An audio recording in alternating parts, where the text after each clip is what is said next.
wearing a robe. Well, I was hoping the camera was further up. Okay, got it. Yeah, turn off our camera, I think. Okay. We're not muted.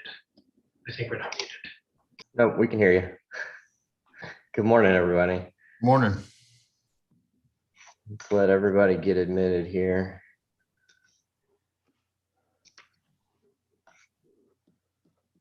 And if everybody could turn on their cameras so that I can know everybody is present.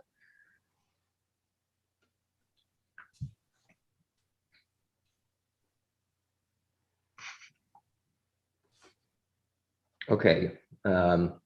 We have all the judges present. Competitors, could you identify yourselves and let me know that everybody that needs to be on screen is on screen? Your Honor, Tyler Hillier for the defense, and I'm joined here with my co-chair, Molly Goodwill. Okay. What about the plaintiff? Good morning, Your Honor. Lauren Doig for the plaintiff, and I'm here with my co-counsel, Aaron Friedman. Okay. Good morning, Your Honor. Good morning. All right. So we have Mr. Hedrick, Ms. Underwood, Mr. Houston, Mr. Smith. Are y'all ready to go? Yes. The plaintiff is, Your Honor. Okay. Scoring judges, you can go ahead and turn off your cameras then.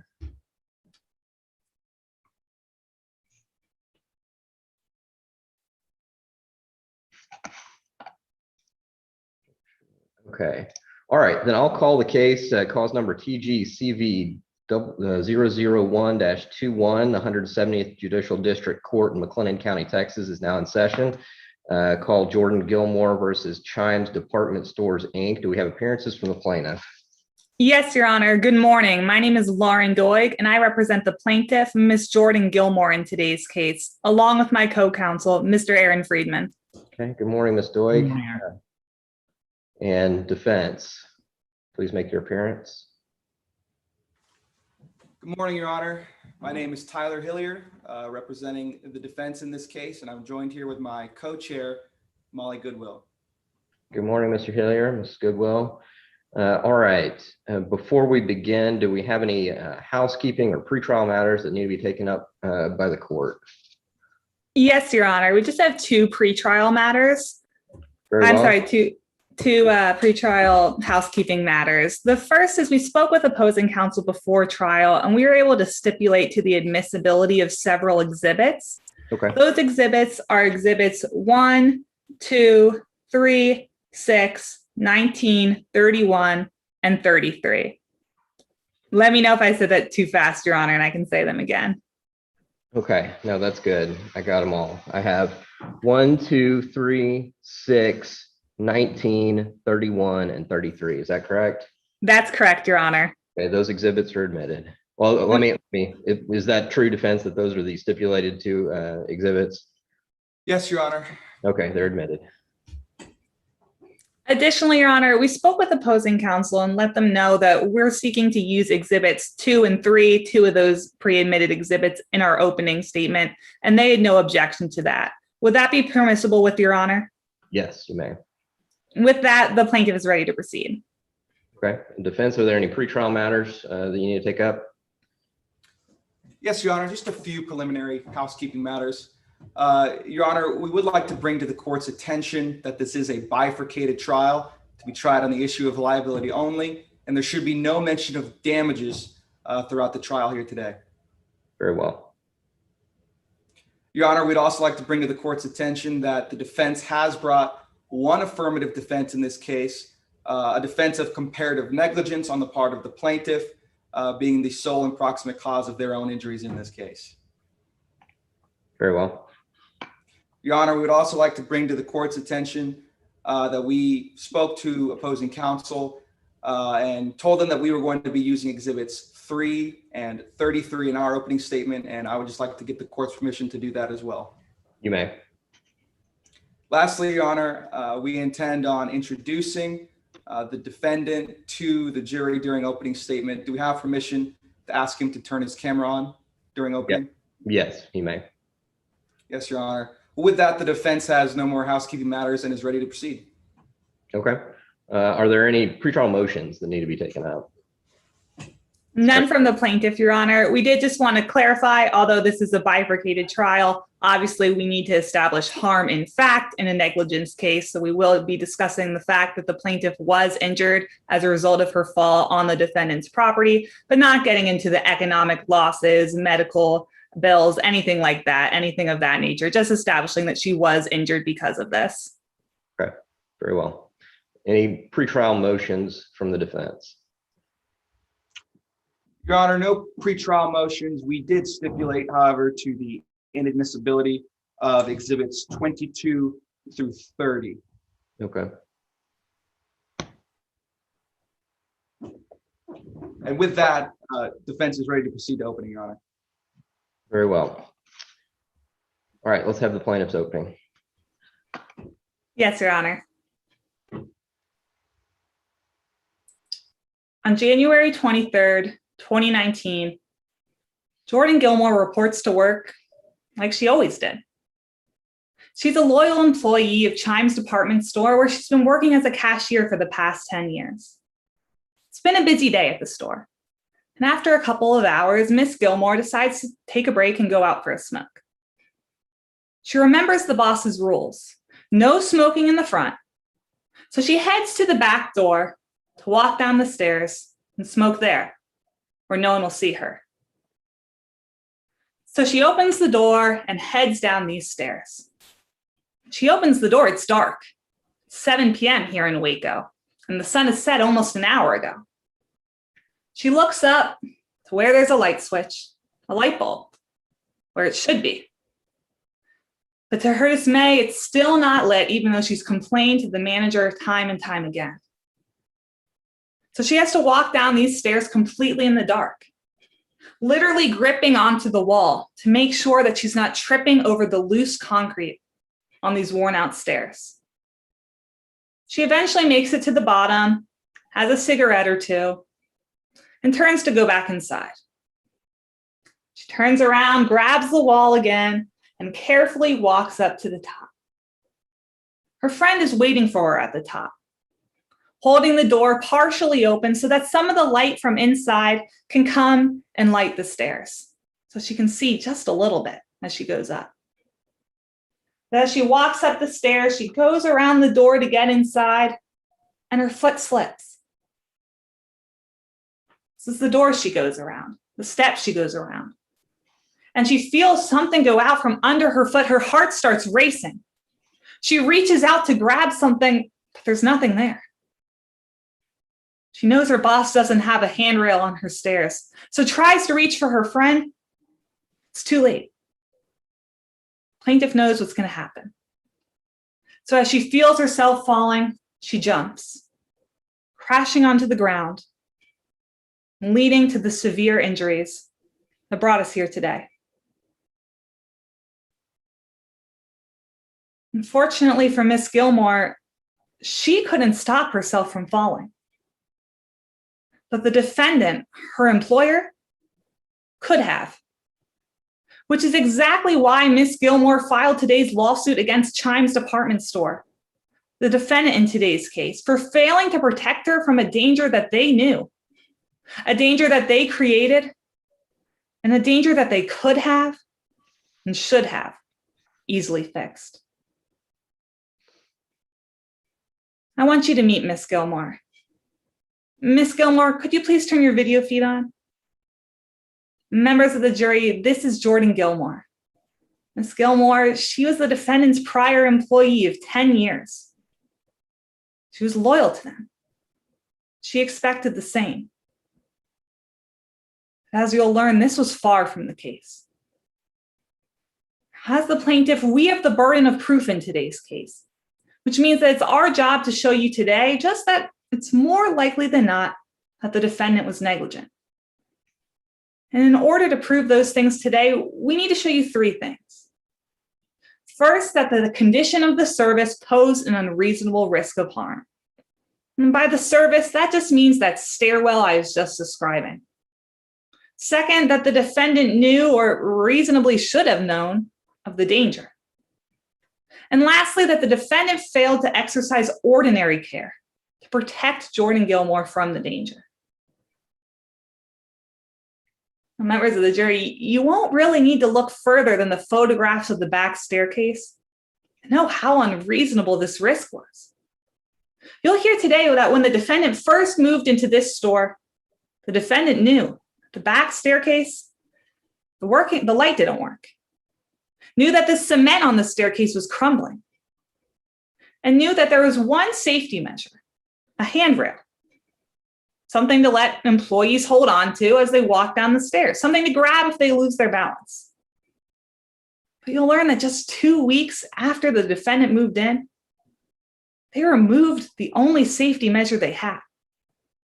They took down that handrail. The defendant knew that this was dangerous, which is the second element we're going to prove to you today. The plaintiff herself will tell you that employees at the store asked the defendant repeatedly, "Can you put a light outside? So when we're walking, we can at least see." When they're required to take the trash out by the defendant, required to go out there to take a break, the defendant didn't care. They should have cared. Any reasonable business owner would have cared. This is the last element that we're going to prove to you today, that the defendant failed to use ordinary care. You're going to learn that there's a federal organization known as OSHA that sets out rules for companies like the defendants to follow. Rules that, when followed, keep employees safe. Rules about lighting, rules about concrete, and rules about handrails. The defendant didn't follow them. Now today, the defendant has filed what's known as an affirmative defense.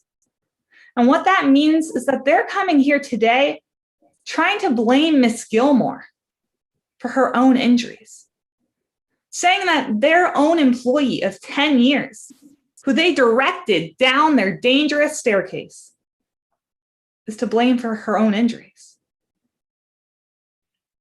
Ladies and gentlemen, when they do that, I want you to remember, keep in mind what the defendant knew. Because you're going to learn that the defendant knew exactly what their staircase looked like. They knew that it needed a light switch. They knew that it didn't have a handrail. The defendant knew that it was a disaster waiting to happen. But instead of preventing their employees from entering that danger zone, they required it. All it would have taken to make sure that Miss Gilmore wasn't injured was a light switch, repaired concrete, and a handrail. We'll hear a lot about those three things today, quick and easy fixes to protect Miss Gilmore. They didn't. Which is why at the end of today's trial, I'm going to return to you and ask you to tell the defendant that employees deserve more than that. Miss Gilmore deserves more than that. I'll ask you to hold the defendant responsible.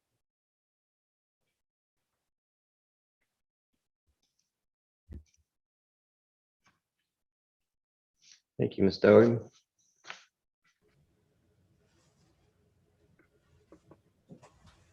All right, does the defense wish to present its opening statement now or reserve it for its case in chief? Defense wishes to proceed now, Your Honor. Very well, you may. May it please the court? Counsel. Counsel, members of the jury, 20 times a week, 2 to 3 times a day for 10 years. That's how long and how often this plaintiff walked the loading dock outside of Chime's department store. She was familiar with that loading dock. She'd walked it 1,000 times. And for over 10 years before this accident, she never had any trouble getting up and down the steps at the back of the department store. Not once. Now that fact is going to be so important for you to know today.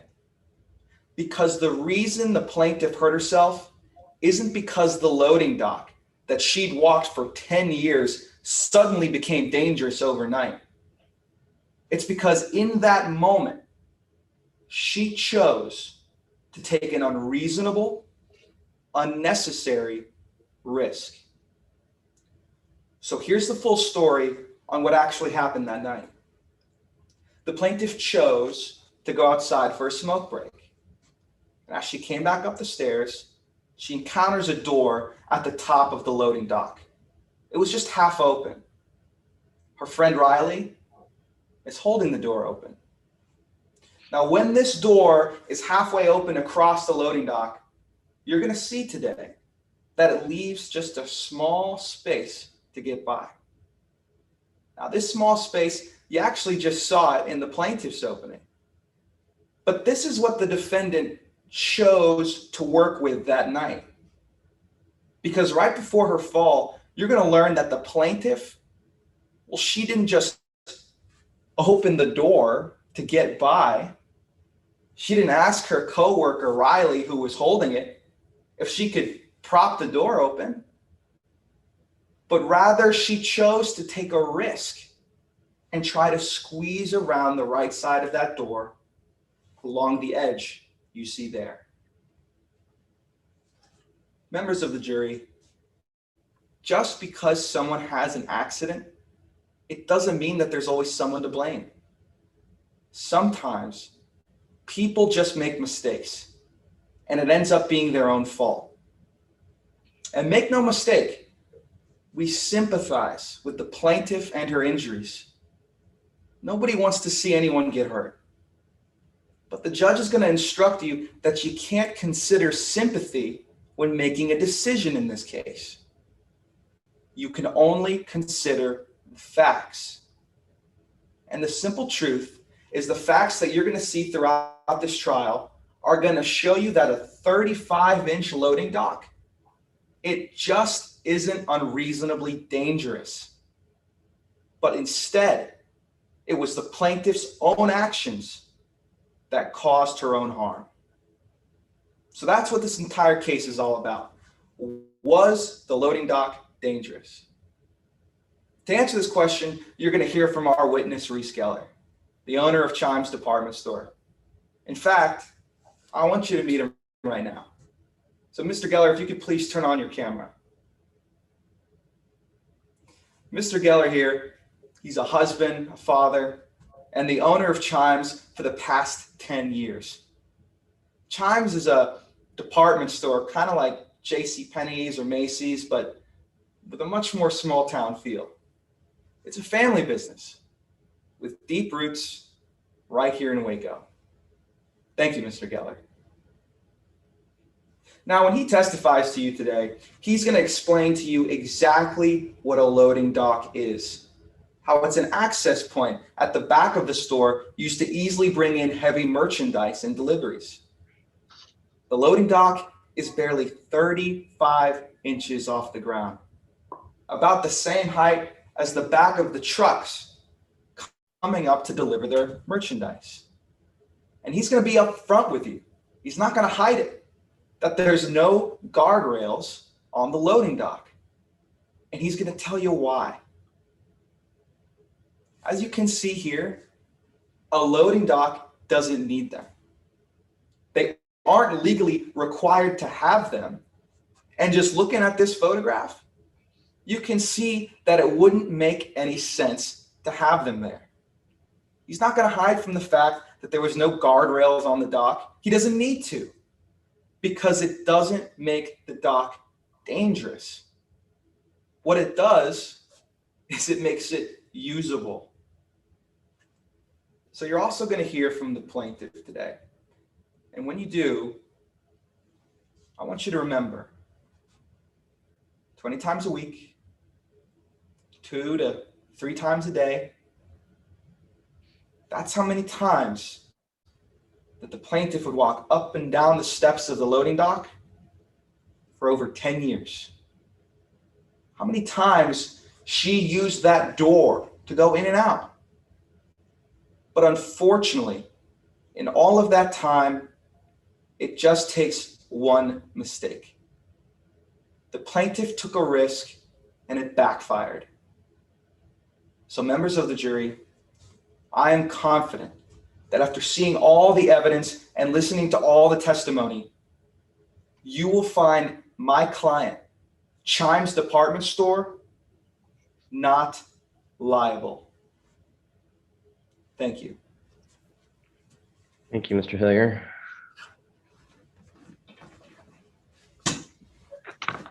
And before we proceed, I should have done this at the beginning. I'm going to put my cell phone number in the chat of the Zoom. If there is any technical difficulty, either for the competitors or for the judges, please reach out to me on my cell phone. We'll stop the round and get everybody back. Do that real quick. And then, Ms. Doig, you can present your first witness.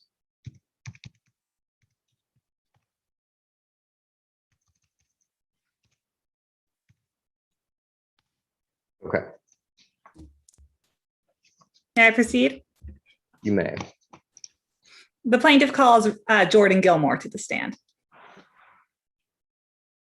Okay, Ms. Gilmore, we'll go ahead and assume that all witnesses have been sworn. And you may. Good afternoon, Ms. Gilmore. Can you please introduce yourself? My name is Jordan Gilmore. Where do you live, Ms. Gilmore? I live in Waco, Texas. How old are you? I'm 48 years old. Are you married? No, I've never been married, Do you have any children? unless you count my 2 cats, my house plants. Those are like my children. Do you work, Ms. Gilmore? Not right now. Did you ever work?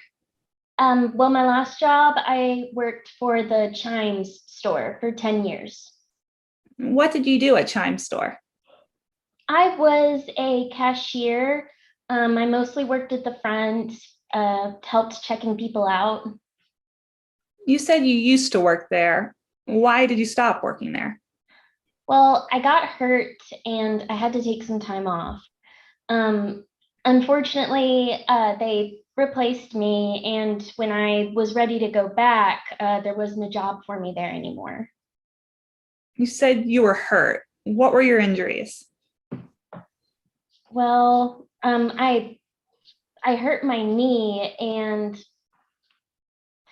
I wasn't. The pain was unbearable. I had to go to the Objection, Your ER. Honor.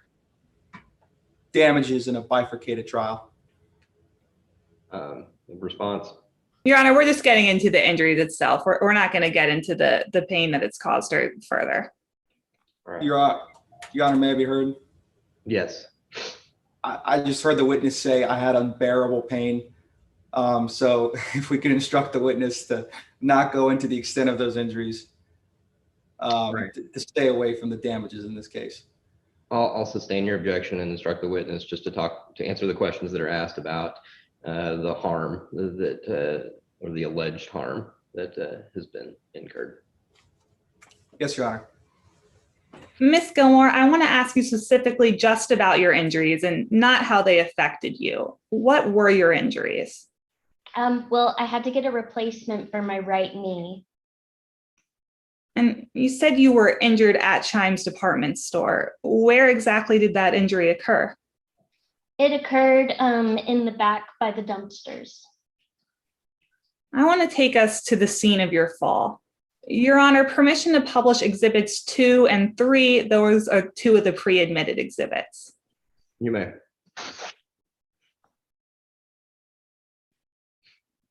I'm showing you exhibit 2, Ms. Gilmore. Can you explain what this shows? Yeah, that's the back of the store. That's where I hurt myself. And what are those stairs in the center of the picture? That's I think it's the loading dock. That I was trying to go up those stairs. I was in the middle of a smoke break. I was trying to go up those stairs, and that's when I fell. And before we get to your fall, I want to talk about the stairs itself. Were there any handrails on the stairs? No. And what's that right next to the stairs? The dumpster. Would you ever use this dumpster? Yeah. Whenever I was asked to take out the trash or someone else, that's where we would put the trash for the day. So you would use these stairs to take your breaks, to use the dumpster, and you said that there was no handrail. I want to talk about the condition of the stairs themselves. What was that like? Well, the concrete was uneven and there was a handrail before, but they had it taken out. And the leftover for the handrail in the concrete were holes with the plastic lining for the rails sticking out throughout the stairs and the platform you see. I want to take a closer look at those holes you're talking about. I'm publishing Exhibit 3. Can you explain what we're looking at here? Those are the holes I was just talking about from the guardrail that was there. So these two pictures we just looked at, Exhibits 2 and Exhibits 3, is this how the defendant's door looked when you fell? Yes. And I can see that it's daytime when this picture was taken. Was it the same when you fell? No, I was working the 8 to 12 shift and my break was around, my break was, I'm sorry, I was working the 12 p.m. to 8 p.m. shift. It's been a few years, but it was around 7 p.m. So it was nighttime. So since it was nighttime, was there any light from the sun at this point? No, Were there any lights on outside? no. I see that there's something circled on the top left of that one image. What is that? Well, that is a light, but it was never on. Do you know why it wasn't on? Well, I mean, we go back there sometimes when it's dark. So we asked management if they could keep the light on, and management said that they didn't have control of the switch. Our neighbors next door, another store, had control of the switch to the light, so they didn't have control over it. There was nothing they could do. So after you complained to your managers, did they ever fix the light? Well, I mean, it was working. It could have been on but I mean, I never heard anything about them asking our neighbors about it. I want to talk specifically about the night that you were out there. Was the light working? As far as I know, The light was off when you were out there, you mean? yes, ma'am. Now, take us through what happened before your fall. Who were you with? I had gone out for a smoke break with my friend Riley Huntsberger. And when you got to that back stairwell with your friend Riley, can you explain to us what you did? Well, as we've talked about, there's no light. So Riley was standing and keeping the door propped open while she was smoking, and I went down the stairs because, we don't want to get all that cigarette smoke into the store. And so we were smoking, and I went back up the stairs to go in when we were both done. And when I was stepping up, before I got all the way onto the platform, I stepped on one of those holes you talked about. We talked about before. And well, the concrete was uneven as well, so I fell. Miss Gilmore, I want to break this down a little bit. First, talking about your way down the stairs. We saw there wasn't a handrail in that picture. You told us there was no light on. How did you get down the stairs safely? Well, because there's nothing to hang on to and it's dark, what I would usually do is try to balance myself on the wall when I was And going did you up do and the same? down. I'm sorry, I didn't mean to interrupt you. Did you have anything else to say?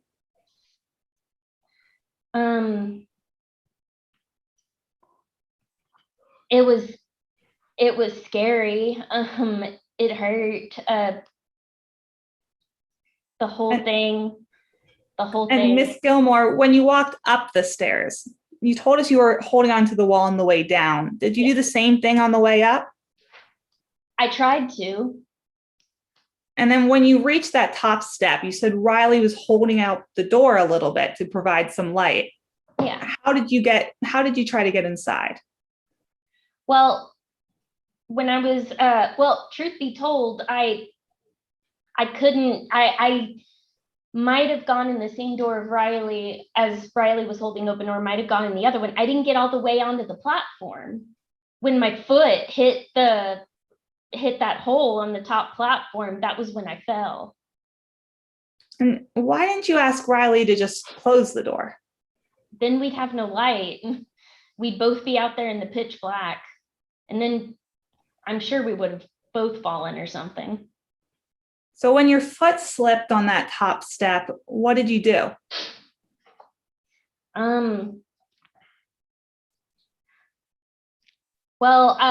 I tried to land on both feet, but it was so uneven that when I landed on my right leg, the uneven concrete, I fell backwards. After you fell, Miss Gilmore, did you report what happened to the defendant? I reported it to the manager, yes. What did the defendant's manager say? She said, I'm so sorry that happened. Objection, Your Honor. Hearsay. Response. Your Honor, this is a party opponent statement. Who's the declarant in the statement? This is the manager of the defendant's store. Any response to the party opponent? Yes, Your Honor. According to Federal Rules of Evidence 801-42, or excuse me, 42, has to be made within the scope of the employment.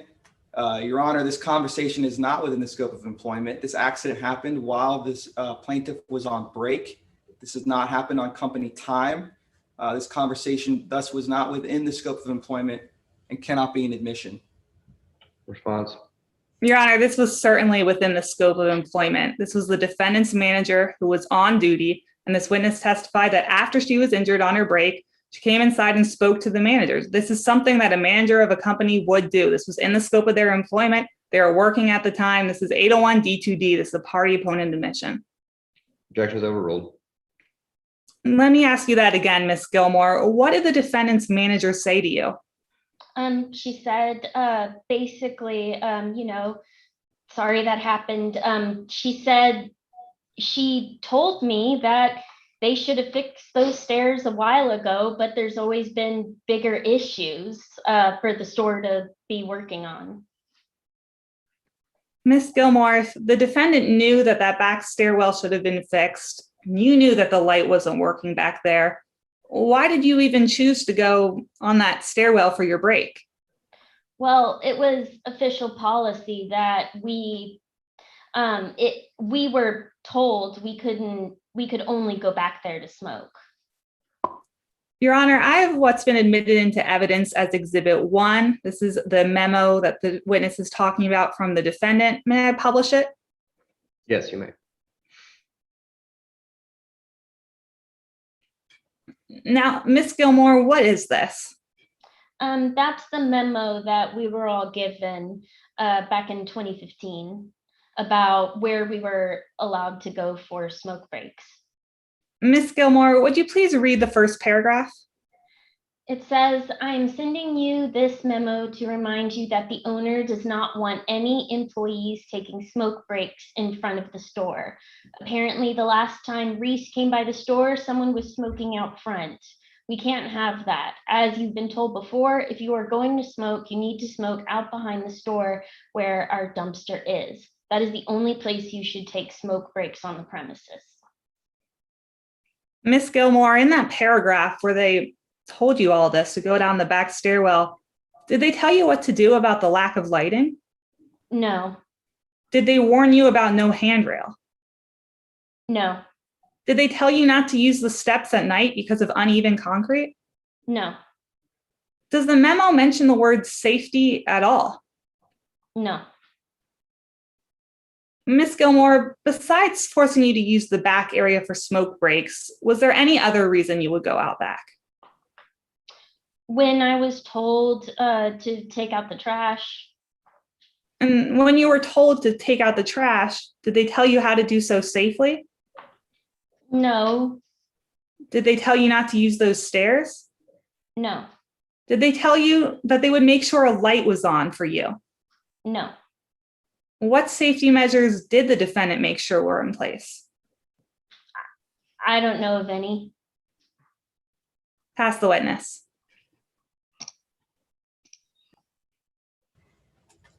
Cross-examination? Yes, Your Honor, may I inquire? You may. Good afternoon, Ms. Gilmore. Now, I just want to ask you a few questions. So, at the time of the accident, you were a smoker, correct? Yes. About a pack a day you smoked? It varied, but I've smoked that much before. So, you would agree with me that that was at least one smoke break a day while you were working at Chimes, correct? Probably. Probably? I mean, Or are you sure? I don't remember every smoke break I've ever taken for 10 years, but that sounds about right. Okay, well, you were an avid smoker, right? What do you mean by avid? A pack a day? Sure, yeah. Are you saying you don't remember how much you smoked, Ms. Like Gilmore? I said, it varied. Okay. Well, when you would take your smoke breaks, you would take them out by the dumpster, correct? That's where we were told. Now, you could have taken your smoke break in your car, right? No, Well, you could go off premises, couldn't you? no, we were told when we take smoke breaks, it had to be in the back. I understand when you had to smoke on premises, it had to be in the back. But you could have smoked in your car, right? I mean, I never tried to poke holes in what we were told to do. So I'm not sure. I'm not trying to fight with you, Miss Gilmore. I'm just asking if you didn't have to smoke on premises, you could have gone somewhere like your car for a smoke break, right? I never asked, so I can't tell you a for sure yes or no. Okay, well, when you would take your smoke breaks, you would say that, or you would go out by the garbage, correct? Yes. And on average, you would say that you were on that loading dock 20 times a week?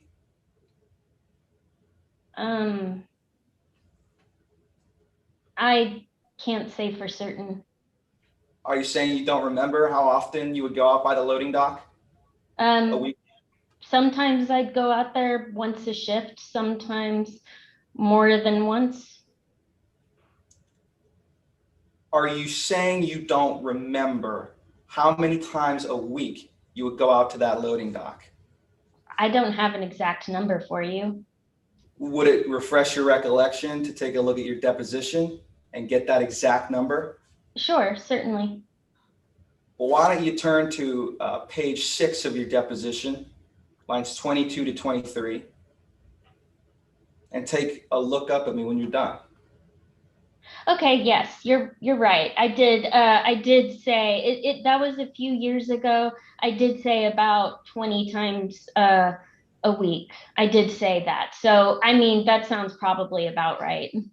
Okay, I just want to be clear on the numbers, Ms. Gilmore. So you would agree at least 20 times a week you were out on the loading dock, correct?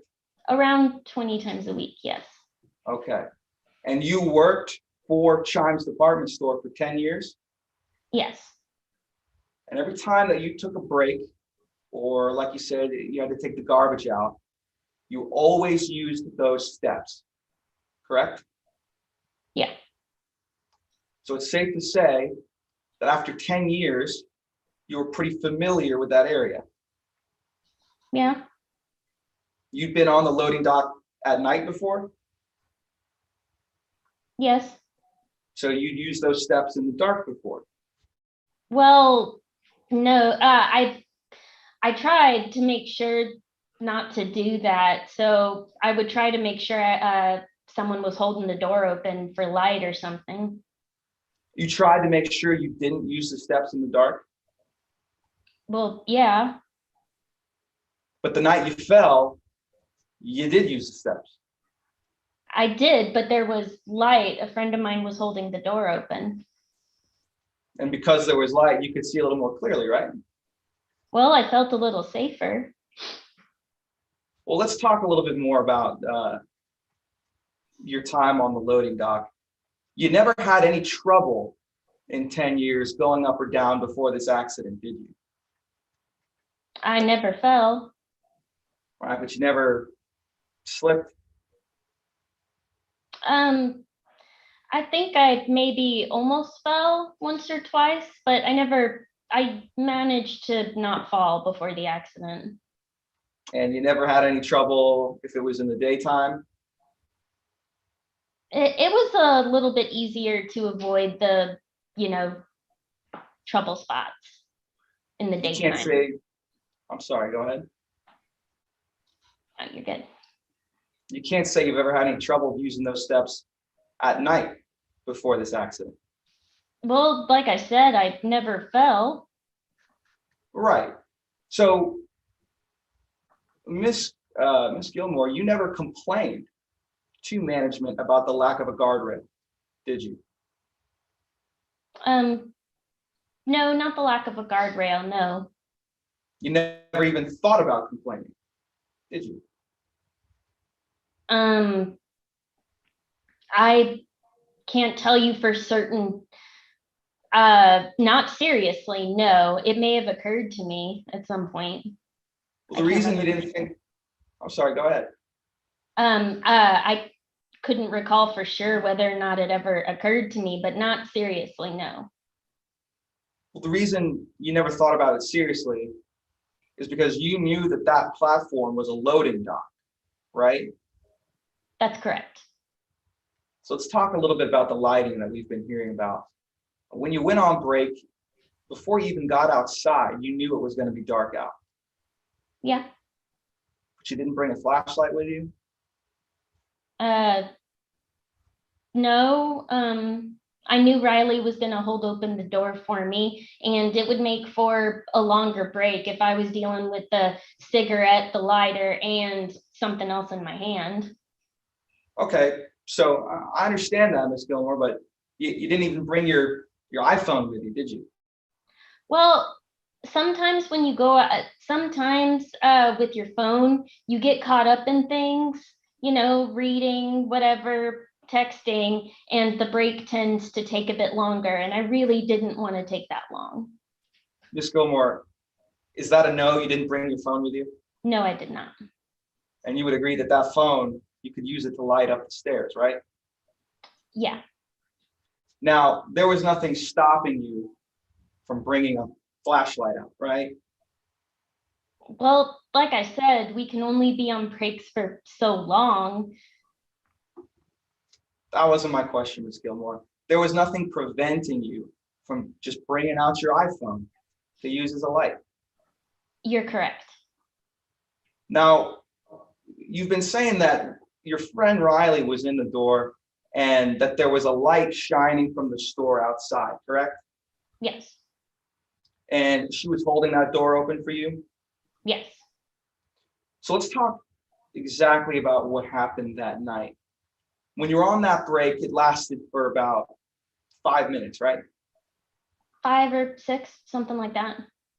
So after your 5 minutes, you're at the bottom of the steps. That's when you decided to climb back up then, correct? Yeah. Now, getting up those steps, you didn't have any trouble getting up those, correct?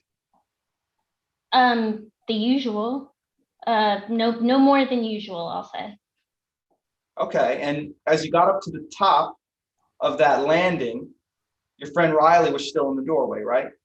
Well, I didn't get all the way to the top of the landing. I just I stepped, my foot was on the top of the landing.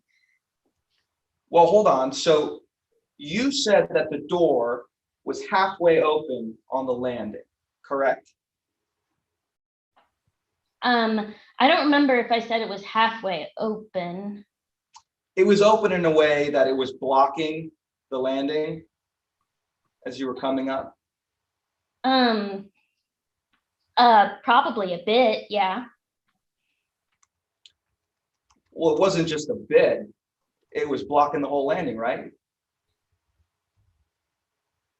I wouldn't say it was blocking the whole landing. Well, why don't we put up a picture so that we can all see it? Your Honor, permission to publish what's already been pre-admitted as Exhibit 3. Okay.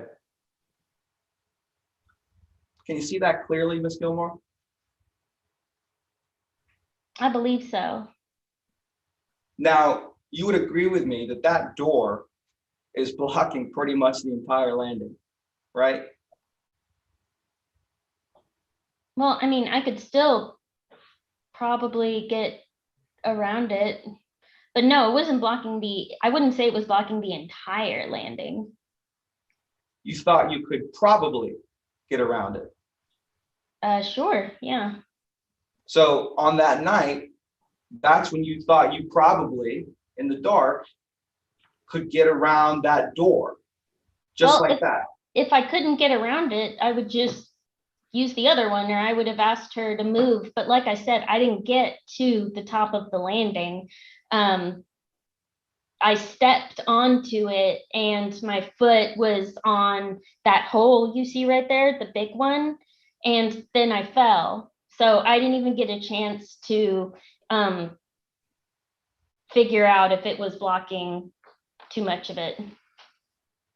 Miss Gilmore, isn't it true you put your foot there because you were trying to get around that door? Put my foot there because I was trying to get up to the top. To get around the door, correct? No, I wouldn't say that for sure. I might have stepped there anyways. You were trying to squeeze around the door, right, Miss Gilmore? Well, Would it refresh your recollection to take a look at your deposition? sure. What part are you referring to? Go ahead and turn to page 10, lines 17 through 19.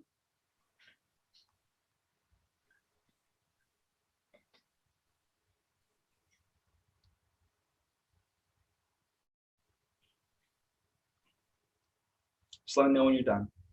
Okay, I see what you're talking about. So what I said in the deposition, so was that it was blocking my path to the landing area. Miss Gilmore, don't tell me what you said in the deposition. That'd be hearsay. We don't want to go into that. Okay, But gotcha. tell me, is your memory refreshed? Okay, gotcha. So Is your memory refreshed, Miss Gilmore? yes. Okay, so let me ask you the question one more time. Did you try to squeeze around the door as you were trying to get back into the building? So a bit of it was blocked off. So yes, I had to step there, but I am 48 years old. I'm overweight and I was not fit to begin with. I'm not over here trying to do some fancy maneuver around a door. I stepped there because that's where I stepped. Yeah. So you're saying that you weren't trying to do some fancy maneuver, but Miss Gilmore, what you also didn't do was just grab the door and open it all the way, did you? Well, it was windy, so I do remember that it was windy enough to where Riley was having trouble holding the door. Miss Gilmore, I'm going to ask you to just answer my questions as I asked them. My question wasn't that it was windy. You didn't just grab the door and open it all the way, did you? Well, I did not do that, no. Well, let's take a look at what's already been pre-admitted as Exhibit 6. Your Honor, permission to publish? You may. Now, Exhibit 6 here, this shows the door all the way open, right? Yes. And you would agree with me that had the door been open like that, you could have very easily gotten up the stairs and into the store, correct? That's probably what I would have done if I'd gotten all the way up. But you yes. didn't know, but you didn't open the door, did you? I didn't have a chance to, so no, I didn't. Miss Gilmore, you were trying to get around the door when you fell, correct? Yeah, I mean, I was trying to step onto it and the door was in the way. Right. And the door was in the way, but judging by this picture, you could have opened it all the way, right? Before I was on the platform, I don't know if I could reach that far. All right, well, you could have asked your friend Riley to open the door all the way, correct? Well, like I said, it was windy. She was having a hard time. But you didn't ask her at all, did you? No, I did not. Thank you, Ms. Gilmore. A moment to confer, Your Honor. Yes, confer with counsel or with your coach-room, you may. Yes, Your Honor.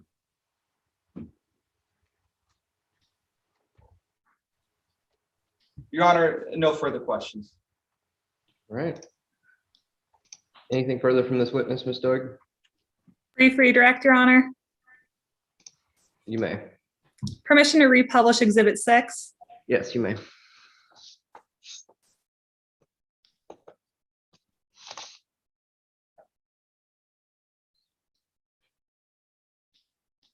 Miss Gilmore, opposing counsel just asked you about what it would be like if both these doors were open.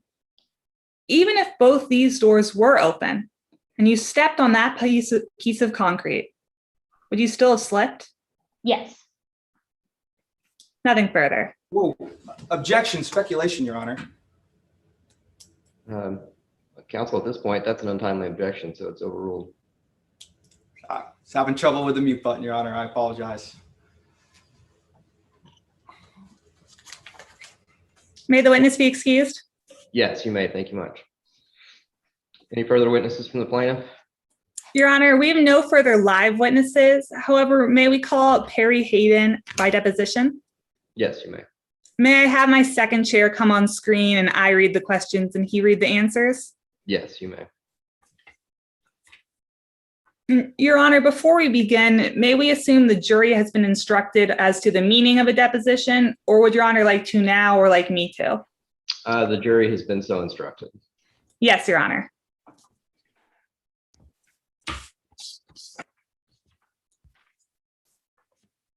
For court and counsel, starting at page 2, line 6, and we did provide these to opposing counsel. Good afternoon. Please state your name for the record. Good afternoon. My name is Kelly Danes. Tell us about your education. I have a Bachelor's of Science in Mechanical Engineering from the University of Wisconsin-Madison.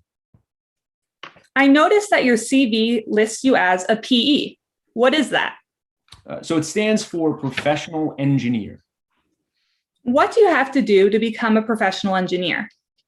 Well, you have to graduate from an accredited engineering program, which I did. Then you have to pass the Fundamentals of Engineering exam, which I did.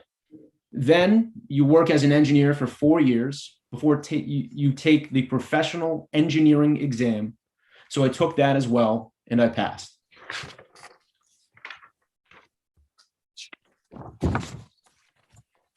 Turning now to page 8, line 16. Okay, what opinions have you come to in this case? First, the International Building Code and the regulations from the Occupational Safety and Health Administration apply to the stairs and landing in question, and the facilities in question must be in compliance with these codes and regulations. All right, so which portions of the IBC codes and OSHA regulations did you find important in this case? First, the general duty clause in the OSHA regulations, which can be found in 29 USCS 654, and the maintenance provision under section 3401.2 of the IBC. Why are those significant in this case? These are general provisions that require an employer and or the party that is responsible for maintaining a building or structure to keep that building or structure in a safe and well-maintained condition, free from recognized hazards. Here, as you can see from the photographs that I took during my inspection of the stairs, the broken off concrete, the lack of stair railings, and the lack of railings on the platform, the door blocking the pathway, and the lack of a light switch to turn on the light above those stairs were all hazards that should have been identified with a simple and effective safety program. But the defendant didn't have such a program and never identified or corrected these hazards. So fairly clearly, the defendant violated these requirements under both the IBC and the OSHA regulations. Thank you. Nothing further.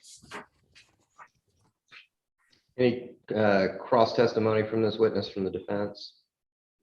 Yes, Your Honor, and my co-chair, Molly Goodwill, will play the role of the witness. Very well. Starting on page 4, line 11. Question: have you ever worked in code enforcement at any level in the government? No, I've always been in private practice. Moving down to line 21. Question: how did you get involved in this case? I got a call from the firm representing the plaintiff, Jordan Gilmore. It's a firm I've done work for in the past, so this isn't the first time that I've consulted in one of their cases.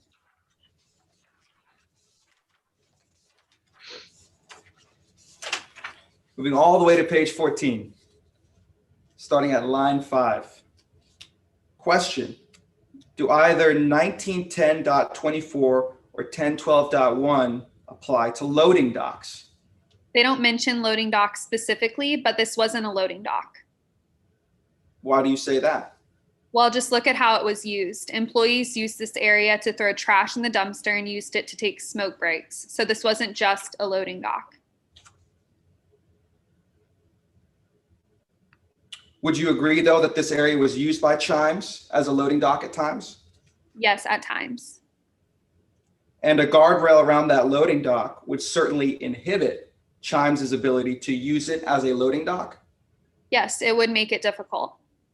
Can you point to any specific regulations or codes related to how or if employers or others must place guardrails around loading docks? No, I'm not aware of anything like that. Your Honor, with that, we are finished reading our portion of the deposition. Okay, are there any other portions of the deposition the plaintiff wishes to address? No, Your Honor. And at this time, the plaintiff rests. Okay. Are there any motions that need to be taken up by the court before we move into the defense case in chief? Your Honor, the defense does have a motion to be heard outside the presence of the jury at this time. All right, the jury is constructively excused. You may proceed.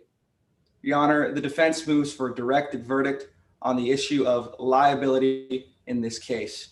Even when viewing the facts in the light most favorable to the non-moving party, in this case, the plaintiff has not put forth sufficient evidence so that a reasonable jury could find that the defendant was negligent in this case. Your Honor, specifically, they failed to prove causation. Your Honor, we heard testimony today that the plaintiff herself was the sole and proximate cause of her own injuries. As she was attempting to go up the stairs, that she chose to go out at night, she was the one who, when trying to get around the door, misplaced her foot and fell off the edge of the loading dock. Your Honor, there is no reasonable jury that would find it was the defendant's fault for not putting guardrails on a loading dock where we just heard expert testimony that they're not required to be on, that the defendant caused these injuries. So we ask that you grant our motion for a directed verdict at this time. Okay, response from the plaintiff. Yes, Your Honor. Taking all the evidence in the light most favorable to the non-moving party, which would be the plaintiff, Your Honor, we have shown causation. We heard today from the plaintiff that the defendant's own manager admitted that they should have fixed those stairs and that they were sorry. Additionally, talking about the OSHA citation that opposing counsel just made to one of the OSHA laws, that applied strictly to loading docks. And we heard today from the plaintiff and from the expert witness that this wasn't just a loading dock, that people were using this essentially as a break room at the defendant's direction, to take breaks out there, to walk up and down those stairs, and to dispose of trash. Additionally, you heard from the plaintiff that they told the defendant repeatedly, asked them to install lights, and they didn't. We have met our burden here. All right, your arguments are well taken, counsel. Your motion is denied. Yes, Your Honor. Let's have a 10-minute break before we begin the defense case in chief. It's 10:57 Central Time. So let's, 10:58. So let's meet back at 11:08. And if all the participants would appear on camera when they're back so that we know everybody is ready to go. Yes, Your Honor. And once we come back, may we get a time check from Your Honor? Let's go and do that right now. Plaintiff, you have 31 minutes and 40 seconds remaining. Defense, you have 31 minutes and 27 seconds remaining. Thank you, Your Honor. All right, see you in 10 minutes. Thank you, Your Honor.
All right, as everybody gets back, go ahead and pop up your screens.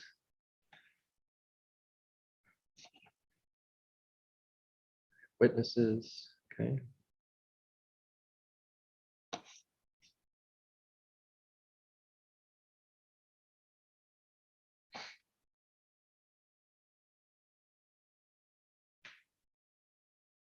All right, looks like we've got everybody back. So thank you, scoring judges. You can go behind the veil again.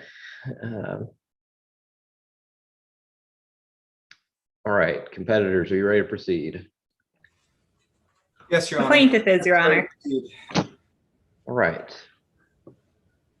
Mr. Hilliard, you ready to present the defendant's case in chief? Yes, Your Honor. All right, you may proceed. The defense calls Reese Geller.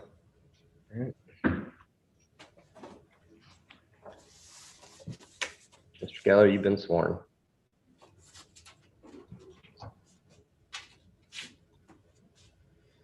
Good afternoon, Mr. Geller. Please introduce yourself to the jury. Well, my name is Reese Geller, born and raised in Waco, Texas. Just a normal guy. I don't know what else to say. Where are you from, Mr. Geller? Waco, Texas. And what do you do for a living? I run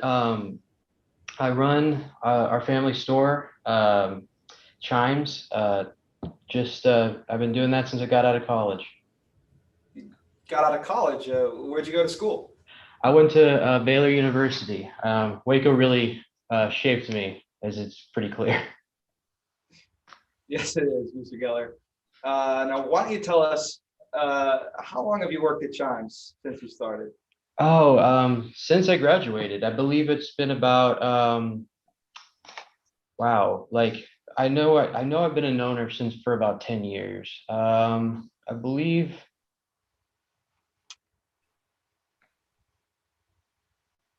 It's been a long time, right? it has been. It's been a lot of stuff has happened between that time, but it's double digits for sure.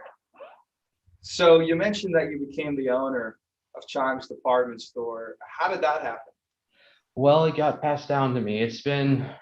My family's been a big part of the Waco community for a long time. So it got passed down, but I worked my way up. It's not just pure nepotism. I hope it's not coming across as that. I'm not going to hold it against you, Mr. Geller. All right. Don't worry.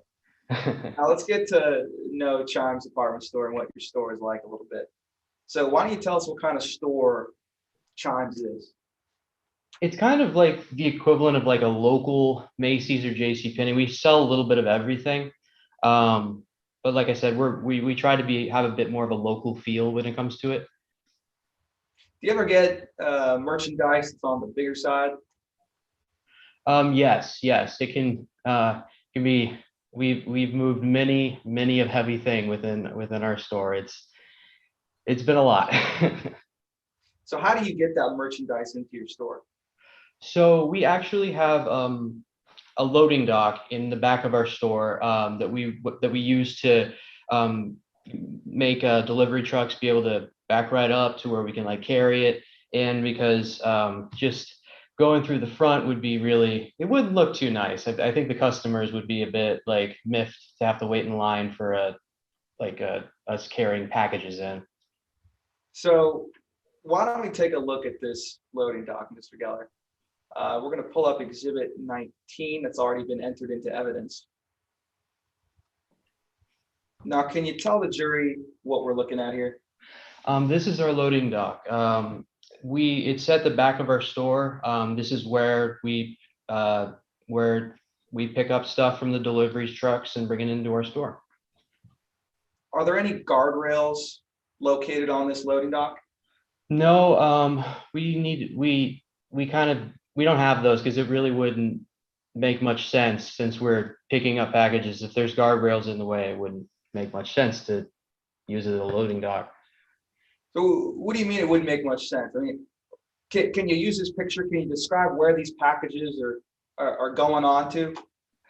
They're going onto the cement area right in front of the doors. Like if there were guardrails in the way, I mean, we'd have to lift physically lift the stuff over the guardrails or fit it in between if it fits. But I mean, you know, a lot of our stuff comes in bulk, so that's just not possible. So we'd literally have to lift it over the guardrail, which would just make everything 4 times as hard. Now, you said you're talking about how hard this is, or it would be to lift things if there was a guardrail. But I want to ask you, has that space always been a loading dock? Not always. There originally like were guardrails there and all that, but we this has been kind of the place where we've seen that the most effective place to be used as a loading dock. So it's kind of been used for the purpose for that, even though it really wasn't originally built for it. So I understand you removed the railings to turn this spot into a loading dock. Is that all you did? Did you do anything else? I believe that, oh yes, we also put the trash can, the dumpster right there. You know, obviously it's an easy exit, and it's a big enough amount of space to where we can use that space for 2 things. We want to be efficient with our space. So how often is this loading dock used? Oh, it can be like used, man, it really depends. Like once a day, like it can be used multiple times a day. It depends on, you know, when Black Friday comes around, we need to have a lot of stuff in. So it really depends, but it's used a lot, and it's used multiple times a week. Well, let's take a look at how exactly your loading dock is used. We're going to put up on the screen for you what's been pre-admitted as exhibits 31 and 33. So what are we looking at in these pictures, Mr. Geller?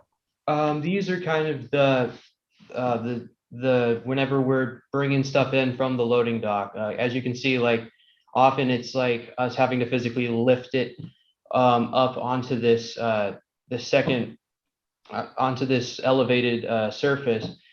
And man, I'll tell you, before we got the guardrails taken off, this was a nightmare. So I'm very, yeah, it's been pretty useful now that those are gone. So we've heard a lot today about the uses for this space, but I just want to ask you straight up, is a loading dock the primary use for this part of the building? Well, it has multiple uses. This is also kind of where if my employees want to smoke on the property, I typically like them to come back here. It's also the place, you know, with a dumpster right there. That's where they use where we throw stuff away. So it has multiple uses. Just the loading dock just so happens to be one of them. Like I said, efficiency with space. Let's be very specific about those uses. Is the loading dock and how we're seeing it used in that picture, is that the primary use of that back door? I would say it's the primary use, yes, but there's other uses. It's used for many different things. Okay, is one of those things as a smoking area? Yes, I would say that's the other important purpose for it. It's used as a smoking area because we want to have our employees the ability to smoke in a place that doesn't really bother our customers. So let me ask you, Mr. Geller, if there was no guardrail and you had employees going out here, did you ever warn your employees about the lack of a guardrail on your loading dock? Not really. I just, you know, I believe that people are inherently smart when it comes to like protecting themselves. And so whenever you don't see a guardrail, you take some precautions when it comes to that. I felt like once you walk out there, it's pretty obvious that there's not a guardrail. Did you ever put up any, signs or anything like that? Ever feel the need? Not really. Like I said, like I like to be optimistic as to the intelligence of my employees. Thank you, Mr. Geller. Your Honor, I have no further questions for the witness at this time. I'll pass the witness. Okay, cross-examination. Yes, Your Honor.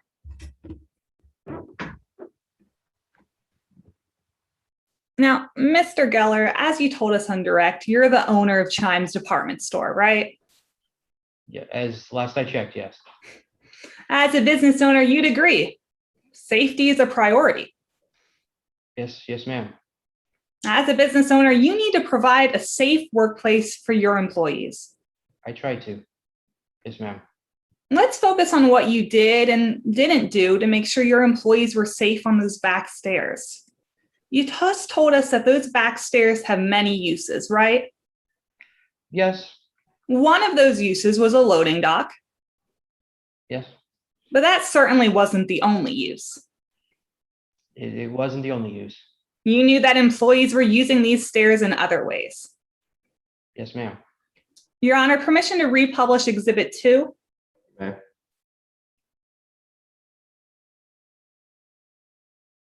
Now, when employees are using the loading dock, they're not necessarily using the stairs, right?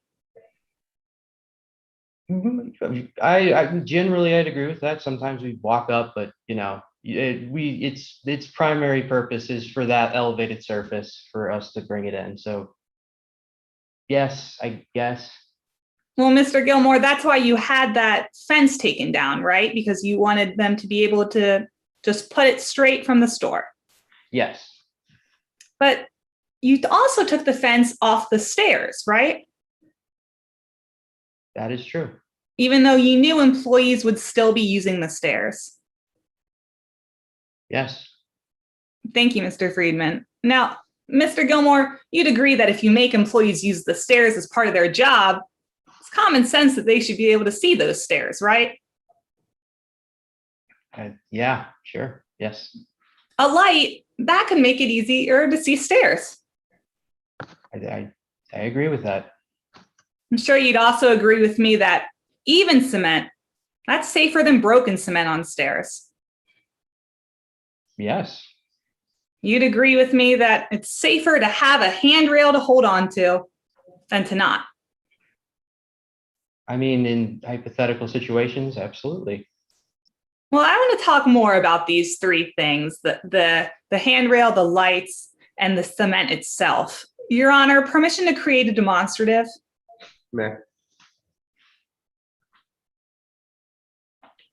So let's talk about those three safety measures, the light, the cement, and the handrail itself. Now, when you first moved into the property, that was 2005, right? Yes, it was. And when you moved in, you knew that there wasn't lighting outside. Yeah, at some point I would have figured that out. You knew there wasn't a light switch to work it. Yes, ma'am. Of course, when you first moved in, you saw the stairs. Mhm. Is that a yes? Yes, I apologize. Yes. And when you saw those stairs, you noticed that some parts of the cement were uneven. Yes. You also knew that when you first moved in, there actually was a handrail, wasn't there? There was. I want to talk about just a couple weeks after you moved in. You asked to get that handrail removed, right? 2 weeks later? Yes. You didn't want that handrail there. Yes, I wanted to use it as a loading dock. Well, you asked your landlord not just to remove the handrail from the platform, right? Yes. You asked them to remove the entire handrail from the steps and the platform. Believe so, yes. And at this point, you didn't ask them to fix the light, did you? I did not. I felt like that was more kind of, well, with the lease and everything, I felt like that was more had to do with the building. So I did not. So that light, that would have been your responsibility. I think a mixture of the two. Well, you didn't do either, right? You didn't ask the landlord to fix the light, did you? I did not. And you didn't fix it yourself either, did you? I did not. And the same with the cement. You didn't fix the uneven cement, did you?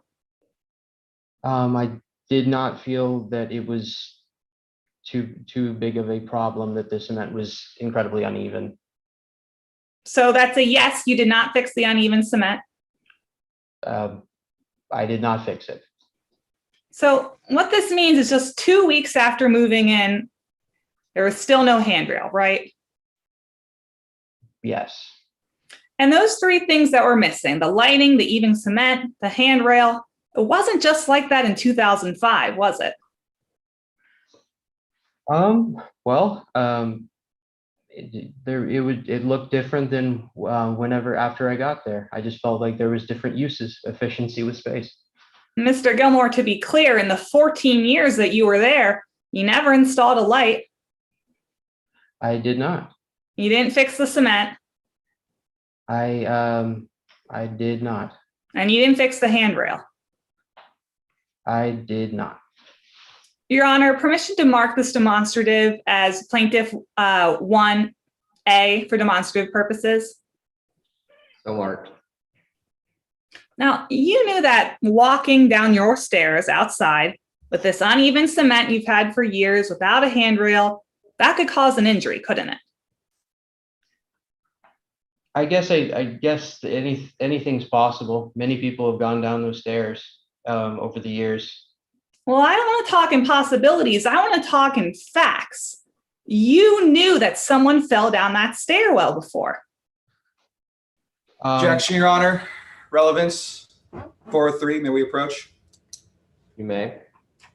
Your Honor, I believe opposing counsel is about to go into a prior accident over 10 years ago where an employee fell on the back of those premises. Your Honor, this prior accident is irrelevant. It's over 10 years ago. We have no idea the circumstances of that accident, the person who fell, what how the stairs were, if they were in the same condition 10 years ago as they are today. There's so much we don't know about it. And it makes this testimony unfairly prejudicial because the jury's going to see that someone fell 10 years ago and think that there must still be a problem today. So we ask that you not let this line of testimony come in. Response. Your Honor, this is relevant. One of the claims we're here to prove today is that the defendant knew or reasonably should have known about the risk of harm. In fact, there was someone who fell under the same circumstances 10 years earlier, that they were walking in the dark without a light, they had uneven cement and without a handrail, and they were injured. We have that report. All those concerns that opposing counsel just mentioned are contained within the report. The employee that was injured, the circumstances of the injury, they're the same as what happened now. This goes directly to the knowledge and notice of the defendant, which goes to whether or not they reasonably knew or should have known that this was dangerous. So I guess this witness going to be able to testify about the circumstances of that prior incident such that we can see that they are similar? Yes, Your Honor. We're planning on moving an exhibit into evidence. That's Exhibit 14. It's party opponent statement. It's statements by the manager at the defendant's workplace, recording every conversation that they had with the injured employee, the circumstances that there is no lighting, that there is no cement, that there is no handrail, and that they were injured. Okay, is there any further argument from the defense on this objection? Yes, Your Honor. Again, while this exhibit will show some of the context of the time and things like that, we have no evidence as to this person who fell, whether they were nearsighted, farsighted, whether they could have had a limp, whether they tripped for some other reason. There's so many unknowns about this accident that they're trying to show that this went to notice, that there was a problem on the steps or with the lighting, but we just don't know that because we lack the facts surrounding this prior accident to make that comparison. Thus, it's unfairly prejudicial as it's going to mislead the jury to believe that this person fell 10 years ago because of the same problems here today. So I'm asking that you not let this line of testimony come in. All right. Counsel, your argument is well taken. Your objection is well taken. I will overrule it. I think you can raise those issues on cross. May I assume we're back in the presence of the jury, Your Honor? Yes. Mr. Geller, I'll ask you again. You knew that before Miss Gilmore fell, another one of your employees fell down those stairs.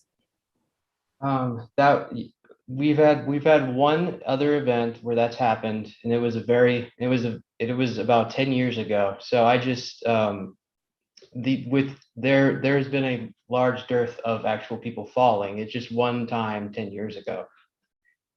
Well, I want to talk about that time. Your manager wrote up a report about that fall, right? Yes, yes. Yeah, I believe it was April Nardini did it. Directing court and counsel to exhibit 14. Mr. Geller, that's on page 164 of the record. Can you let me know when you have that in front of you? I've got it. Perfect. You recognize this. Yes, ma'am. That's the report we were just discussing.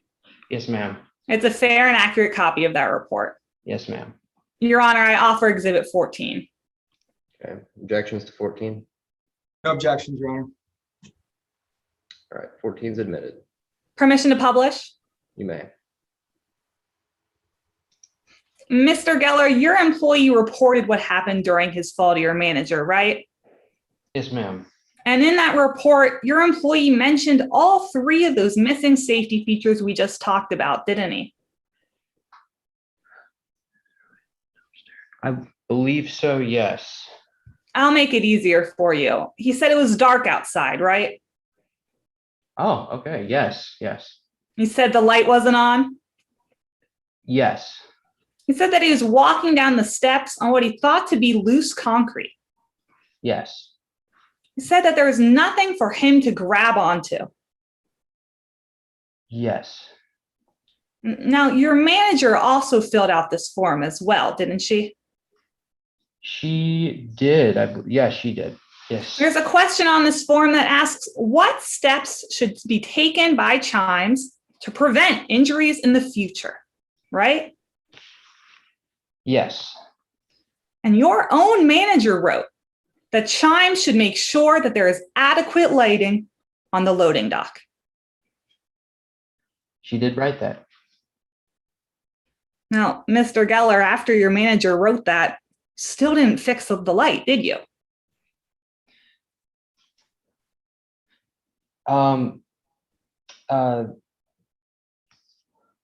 We didn't,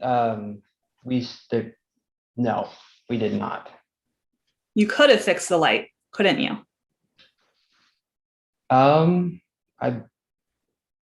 I believe so. Maybe with the lease, it would have been a bit of an interesting thing, but maybe, probably. I'm sorry, with the what? With I like, just didn't hear you. I'm sorry. oh, it's okay. Just basically just yes, probably. Well, I don't want probably. It was your responsibility. You could have installed a light and you didn't. Yes.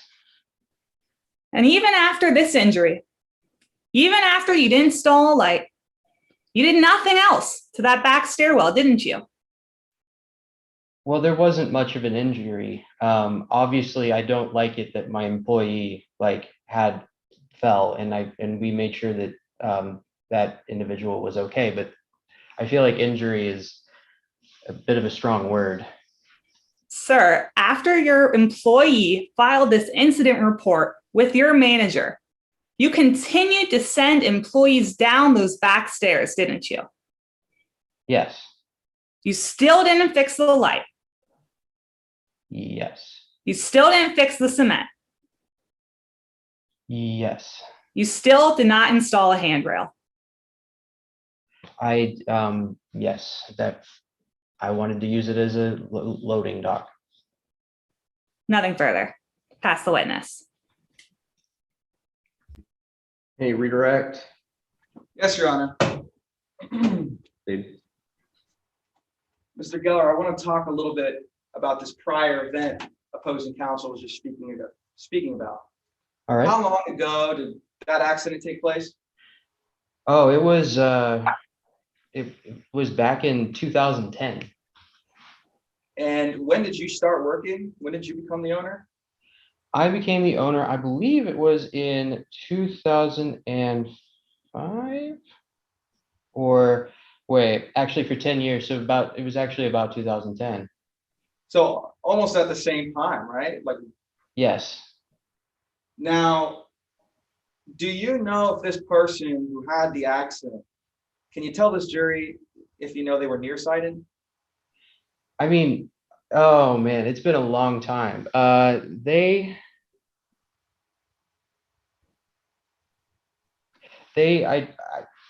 not 100% sure. If you don't know, that's okay. Yeah, I don't know. Okay, you don't know if they were farsighted. I I don't know. Can you tell us if you know he was walking with a limp before No. the accident? No, sir. So you don't know the circumstance. Do you know the circumstances around that fall? I only know as much as Exhibit 14 says. Now, the employee who wrote the recommendations at the end of the report, are you aware if they're a certified safety consultant? Um, I'm not aware of that, and I would be surprised if we hired a certified safety consultant to be a manager for a store. Right. Are you aware if they're an employee of OSHA who is working at your store? I would be surprised if they'd be able to pull off both of those hours. So I'd say no. Do you need to take the recommendations of your managers on safety issues? No, it's ultimately up to me. Now, I want to talk a little bit about the loading dock. How tall was the loading dock? Off the ground? I'd say 5 feet, 4 feet. I believe it's not, it's about half the height of like a normal like appetite for a man, I'd say. Would you say it's about 35 inches? Yes. So did you trust your employees when you sent them out there for loading or smoking to use common safety techniques? Yes, sir. I don't hire anyone that I don't think I can trust. Thank you, Mr. Geller. Your Honor, no further questions. May the witness be excused. Is there anything further from the plaintiff on this witness? Briefly, Your Honor. So, Mr. Geller, you're telling us that you didn't have an OSHA inspector, you didn't have a certified safety inspector, but even just a normal manager at your store knew that you needed a light. She shared her opinion on that. That's what she believed. And you ignored her. I took her opinions into consideration. I came to a different conclusion. Nothing further. All right. You may be excused, sir. Thank you. Are there any further witnesses from the defense? Your Honor, the defense would like to now read into the record from the deposition testimony of Perry Hayden. Very well. Members of the jury, I'm now going to read to you from the deposition of witness Perry Hayden. Starting on page 2, line 11. Question: what do you do for a living? I am a compliance, safety, and health officer with the Occupational Safety and Health Administration. Moving on to page 3, line 16. Question: how long have you worked for OSHA? Since I got out of school. So at this point, that's about 13 years. And over that time, how many inspections have you conducted? Oh man, hundreds, thousands. I mean, the answer is a lot. It's basically my entire job. So I'm always out on the road inspecting somewhere. It's an everyday thing. What kind of education did you receive before becoming an inspector for OSHA? I graduated from high school and then I went on to Texas State Technical College, where I got an associate's degree in occupational safety compliance technology. Then I went on and got a second associate's degree in environmental technology compliance. Moving on down to line 14. Question on page 4. Question: how did you end up being involved in this case? I got a subpoena from you and it told me to show up here, so that's what I did. Moving to page 5, starting at line 1. Question: are you being paid by anyone for your time here today? Nope. Have you been retained by anyone to serve as an expert in this case? Nope. All right, Ms. Hayden, how are you involved in this case? Well, I conducted an inspection at the Chimes department store in Waco back in 2018, so I assume that's why I'm here. Moving on to page 6, starting at line 8. Did you issue any citations to Chimes as a result of your inspection back in 2018? No, I did not. Moving on to page 8, starting at line 20. Is there any OSHA regulation that does not specifically discuss loading docks, or that does specifically discuss loading docks?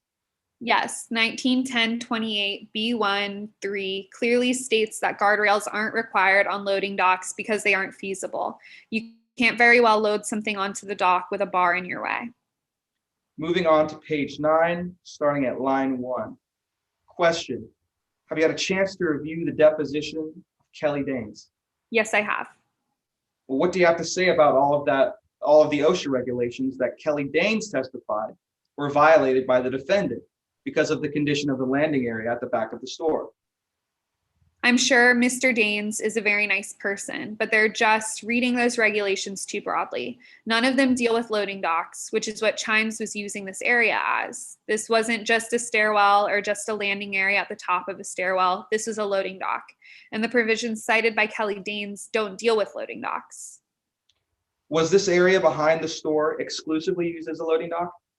No, it is my understanding that employees also went out there to throw trash in the dumpster and to take breaks. And it is certainly possible that employees went out there and did other things as well, but I don't think that matters. Why not? Well, just because an employee goes out and sits on the edge of a loading dock and eats a sandwich doesn't make that loading dock a diner. The key thing here is that Chimes used this area as a loading dock. That's what matters.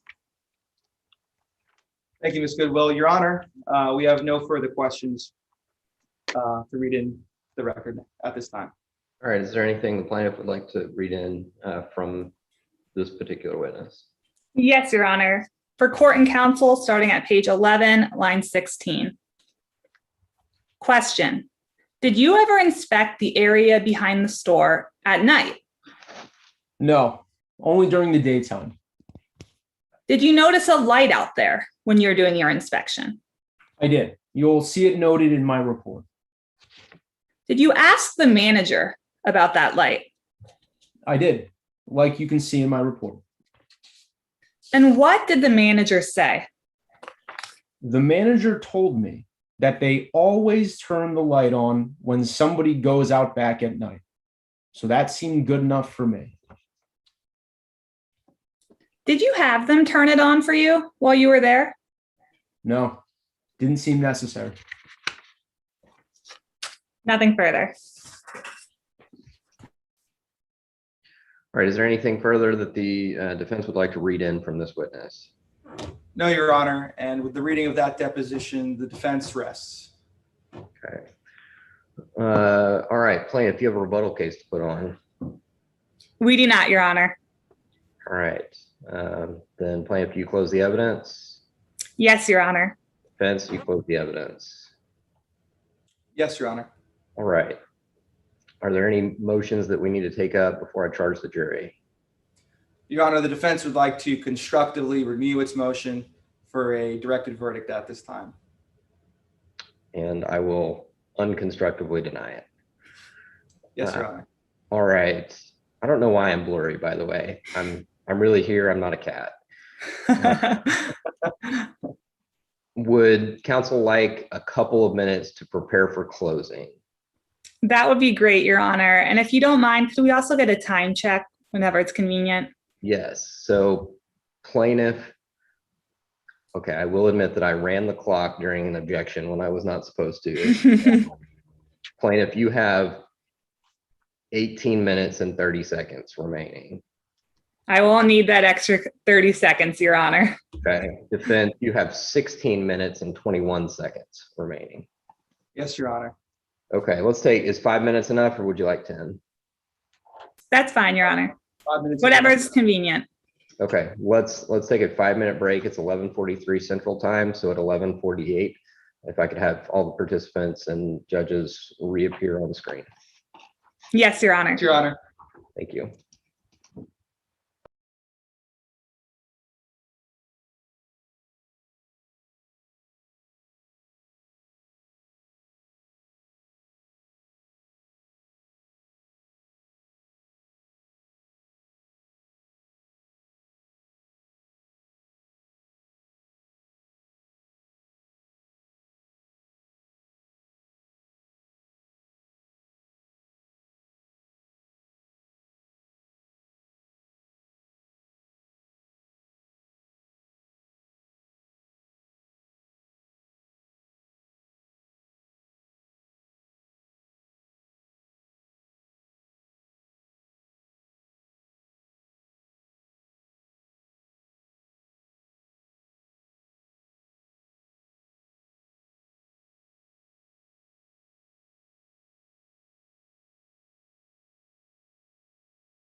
All right.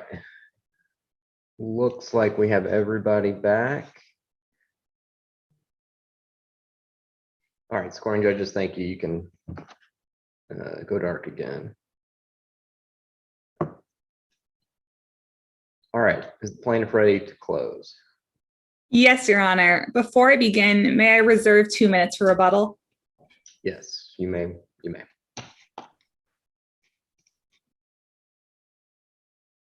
Jordan Gilmore could not stop her fall, but the defendant could have.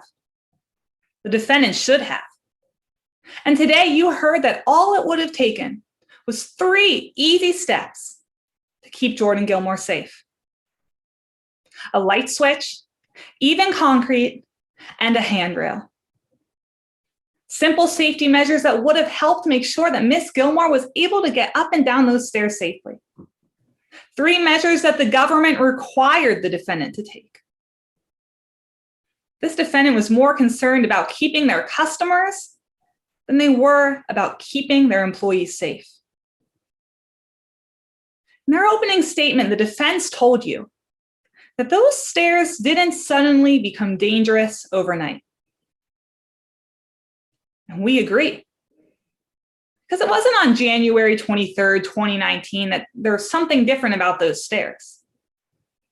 Those stairs had been dangerous for years, and it was only a matter of time. The defendant quite literally forced Miss Gilmore into a danger zone without any protection. And that's why we're here today, and that's why we filed this lawsuit against Chimes Department Store. You see, today we had to prove to you 3 things. First, that the condition of the store posed an unreasonable risk of harm. Second, that the defendant knew or reasonably should have known of the danger. And lastly, that the defendant failed to exercise ordinary care to protect Miss Gilmore from danger. When we go through each of these 3 issues, it's clear that the defendant is negligent. Let's start with issue 1, the first element, that the condition of the service area or the stairs posed an unreasonable risk of harm. Members of the jury, you don't have to look much further than this picture to know the danger. Although it initially had a handrail, the night that Miss Gilmore fell, there wasn't one. Nothing for her to hold on to. Nothing from stopping an employee from falling off the side. That alone is an unreasonable risk of harm. And members of the jury, you didn't get to meet our expert personally today, a professional engineer with years of expertise. But you did hear us read his deposition to you. And you learned that actually the defendant was required by law to have a railing. Sure, the defendant tried to argue, well, this is a loading dock, so that's different. And sure, maybe it was used that way, but I want you to remember when Mr. Hillier asked the defendant about it, when he asked Mr. Geller, the owner of the store, on the stand today, he said, I want to ask you straight up, is a loading dock the primary use? You heard what Mr. Geller said. Well, there are many uses. You see, Miss Gilmore wasn't outside loading something and ended up wandering downstairs she wasn't supposed to use. She wasn't using these stairs as a loading dock. She was forced by the defendant to essentially use these stairs as a break room in the dark. But members of the jury, the defendant's safety risks, they don't end there. The defendant admitted to you that the cement on those stairs carried a risk of harm. It was uneven. In fact, you saw this picture right here, Exhibit 3, of the stairway literally crumbling under the hole, under the feet of Miss Gilmore. But it gets even worse. Because although there was technically a light outside, it might as well have not even existed. You heard how over the 10 years leading up to the accident, Miss Gilmore didn't see that light on once. And you also heard from the defense today from their expert, that their expert said, well, I didn't give them a citation.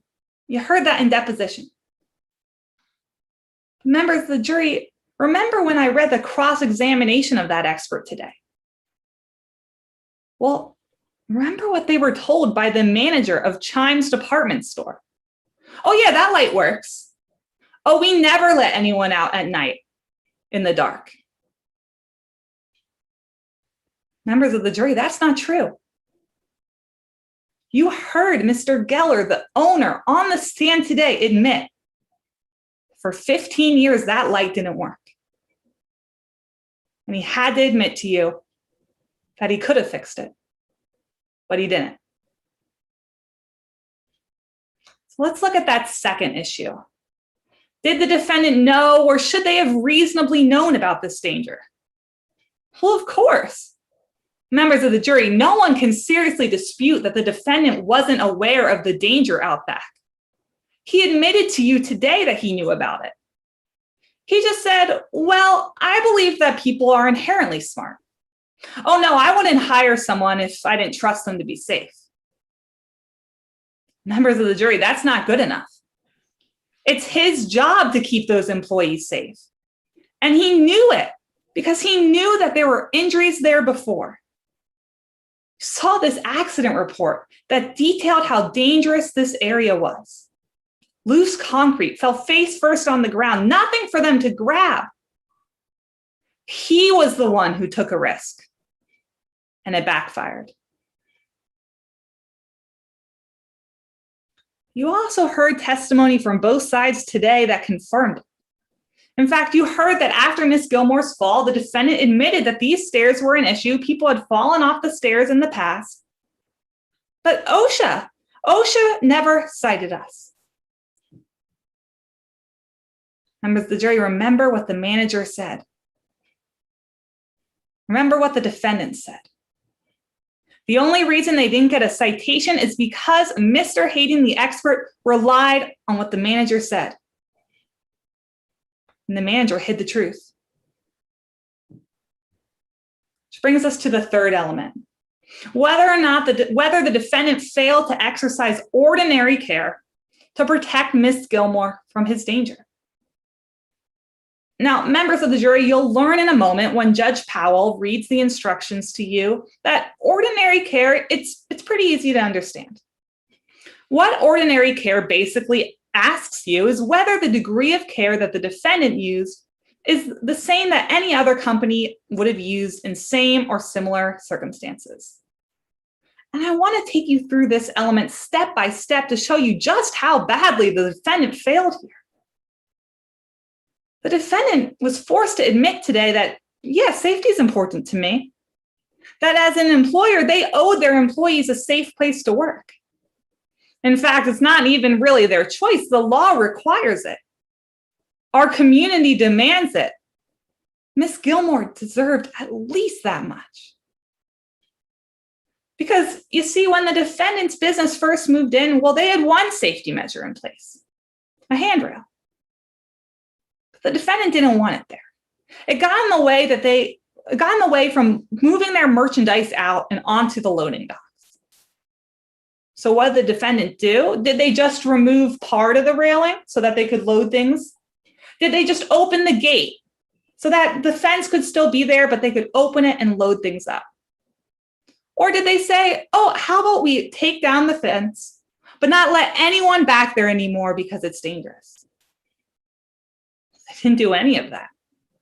They just ripped up the railing and continued to force people to use those stairs day after day. And in fact, the defendant told you on the stairs stand today that sometimes even people using it as a loading dock would go up and down those stairs. Today, the defendant wants you to excuse their behavior. They claim that, well, it wasn't our fault. They claim that it was the plaintiff herself. But members of the jury, the defendant was the one who sent the plaintiff back there in the first place. Not only did they banish any smoking employees to that space and require them to take their trash out there, they even went so far as to require them to clean up the area. This tells us everything we need to know about what the defendant was worried about. What they were worried about was the image of their company. Even though they knew that back stair was dangerous, they didn't let employees out in the front to smoke. They didn't let them use another space. They continued to force them down these stairs. That's why when you're asked, did the negligence of any of these named parties proximately cause the injury in question, you'll answer yes to the Chimes department store. And on the very next page, assign the defendant 100% responsibility. Members of the jury, you can't create a dangerous situation and blame the person you forced down there.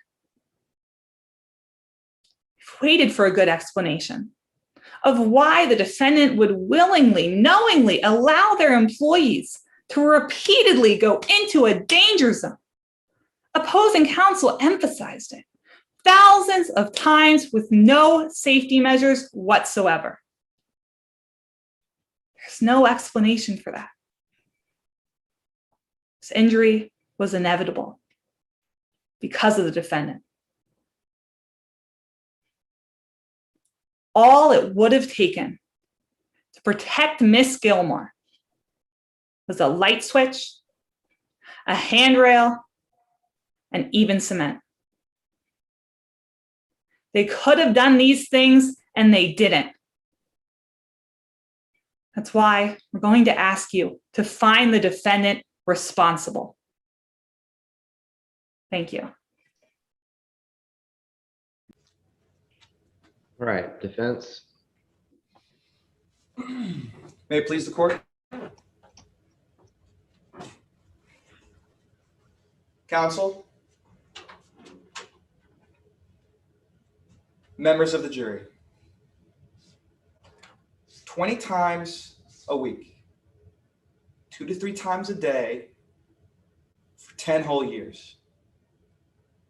This is a simple case with a simple answer. For 10 years, the plaintiff walked the steps of that loading dock over and over again. For 10 years, she never complained to management once about the lack of guardrails. For 10 years, she didn't have trouble going up and down the steps. Those are some of the facts that I told you to pay attention to in my opening statement when I first got up here to speak with you. And after this trial, can you see why they're so important? The night of her accident, she knew the terrain. This wasn't her first time out there. She knew what the steps were like, how big the landing was. She knew how the door can swing all the way open, what the lighting was like. She knew everything about the loading area because she'd been out there so many times before. Now, I can't stand up here and tell you what was going through her head in that moment. Why she wouldn't just open the door all the way or try something safer than trying to tiptoe around this edge of the door. I can't tell you what was going through her head. But what I can tell you is that this case is simple. The loading dock just wasn't dangerous, but the plaintiff's actions that night absolutely were. Now, we need to talk about the plaintiff in this case. Now, you saw today that the plaintiff on direct examination, she was being asked questions by counsel. She was giving every answer just perfectly, exactly what counsel wanted to hear. And if you were watching her during that examination, you probably saw her looking down several times. What do you think she was looking at? Her notes? Deposition? Something. But then notice on cross-examination, when I got up to speak with her, could she remember a single thing when I asked her a question? Members of the jury, I had to refresh her recollection at least 3 times, point her to her deposition. You couldn't get an answer out of her when I came up to ask her questions. In fact, I had to remind her that at the moment of the fall, it wasn't just taking a step, she was trying to squeeze around the door. Why do you think she fought me so hard on that today? What was she trying to hide? Well, you know that it's because she was trying to show and hide that this accident wasn't her fault. She didn't want you to think that. But because we now know that it was, you know that she failed to prove her burden in this case. So I want to talk with you now about exactly what she failed to prove. So the plaintiff brought this case. All right, so they had to prove three things, and the plaintiff just talked about them a little bit. One is that the loading dock outside of Chimes posed an unreasonable risk of harm. Two, that Chimes knew or should have known about that danger. And three, that Chimes failed to use ordinary care to protect the plaintiff. Well, after listening to the testimony and seeing the evidence, you know they failed to prove all of them. So let's walk through how everything Chimes did was what any other business would have done in the same situation. And then we're going to talk about, and I'll remind you how what the plaintiff did was completely unreasonable because she took a risk, she made a choice, and ultimately she's responsible. So let's start with the first element. The loading dock outside of Chimes posed an unreasonable risk of harm. The key word, unreasonable. So let's take a look at the loading dock outside of Chimes again. Members of the jury, this isn't some death trap like the plaintiff just described to you in their closing argument. Dangerous for years? Remember the testimony you heard today. Over all the years, the plaintiff didn't have a single problem in the light, in the dark, going up, going down. They wanted to talk so much about a prior accident. But members of the jury, do we know anything about that accident? Did you hear from that witness today? The person who fell 10 years ago? No, you didn't.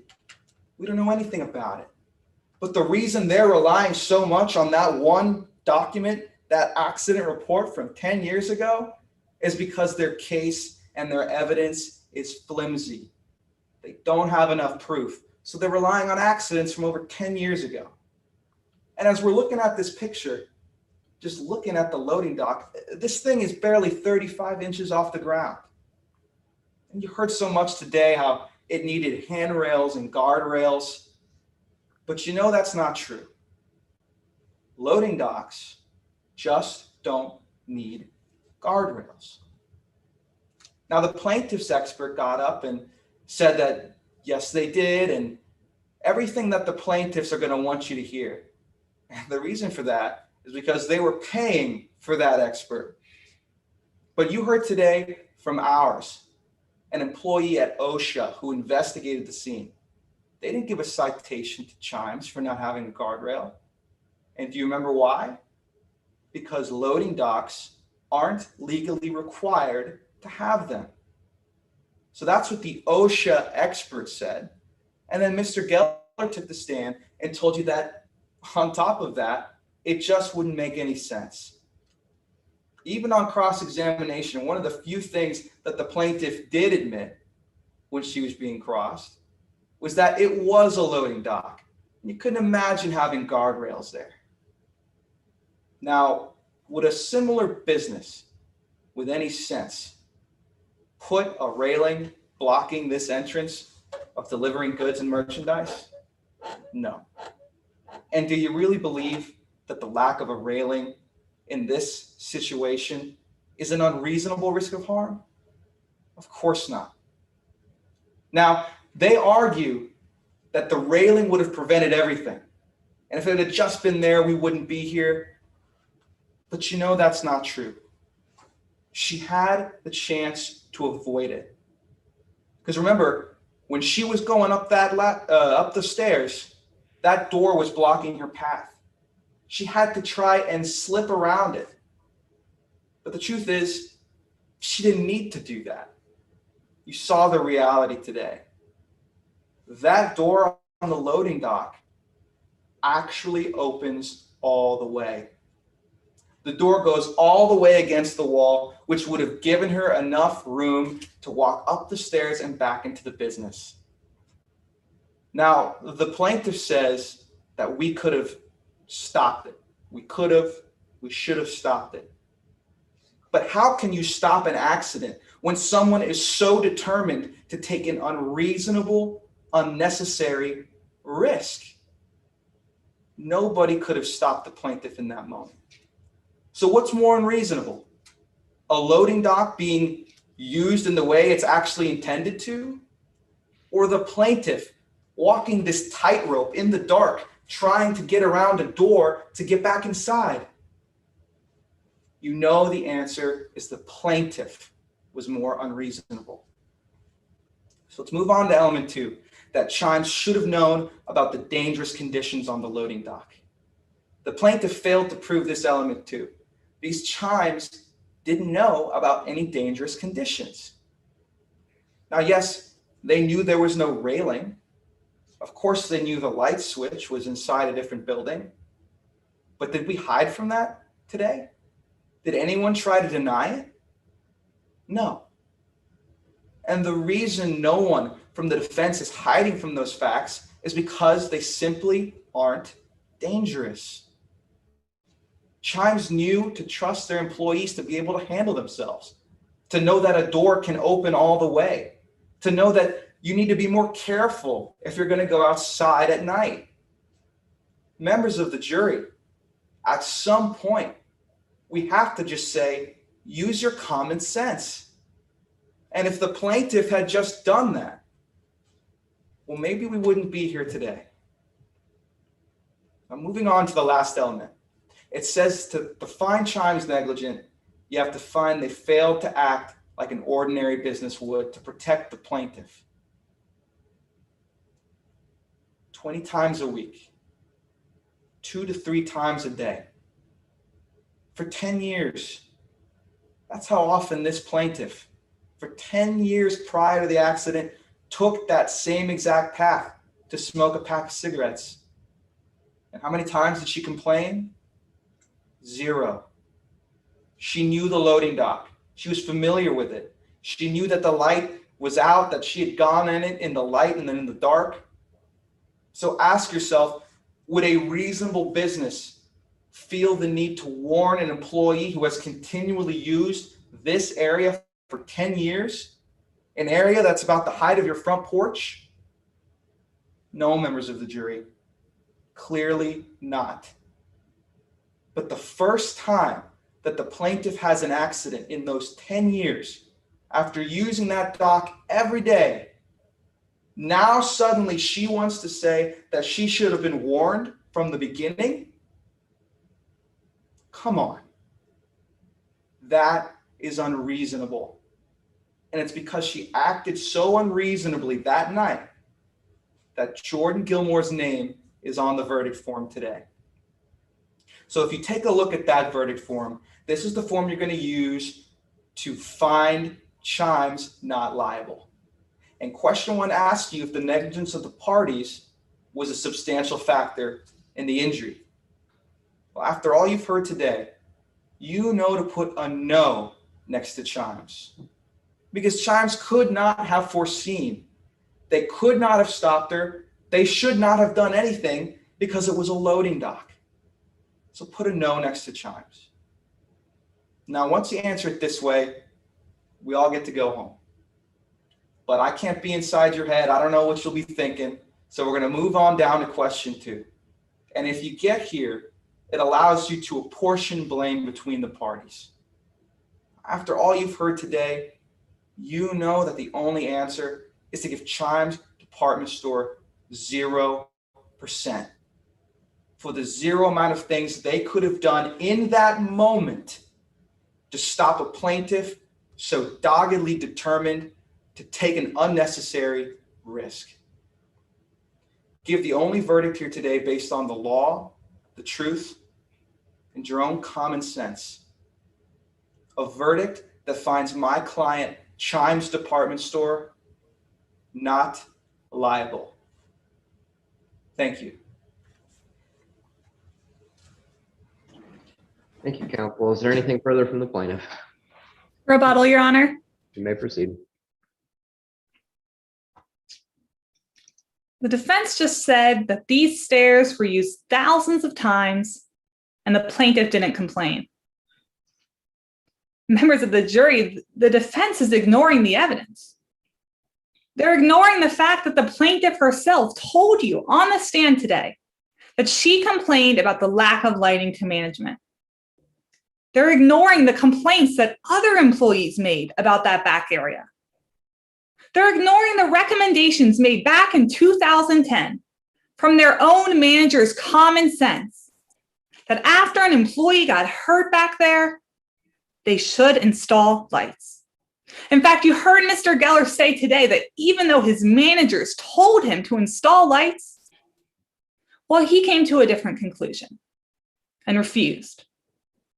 They're ignoring the fact that when Miss Gilmore got hurt, the defendant looked her in the eyes and told her, we should have fixed those stairs years ago. And told her, I'm sorry. Even though the defendant ignored the evidence that would have prevented this injury, members of the jury, you don't have to. Because when you look at the evidence, it's clear. And that's why we'll ask you to consider that evidence and find the defendant responsible.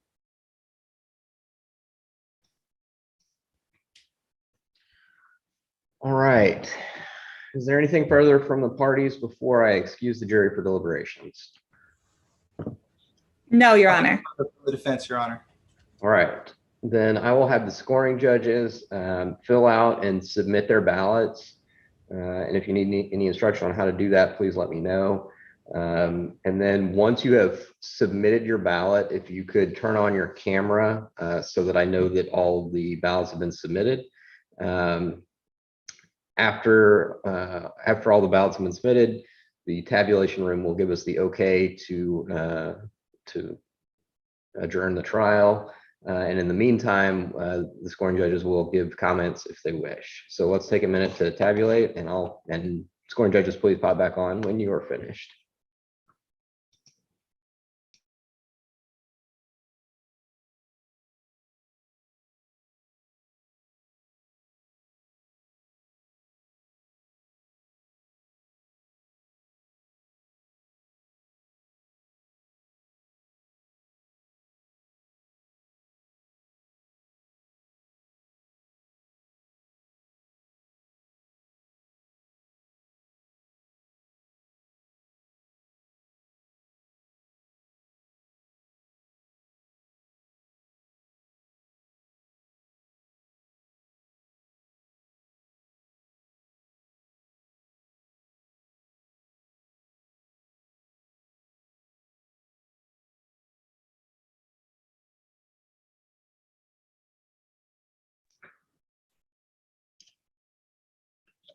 All right, everybody submitted? Yeah, we just email it back to Robert, right? Correct. Yeah.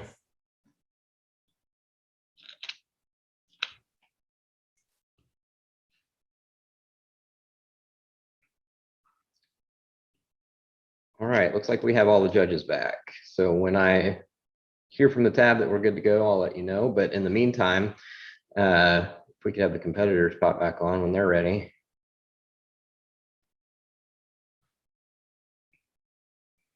Excellent. Okay. Well, first of all, let me say great round this morning. I think both sides did very well. It was fun to watch. I would like, y'all are really lucky, I think, to have a panel of really good trial lawyers that watched this round this morning. And I don't have to give any comments because all of them will be able to give you some great insight in what happened. But I'd like each of them to introduce themselves. And my name is Colin Powell. I'm a trial lawyer in Dallas, Texas, that I do insurance defense and product liability, personal injury work for the most part. So slip and falls right up my alley. But let's go around and have everybody else just introduce yourselves, tell them a little about your practice, and then give one or two or three comments, things that they can use to improve for the next round this afternoon. Sure, I'll start, I guess, since I don't know where everybody is. Great job, guys. Hard to do these via Zoom, I know. My name's Sam Houston. I'm a trial lawyer in Houston, Texas, and I've been practicing law for about 30 years, graduated from Baylor Law School. Real quick, and I know I always try, and I do a lot of these, so I try to give you one thing each that if you go on that you can try to use. I think it's for Tyler, it's tough on the defense side. The facts seem to kind of, there's a lot more on the plaintiffs. That's just my feeling.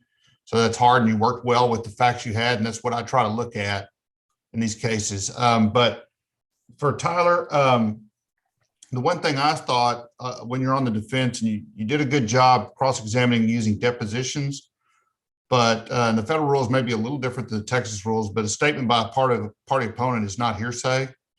And when you're crossing, you could actually have read that in or put it up and really emphasize rather than giving the witness a chance to refresh her recollection and answer herself. I tend to not let them answer themselves. I read exactly what they say to just show the inconsistency. And I think you'd get a little more bang for your buck in cross-examining to actually use, and you don't always know if they're going to answer one way or the other, but read that exactly and read what they said. That's generally what I do, because you did say it would be hearsay. It wouldn't be hearsay. You can read the plaintiff's deposition and you can do whatever you want. It's a statement by a party opponent. By definition, it's not hearsay. So that's just a little thing. And I think a lot of people kind of mistake that and miss in trials. I see people do that. And I try to really always emphasize, it's a pet peeve of mine, that you can just read it. And that's the better way to do it, in my opinion. And but good job on what you worked with. Laura, yeah, I said it's Lauren, I'm sorry, Lauren. No worries. Lauren, good job. And you did something that I really liked, and I applaud you for it. I love checklists on cross-examination. I use them all the time. I love them, especially if you've got things that you're really sure you can pin them on, and you did, and you followed up. The one thing you might do, and it makes it even more effective, I like to use those checklists both to an opening, during the cross, and then in closing. And you used it during your cross and your closing, but I think you might find it more effective if you show the jury up front, you tell them, I'm going to show you these elements, and you check it out. And then you kind of backtrack and you do it during the case. I told the jury in opening these things, and then you show that the jury, you were telling the truth in opening. And then in closing, you go back. They say all these things in trial ad. I don't know what it's called. There's a term for it. I just say using stuff over and over again because that's what you do.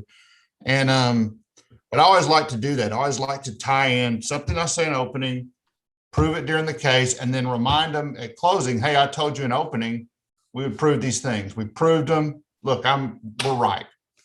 Just something you might use. And I think you use it very effectively.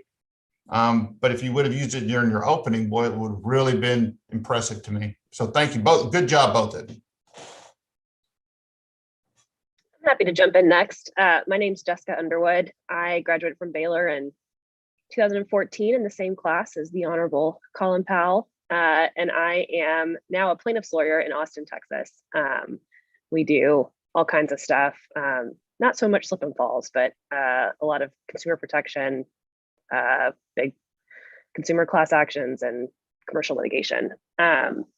Great job, both of you. I really enjoyed watching today, and I'm really impressed by you guys. Tyler, nice Zoom setup. That was, I think, a very effective way to use your camera and not feel limited by sort of the, Brady Bunch box, and actually get to still sort of use the courtroom, move your body around. I thought that was really effective. I think you do have the tougher case on this one, unfortunately. One thing, you've got a witness here who I think, really played up the melodrama on the plaintiff's side. And I thought in your closing argument, really sort of the personal attack on the plaintiff. And, I thought there was maybe a little bit more emphasis on that than maybe you want to play up in this kind of sympathetic case. Lauren, for you, I thought you did a really great job. I agree with what Sam said about your checklist. One thing that I would suggest maybe in future rounds, you kind of played this case as they should have had the light switch, they should have had the even concrete, and they should have had the guardrail. And if they'd had all those three things, this wouldn't have happened. But what if instead you said they could have had a light switch or uneven concrete or a guardrail, and even just one of those would have saved your plaintiff in this case? You don't need all three. Even just one of them would have done it. And I think, that makes it seem even more unreasonable that they didn't take even one step to make it safe. But great job to both of you. I'm happy to jump in next. I would echo everything that has come before me. My name is Josh Hedrick. I'm a business trial lawyer in Dallas, Texas, and a 2007 graduate of Baylor Law School, and did mock trial when I was a law student. So it's interesting to see what it looks like. We're all starting to make me feel old here. A terrific job by both sides. I'll try to be relatively brief, and really I've got one comment for each side and then one global comment. Let me start with the global comment. I thought both sides could have done a better job of really helping us visualize earlier what the accident looked like, what the fall looked like in a way that is persuasive to your side. It came out, I got it eventually, but especially in openings, I was kind of struggling to visualize what does this look like. And the pictures are helpful, but some of the pictures, you don't really know what you're looking at without context. And some of the pictures put the other pictures into context. So I would try to get that out quicker. For you, Lauren, I thought you were very smooth and very polished. I mean, which is a good thing. And when you're able to have that in a competition like this, where you've got limited prep time, I think that speaks to your talent and your ability. But I would work especially on direct examination of being more conversational. It felt a little bit choppy. It felt I know it wasn't rehearsed, but it almost came off as overly rehearsed. And so think about how you can make it a conversation with your witness where your witness is the focus. That's my one kind of takeaway thing for you. For you, Tyler, on cross-examination, you've got some good points to make, and it felt very much like you were fighting with the witness. And part of that's the witness, and sometimes you're going to have to deal with difficult witnesses. But what I try to do, and what I tell the lawyers at my firm on cross, is you've got to think about, what are the points where I really care about what the witness says? And what are the points where this is really my chance to do an early closing? I don't care if the witness says yes or no. I'm going to make the point. And the witness was a tough witness to deal with, but it felt like you were getting bogged down a little bit in that. And I think if you kind of reassess which are the ones that I can just make the point and then I can move on. And if the witness fights you and the witness says something that may cause the witness to lose credibility, then go with that. And I thought everybody did a great job. Good luck to both of you as the competition moves on, and I enjoyed participating today. And I guess last, I'm Michael Smith. I'm a 1992 Baylor grad. I do mostly IP in federal courts. Great presentations, both sides. I agree with what was said about the camera angle. I think Tyler, initially it threw me off that I'm looking at half a courtroom, but it gave me the benefit of, I could see the gestures, I could see the movement. And from a judge's perspective, I was better able to evaluate your performance, I thought. So I defer to your judges, but Lauren, that's something you might consider, is whether you can get what you're doing across better doing that. I don't want probably, I'm so stealing that. Lauren, obviously, cross is one of your strengths. It was organized, and you had the witness on the ropes. And when the witness tried to get away, you got across to me what it was you wanted to get out of them. Very, very good job. Tyler, on your cross, remember that the jury is going to identify with witnesses. Don't start out by attacking witnesses if you can. Lauren started out by getting several things that she could get the witness to agree with. So consider whether you want to start out by being confrontational, or do you want to start out by something they agree.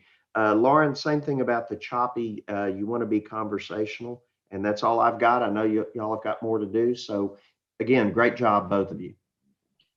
Thank you all so much. Thank you to the judges. I've got 1 point for each of you too, and they're real quick. Lauren, I'll echo what they've said about the cross-examination. I think that was great, but there's always an opportunity to listen to something that a witness has said and use it against them. He said, and I wrote this down, the witness said something like, oh, it wasn't a big deal that the concrete was incredibly uneven. And the fact that he put that modifier in front of uneven was spectacular for you, and you didn't pick it up. And so like your next question, every time you talk about the concrete being uneven, say the incredibly uneven concrete the rest of the trial, because that's great. And then Tyler, you had some great objections. You were definitely on point and presented your arguments very well. We had that fight about the prior incident, and it came up through testimony first, and you made, I think, a proper objection to preserve error there. And then the exhibit came in a little bit later, and you didn't object to it. And I understand that we had already kind of covered it in the objection, but I think you still want to preserve the error on that exhibit if you think it is inadmissible, because I think you do. And so I was kind of expecting you to object, and you don't have to go into the detail, I don't think, because you'd already made the argument to me and for the record. But you still have the objection to it being, irrelevant and 403, and I would expect you to make that, I think. But those things, aside from those things, man, this was a fun round to watch, and I wish you both luck in the rest of the competition. Thanks again to our scoring judges for taking the time out of their morning. One thing, now that it's over, can we ask where they're from? I'm just always interested in that. Sam, are you judging any other rounds? Is anybody here judging any other rounds? Oh, I am, so I probably can't. I Yeah. can't this afternoon. You're right. Yeah. So if you want to look them up after, I think they'll probably. No, I won't. I want to make sure I'm by the rules. You're right. I'm judging this afternoon, so in case one of them comes in front of me, I shouldn't know that. Yeah. All right. Well, thank you to everyone, and have a great rest of your day. Thanks, guys. Thank you all so Thank much, you. and great job, Tyler. Great job. That was fun.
Hello, hello. Hello. How's it going, Your Honor? It's going well. How are you, Mr. Hobbs? Doing pretty good. Glad to be here. Excellent, excellent. Hey, Brad, how are you? Good, Judge. How are you? Doing well. Hello, Jessica and Tyler. Tyler, I see. Oh, never mind. Okay, just double check. Still from the last round. Oh, no problem. No problem. All right, then we're nearly all set. I think we have our last person joining now. We'll get started here in about 5 minutes after I get the all good for the tab room. But in the meantime, contestants, feel free to test your tech and make sure you get everything in order. Now that we have everyone in the room, I will go ahead and put my phone number, my cell phone number in the chat. So in case anyone has any issues, feel free to give me a call, especially if you get knocked out of the Zoom meeting for any reason. All right. Absolutely. Thank you. No problem. In about 4 minutes, we'll get started.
All right, we've received the all clear. Are the parties ready to begin?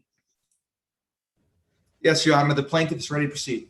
Yes, Your Honor, the defense is also ready to proceed. Okay, great. Before we get started, are there any housekeeping or pretrial matters y'all like to get into? Yes, Your Honor. Before we get into pretrial matters, may we state our appearances for the court? Sure.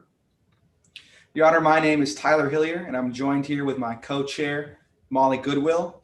We represent the plaintiff, Jordan Gilmore, in this case. Thank you. Defense? Your Honor, my name is Matthew Hobbs, and along with my co-counsel, Summer Combs, we represent the defendant, Chimes Department Store, in today's case. Thank you. All right, plaintiff, we'll start with housekeeping matters before we get into substantive motions. Yes, Your Honor. Your Honor, pursuant to the rules in this jurisdiction, any bench conferences which would ordinarily require us to approach the bench will be conducted constructively, so that everyone in the courtroom has the benefit of hearing our arguments. Yes, we can do that. That being said, Your Honor, is it this court's preference that we ask to approach the bench each time, or may we assume that we're constructively at sidebar when making and responding to objections? In this format, you can assume that you're at sidebar. Yes, Your Honor. Once evidence has been, or exhibits have been moved into evidence, would you like us to ask the court's permission to publish evidence each time, or may we publish freely? You can freely publish admitted evidence, yes. Yes, Your Honor. I'd also like to bring to the court's attention that the parties have stipulated to several pretrial matters and would like the court's permission now to pre-admit several exhibits into evidence at this time. Sure. What are your exhibits? What are the exhibit numbers? Your Honor, the parties have stipulated to exhibits 1, 3, 5, 6, 15, 17, 19, 31, 32, 33. All right. Defense, does that sound right? Yes, Your Honor, that's our understanding.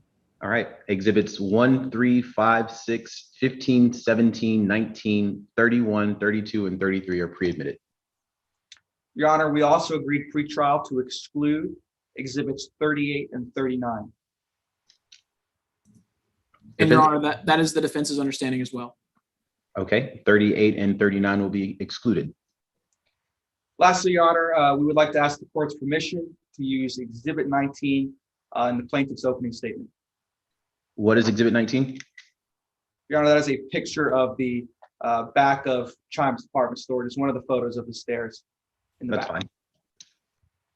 fine. Your Honor, as you can see, we got a lot done in pretrial, but at this time, the plaintiff is ready to proceed with the opening statements or other pretrial matters. Well, before we get into openings, defense, do you have any housekeeping matters? Yes, Your Honor, just to inform the court and ask the court's permission, during my opening, I plan to use Exhibit 3, which is one of the ones we just pre-admitted. It's a picture of the doorway and the stairwell that's at issue in today's case. That's fine. Perfect. And Your Honor, we do have one other substantive motion to bring before the court today. Okay. Plaintiff, do you have any substantive motions? No motion, Your Honor. All right. Defense, let's go.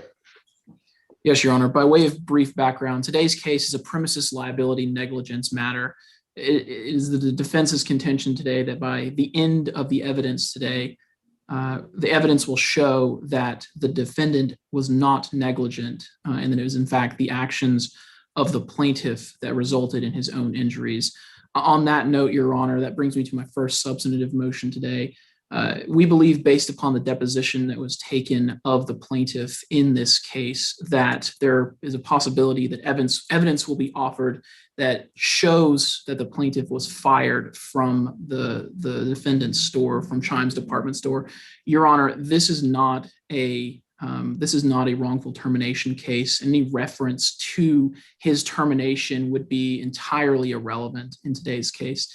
If, however, Your Honor does find that it is relevant and that it does have some probative value, Your Honor, which we contend it does not, that probative value would be substantially outweighed by the danger of confusing the issue and misleading the jury in today's case.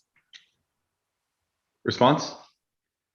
Your Honor, we ask that you deny the defense's motion. The testimony about the plaintiff being fired is probative to show background information about the relationship between these two parties as they stand here in trial today. Your Honor, the standard is that the probative value must be substantially outweighed by the risk of unfair prejudice. Your Honor, it's our contention that the simple mention that the plaintiff was fired as a result of this injury is not substantially outweighed by unfair prejudice to the jury. So we ask that you deny their motion. Excuse me, as a point of clarification, did you say he was fired as a result of this incident or just happened to be fired subsequently? After the injury, he attempted to go back to work, at which point the defendant told him there was no room for him, and he was, in essence, fired. Okay, I will not grant a motion to exclude, but I'll grant a motion in limine so that we can talk about it before that evidence is broached in front of the jury. Anything further from the defense? Yes, Your Honor, that concludes our substantive and procedural issues we had before the court, and we are also ready to proceed with opening statements. All right, plaintiff, you may begin. Yes, Your Honor.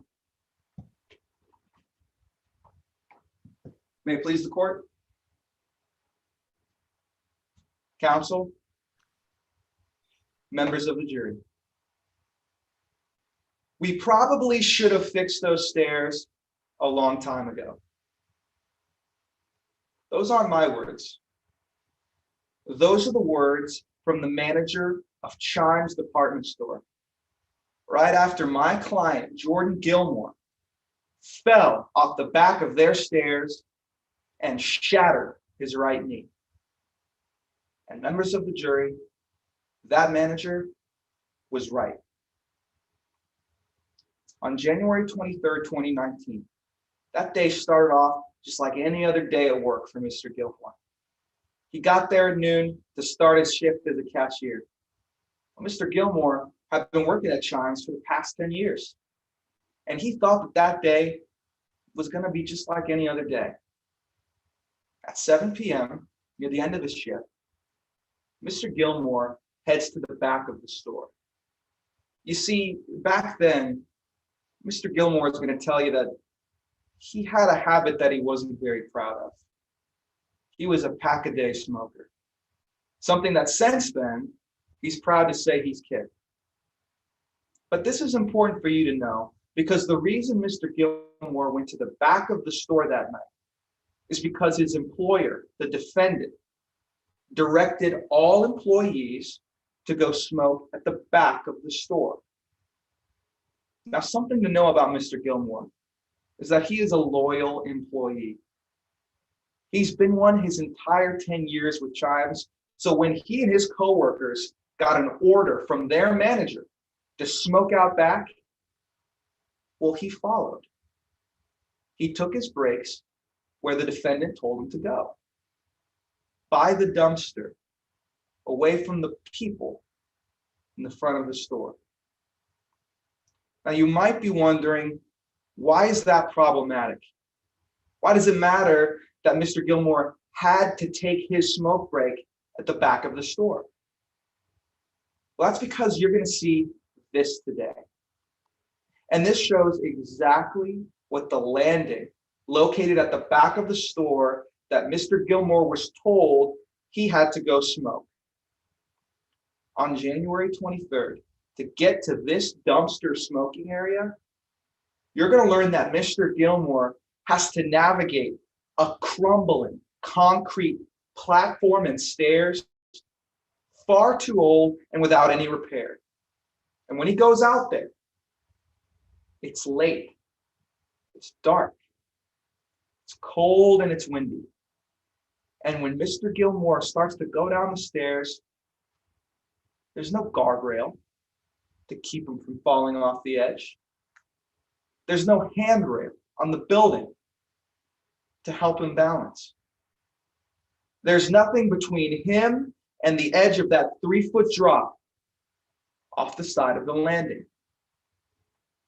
Now, you're going to learn that those stairs, they weren't always that way. When the defendant first moved to that location, the area had guardrails. Reese Geller, the store owner, he had his landlord remove them in order to convert the area into something called a loading dock. Now, when he did that, when he removed those guardrails from those steps, he knew exactly what he was doing.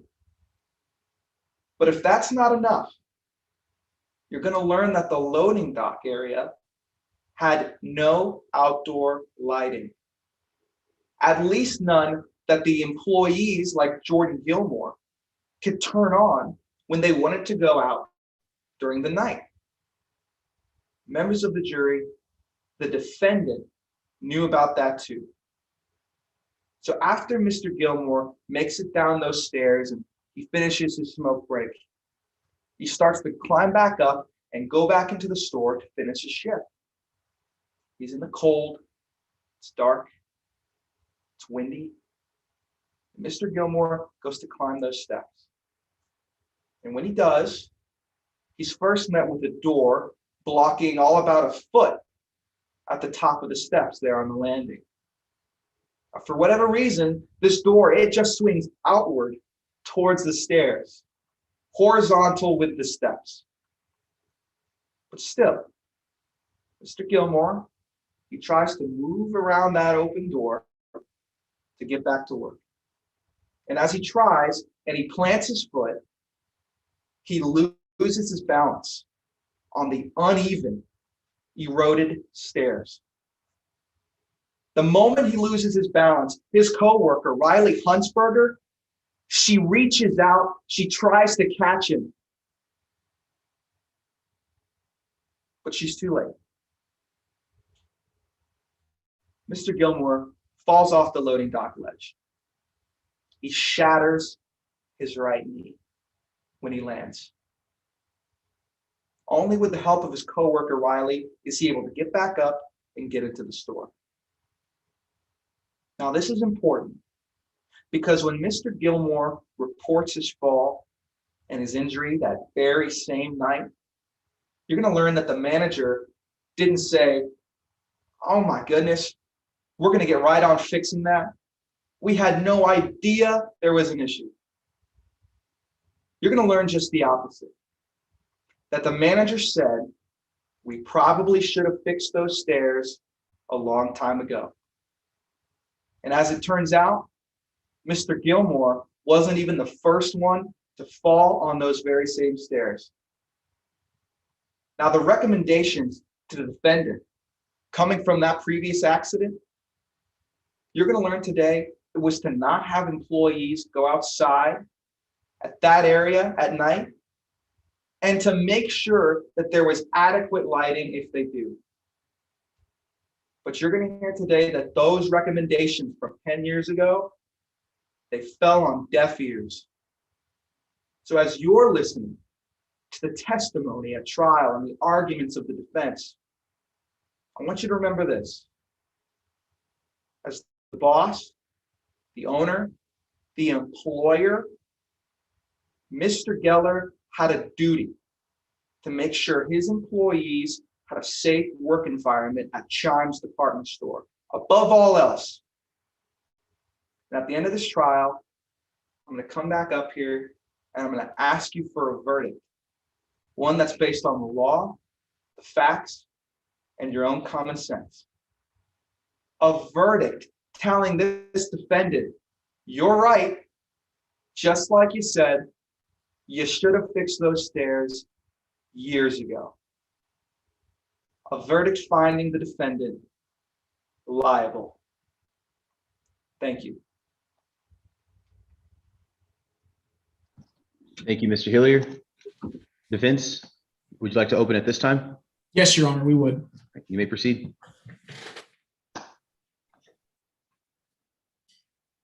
Your Honor, opposing counsel, members of the jury,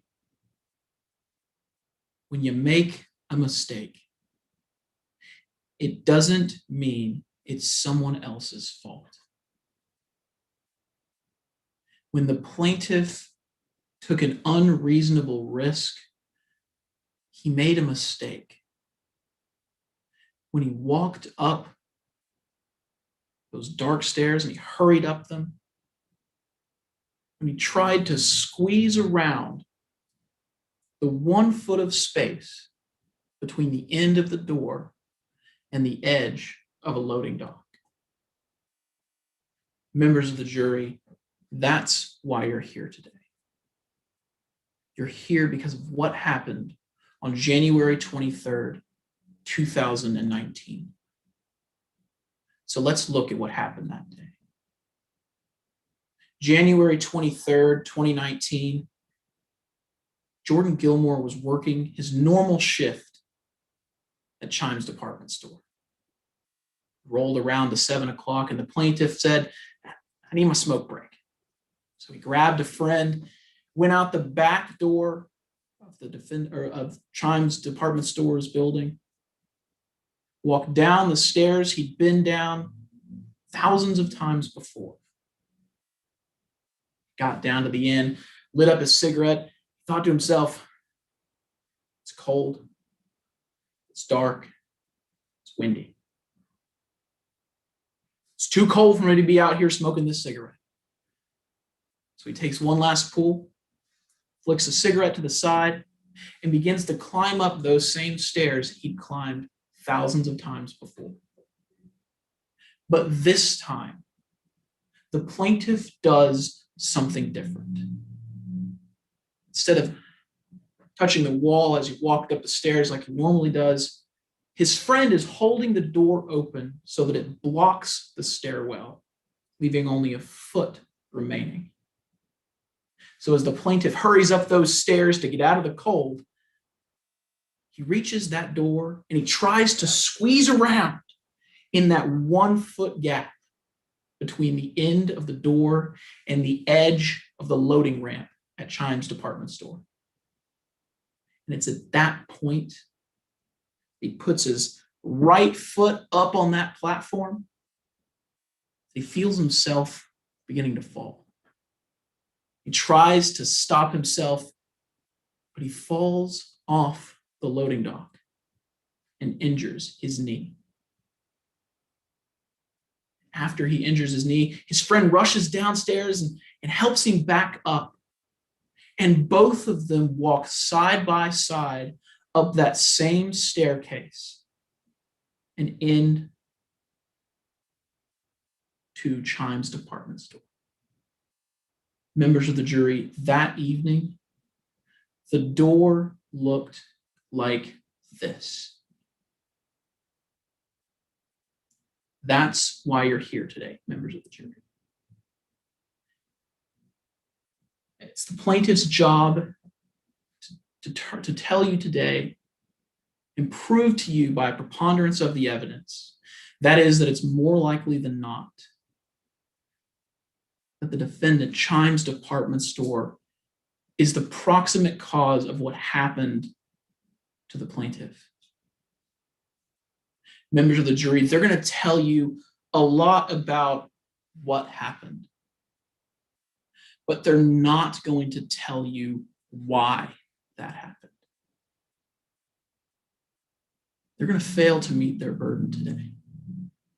When they're attempting to do that, you're going to get to hear, we anticipate you're going to hear from several different witnesses. In fact, when my opposing counsel was up here a few moments ago, he told you what you're going to hear. We anticipate you're going to get to hear from the plaintiff himself.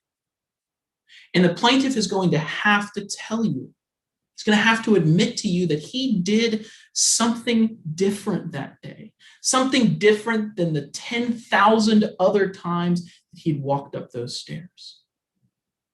He's going to tell you how he tried to squeeze around the end of that door, right near the edge of that loading dock, in that 1 foot gap.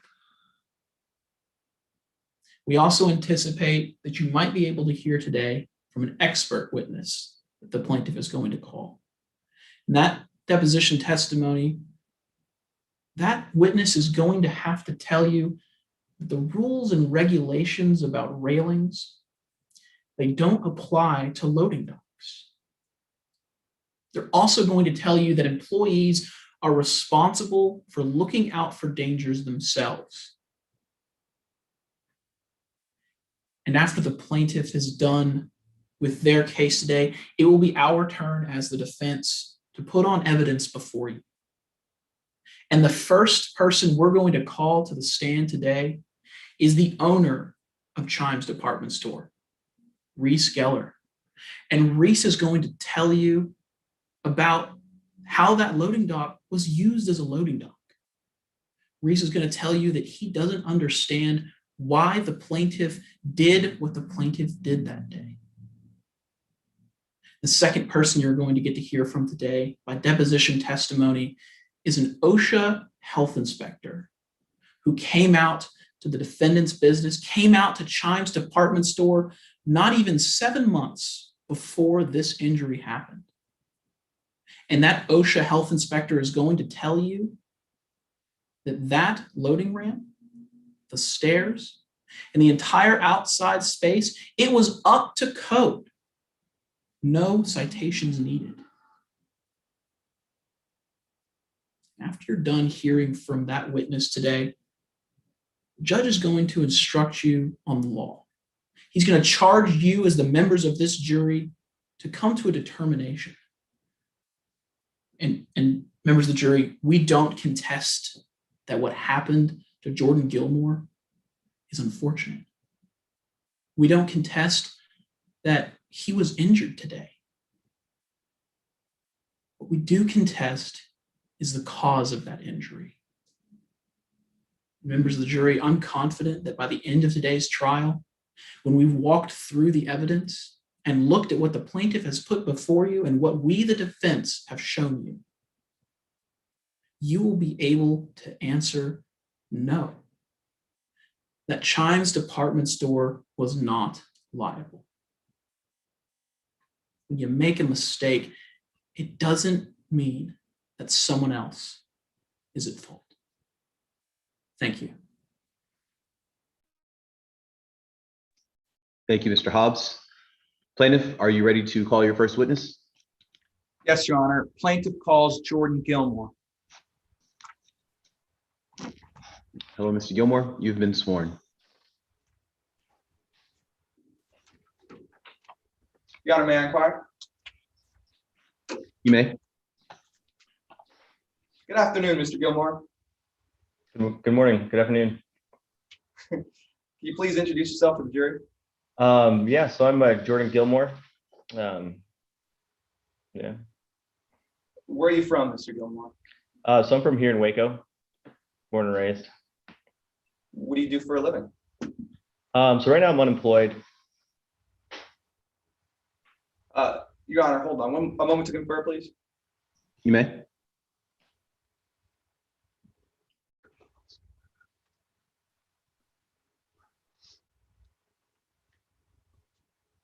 Your Honor, at this time, may we approach sidebar to discuss a pretrial matter?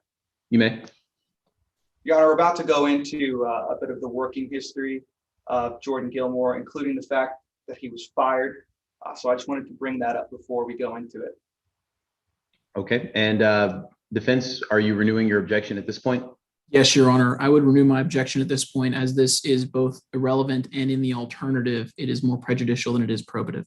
All right. Well, I'm going to give Mr. Hillier some leeway. So your objection is overruled and you can inquire, Mr. Hillier. Yes, Your Honor. Yes, Your Honor. Mr. Gilmore, are you currently working at the moment? No, so I'm currently unemployed. Ever since I broke my, shattered my knee, I've had to take some time off, and then I've never been able to go back to work. And where were you working before your recent unemployment? Yeah, so I worked for Chimes for 10 years prior to shattering my knee. And then I had to take some time off because, well, I shattered my knee. And then when it was time for me to go back, they had filled the position and said they didn't need me anymore. So I've just been kind of out of work since then. I'm sorry to hear that, Mr. Gilmore. Now, I do want to talk a little bit about your time at Chimes, though. So what was your role while you were there?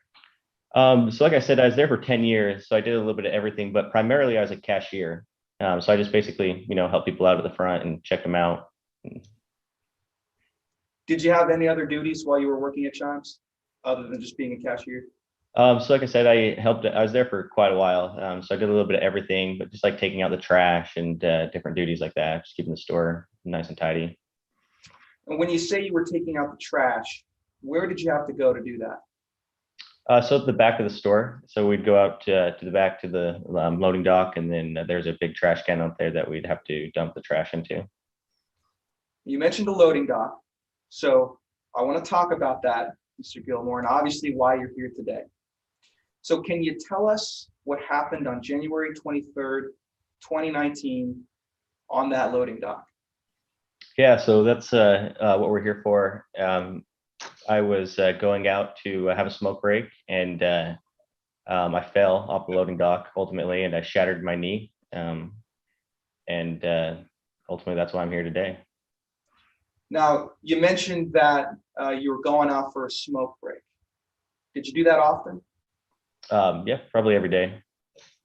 And why did you have to go to the back of the store to go on your smoke break? So at some time while I was there, we received a memo from the owner or the manager, I can't remember which one, but basically they said that if we want to smoke on the premise, we have to smoke on the loading dock or outside the back door. So on the ground or on the loading dock up there. Go ahead.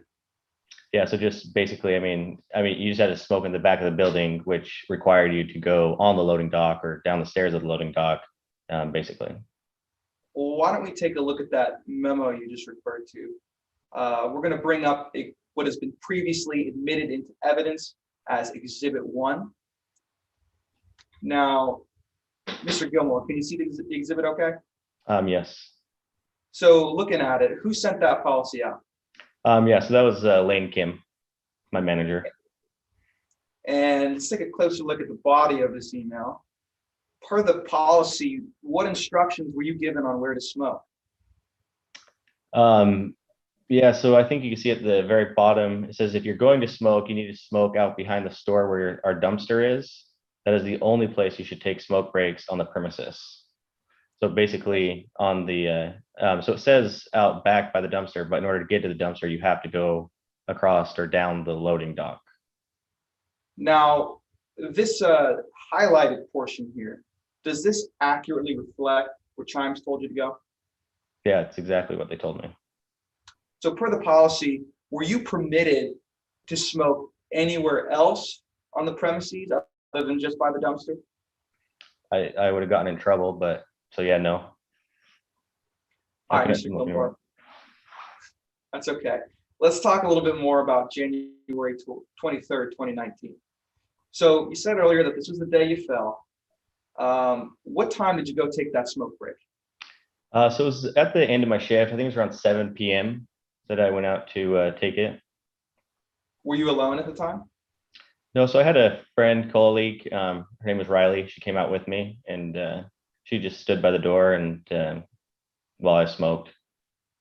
So when you went to go out the door and you find yourself outside, let's describe the scene a little bit. What was the weather like? So it was January, so it was really cold and windy, and it was already pitch black out. It was very, very dark. And so Riley, she'd hold open the door for me a little bit so I could have a little bit of light. But ultimately, I just went out there, stood on the ground. It was really cold, and just smoked, and just in the back, just what you'd imagine on a winter night. It's cold, windy, dark. You mentioned a few times it was pretty dark out, but was there any kind of light source outside of Chimes that helped you see? So besides Riley holding up the door, there was no light. So if she had the door shut or if she didn't come with me, it'd been pitch black, but there was a little bit of light just coming from the inside of the building, portraying out into but very little. Now, let's be specific. Was there no light at all, or was the light outside the building just not on? Yeah, so they have a lamp post or a light post or whatever it is, but it's just never turned on, and so it was not turned on that night. Well, Mr. Gilmore, why didn't you just turn it on? So I actually didn't have access to it. So it's it's a department store, so there's a store right next door, and the light switch to turn it on is in the store next door, so we couldn't turn it on. Mr. Gilmore, did you ever tell managers at Chimes that you and other employees couldn't turn on the lights if you wanted to? Yeah, so I believe we mentioned it a couple times, but they just said there's nothing they could do. So, All right, well, I want the jury to better understand now exactly where you were that night and how this accident happened. So we're going to pull up Exhibit 19 for you, Mr. Geller. okay. Mr. Gilmore, excuse me. Now, looking at this photo, can you tell us where you would go to take your smoke break? Yeah, so just at the bottom of the stairs there. So maybe a little bit kind of by the cardboard. And is this the dumpster where you would take the garbage out to? Yep, yes, sir. Now, when you were going on a smoke break or you're taking out the garbage, did you have to use the steps every time? Maybe when I was younger, I could just jump off, but yeah, pretty much every time. And when you weren't younger and you had to use the steps, was there ever a guardrail No. there for you to put your hands on? No. Was there ever a handrail on the side of the building to help you balance? No, not while I was there. No. Mr. Gilmore, was there anything for you to grab onto in the event of a fall? No, just nothing. So still looking at this picture, does the ground look uneven? Yeah, so it's slanted. And as you were going down the stairs, did you ever need to do something to keep your balance? Yeah, so I would that night specifically, it was a little windy and stuff and dark, and so I'd kind of lean up, kind of shivvy up against the wall, and just put my hand out to stable myself, and then that's how I'd keep my balance to go down. Well, I want to take a closer look at the stairs now, Mr. Gilmore. So let's pull up Exhibit 17. That's already been pre-admitted into evidence. What do you see in this photo, Mr. Gilmore? Yeah, so those are the stairs. As you can see, they're pretty beat up, just kind of old and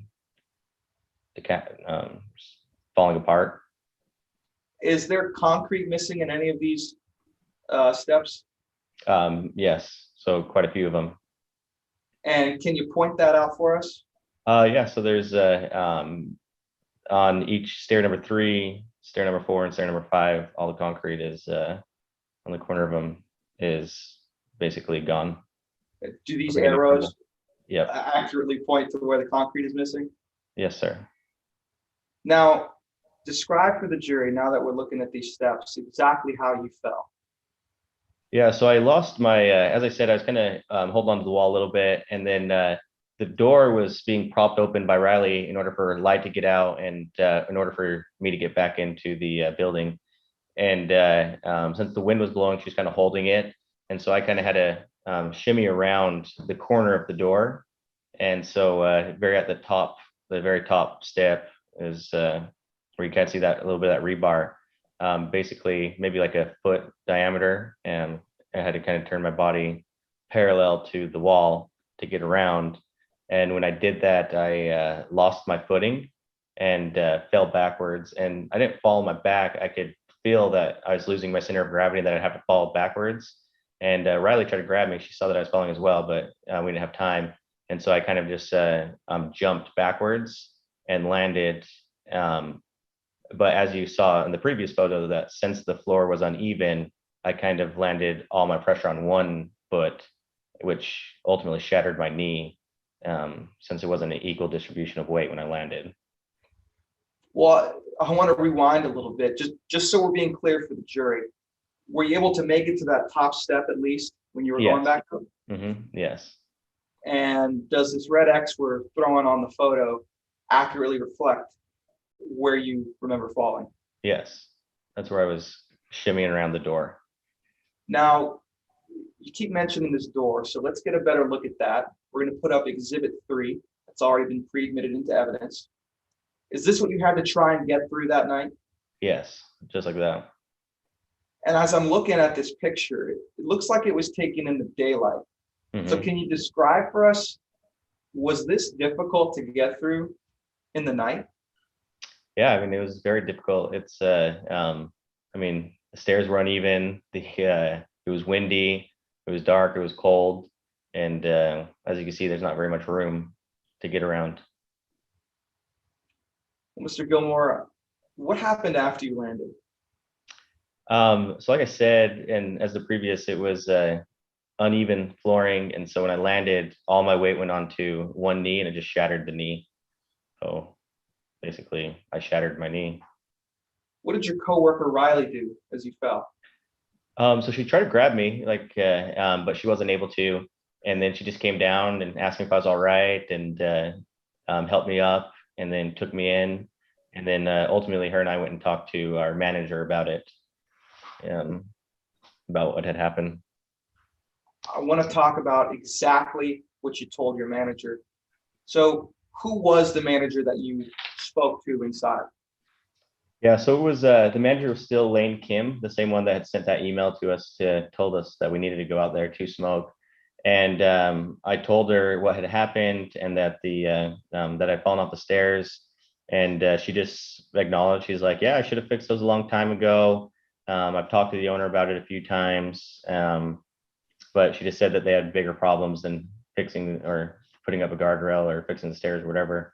And so she just said she was sorry. She's kind of dismissive, honestly, in my opinion, at least. The night you fell, Mr. Gilmore, before you went outside, had you ever gotten any warnings about there not being a light outside in that area? No, sir. Did you see any warnings posted about the uneven terrain or the steps? No.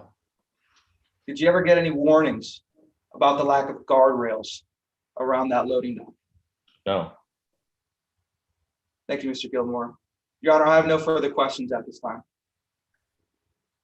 Ross? Yes, Your Honor.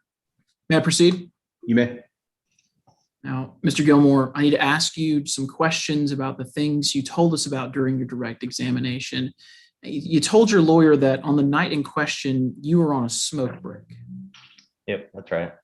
And Chimes had a policy that employees needed to smoke out back by the loading dock, right? Yeah, just out back. They never told you to go on the loading dock for that, did they? I can't remember if they said to go on the loading dock or not. You remember that memorandum that you looked at earlier? Mm-hmm. Ms. Combs, if we could get that put up. Now that memorandum says, if you're going to smoke, I read that correctly, didn't I? Mm-hmm. Yeah. And it goes on to say, you need to smoke out behind the store where our dumpster is. That is the only place you should take smoke breaks on the premises. Yes, that's right. That memorandum doesn't say anything about the loading dock. No, but you can't get to the dumpster without the loading dock. It's your contention today that you can't walk around the building, Mr. Oh, you could, but through the back. Yes. Yes, it says by the dumpster. Yes. And that memorandum also doesn't say anything about smoking off the premises, does it? It does not, no. It doesn't say you can't smoke in your car. No. Now, I want to also talk about your experience working around this loading dock. At the time of your accident, you have been working at Chimes for about 10 years. Yes. And for those 10 years, you went out by the dumpster and the loading dock. Yes. And you'd guess you went out there at least 20 times a week. Mm-hmm. Yes. And there was never a rail on that loading dock, was there? No, sir. There was never one. And you never complained to the management about there not being a rail on that loading dock? I didn't even think about it. And that's because that is a loading dock. You don't even think you could put a railing on a loading dock. Yeah, it wouldn't make sense. And you were never injured until January 23rd, 2019. Mm-hmm. That's right. I want to move and talk about that date. That night, things were a little bit different than normal. Why? You would agree that things were a little bit different than normal, wouldn't you? In what way? I'm not sure what you mean, honestly. Well, it was dark outside. Yes. I mean, dark is normal every day. But it's not always dark at 7 p.m. year round in Waco, is it? No, only in winter. And it was windy that night. Yes. And it's not always windy here in Waco like it might be in Amarillo, is it? No. Now, you would say that it was pretty cold that evening. Yes. And it certainly isn't always cold here in Texas and Waco, is it? Well, typically in January, it's pretty cold, but in the summer, no, it's not cold. But yes, I guess whatever we're basing it off of, yes, it's not always cold here. And you weren't planning on being outside very long in that cold weather. No. And in your own words, it was too cold to just lollygag out there. Yes. And you were trying to get inside. Yes. And your friend kept that door propped open and light was coming through that door. Yes. And at that point, you walked down those steps. Yes. And you could see those stairs where you were stepping generally. Yeah, I could generally see, yes. And then you smoked your cigarette. Yes. And then you began to go back up those stairs. Yes.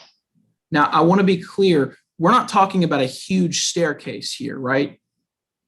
Yeah, 5 stairs is what it is. This comes if we could get exhibit 19 put up. Now, there's 4 steps and a landing to get onto that platform, isn't there? Mm-hmm. Yes. And as you walked the stairs, you actually got your right foot onto that platform. Yes. And your friend Riley was holding that door open. Yes. And that door swings out onto the platform. Yes. And you tried to go around the end of that door.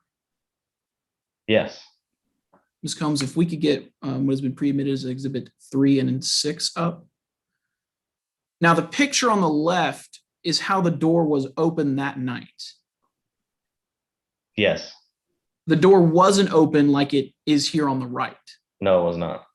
I just want to make sure we're representing this accurately to the jury since we're over Zoom here today. Ms. Combs, can we get what has been pre-admitted as exhibit 5 up? Does this accurately reflect what the loading dock looked like that night? Yes. And you squeezed between the end of the door and the edge of the platform. Yes.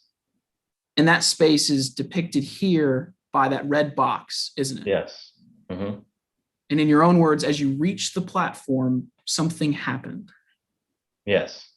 You tried to go around the end of that door, Mm-hmm. and your foot slipped. Yes. And that's when you fell. Yes.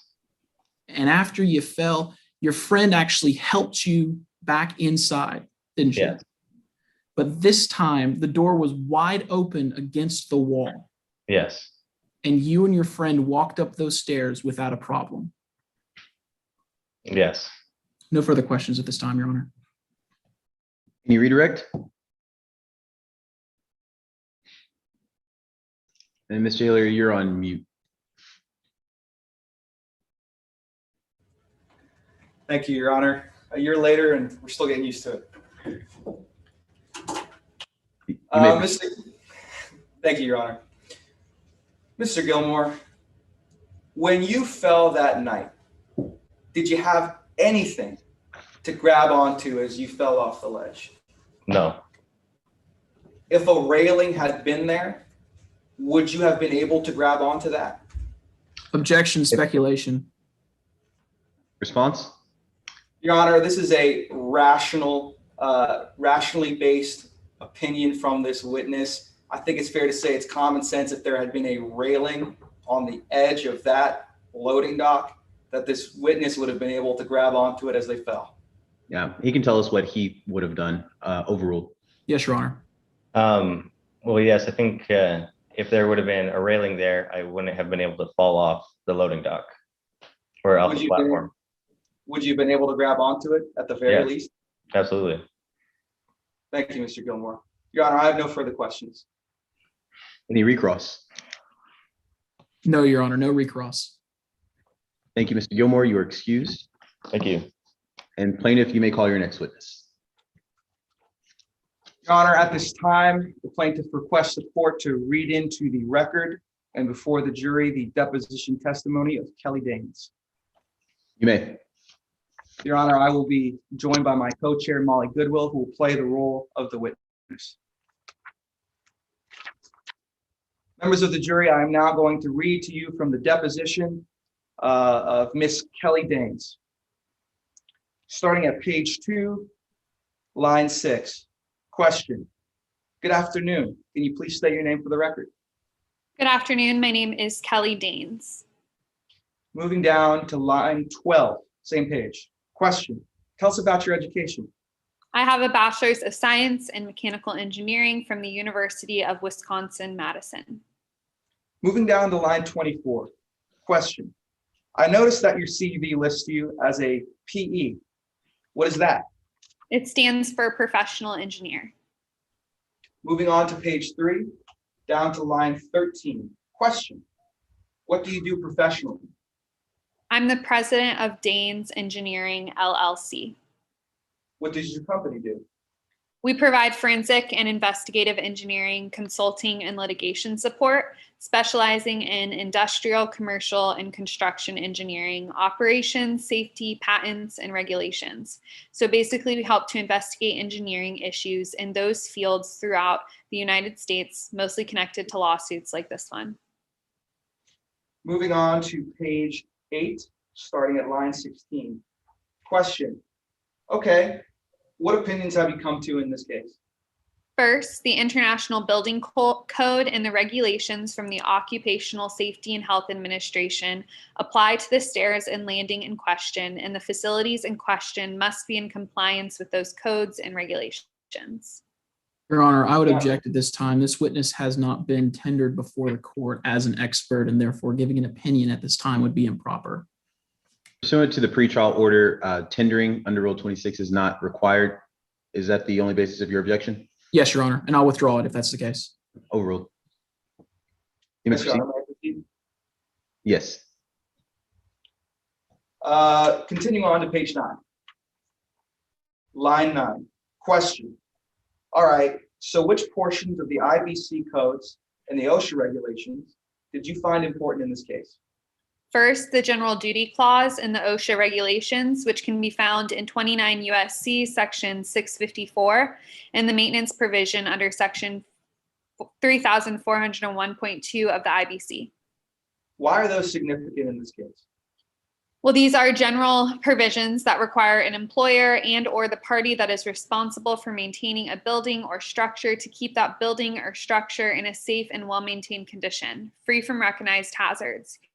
Here, as you can see from the photographs that I took during my inspection of the stairs, the broken off concrete, the lack of stair railing, the lack of railing on the platform, the door blocking the pathway, and the lack of a light switch to turn on the light above those stairs were all hazards that should have been identified with a simple and effective safety program. But the defendant didn't have such a program and never identified or corrected these hazards. So fairly clearly, the defendant violated these requirements under both the IBC and the OSHA regulations.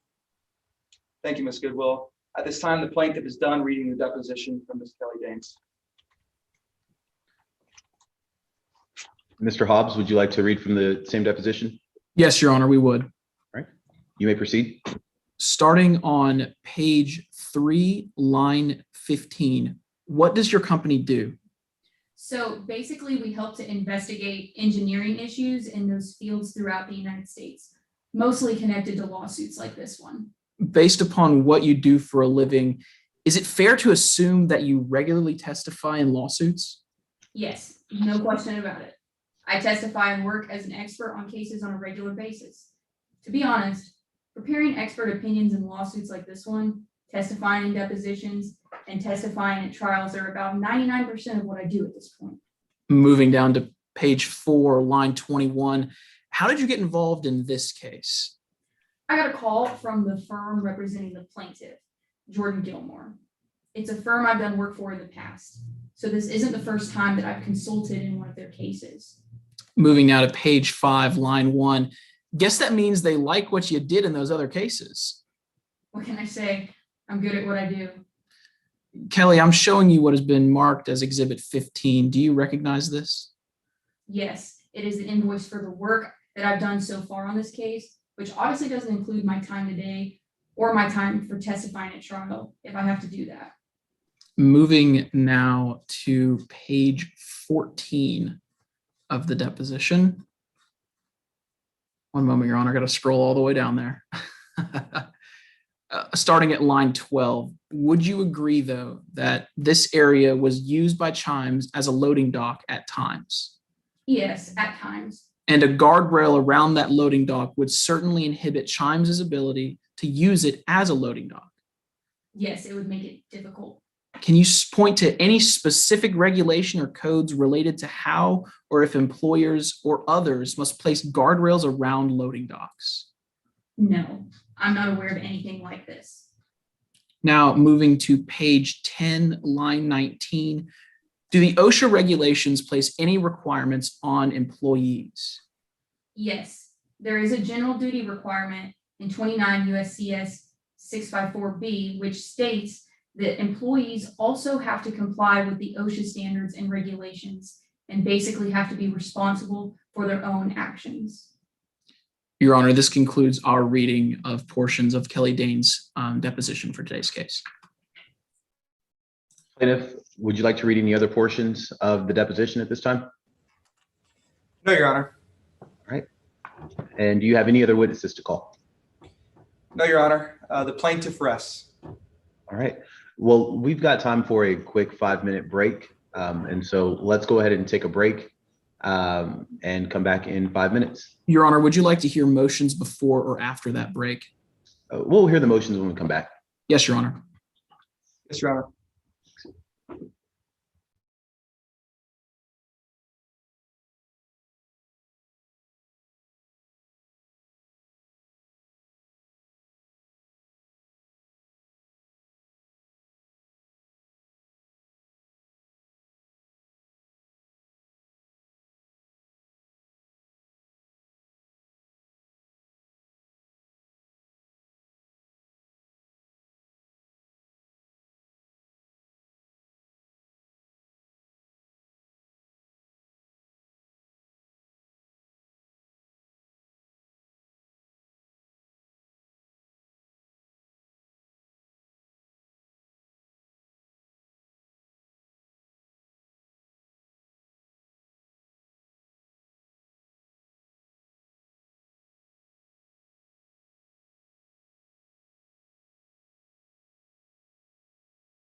Are the parties ready to proceed? Yes, Your Honor. Your All right. Honor, prior to proceeding, may we get a brief time check? Yes.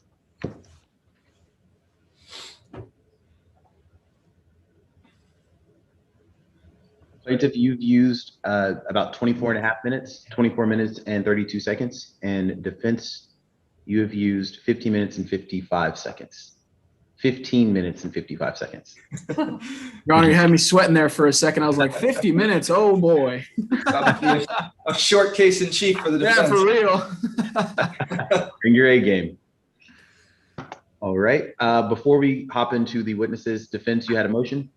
Yes, Your Honor. I'm sorry. The plaintiff has a motion, Your Honor. I'm sorry, defense. My mind is in the wrong place. We got all messed up with that time check. Yeah, be panicking there. Yes, Your Honor. The defense does have a motion at this time. Your Honor, we would move for a judgment as a matter of law under Rule 50A of the Federal Rules of Civil Procedure. We've heard no evidence today that supports a finding in a light most favorable to the non-moving party that a reasonable jury could find that the proximate cause of the injury in today's case was any of the actions of the defendant, Chimes Department Store, Your Honor. We haven't heard any evidence of what the cause of what happened was, other than that it was the plaintiff's own actions that caused his injuries. He was the one who was telling us that he shimmied around a door. He was the one who was telling us that he had to squeeze between a door that opened up all the way and that he could have opened it up all the way. Because of that, Your Honor, that motion should be granted this time. Response? Your Honor, when viewing the facts in the light most favorable to the non-moving party, in this case, the plaintiff, we have put forth sufficient evidence so that a reasonable jury could find the defendant liable for the injuries the plaintiff suffered while on the job at Chimes Department Store. Your Honor, proximate cause was shown today by Exhibit 1, which was the memo sent by the defendant to employees instructing them to use the loading dock area for smoking breaks. It was established when we heard testimony that the employees were instructed to use the loading dock area to take out the trash. And it was established when the plaintiff testified that the stairs were old, there was concrete missing, the ground was uneven, it was cold, it was dark, there was no light that would allow someone to see on the steps, and that at the end of the day, the defendant knew about these issues based on the statement from the manager immediately after the accident. Your Honor, we have established that the defendant knew about these issues and did nothing about it, and that they are the proximate cause. So we ask you deny the defense's motion at this time. Defense's motion is denied, but you may proceed and call your first witness. Yes, Your Honor. At this time, the defense calls Mr. Reese Gellier to the stand. Hello, Mr. Gellier. You've been sworn. Good afternoon, Mr. Gellier. Would you please introduce yourself to the members of our jury? Sure. My name is Reese Geller. And where are you from, Mr. Gellier? Born right here and raised in Waco. Live here with my husband or my wife and my two kids. And what is it that you do for a living? I'm the owner of Chimes. I'm sorry, what was I didn't quite hear that. I'm the owner of Chimes. And how long have you worked at Chimes? About 10 years now. And how did you first come to be working at Chimes? I've owned it for the last 10 years. It's a family business, so I started working there out of college. My parents ran it before I did, and my grandparents before them. And Mr. Geller, have you been here throughout today's trial? Yes, I have. So you know why we're here today? Yes, I do. We've heard a lot today about that loading dock. So could you explain to the jury what that dock was used for? So when our suppliers ship goods to the store, they can use the loading dock to drop stuff off, and then we can put the things into storage in the back of the store. And how often do you receive shipments in the back of the store? Every day or close to it. And we've heard a lot today about how that loading dock doesn't have a railing. Why is that? Well, it would get in the way of pulling things out of the truck. The whole purpose is so that you have a higher position so the truck can back up to it, and there's no, it's level. Have you ever been told that you need to have a railing on that loading dock? No, we haven't. I mean, so we've had inspectors come by and say that everything's good. And do you know if that loading dock was used for anything else? I mean, its primary purpose was for loading and unloading. I know some of my employees would take the trash off over it, or the smoke on it during their personal time. And why did your employees use that loading dock for their smoke breaks? Well, I mean, we're a store and people don't really like smoke nowadays, secondhand smoke and all that. So we asked our employees and told them to smoke on the back if they were going to smoke on the premises to go out back. Was there anywhere else your employees could smoke? I mean, not on our premises, not on the store, but they're free to go to their car or wherever they needed to take their smoke break. You also mentioned that your employees would use that loading dock to take out trash. Why is that? I mean, our dumpsters were in the back there. So it was just, I guess, natural for them to take it out that way. Mr. Geller, based upon everything that you've heard today about what happened to Jordan Gilmore, was he taking out the trash when he fell? No, as I understand it, he was on a smoke break on his own personal time. And since you've been here, you've heard Jordan's testimony. Yes. Do you agree that you were responsible for his fall? No, I don't. I mean, he tried to shimmy around the door. Didn't keep his hands on the wall. Jordan was a good worker, a good employee. End of the day, nothing I could have done to change this. No further questions at this time, Your Honor. Cross.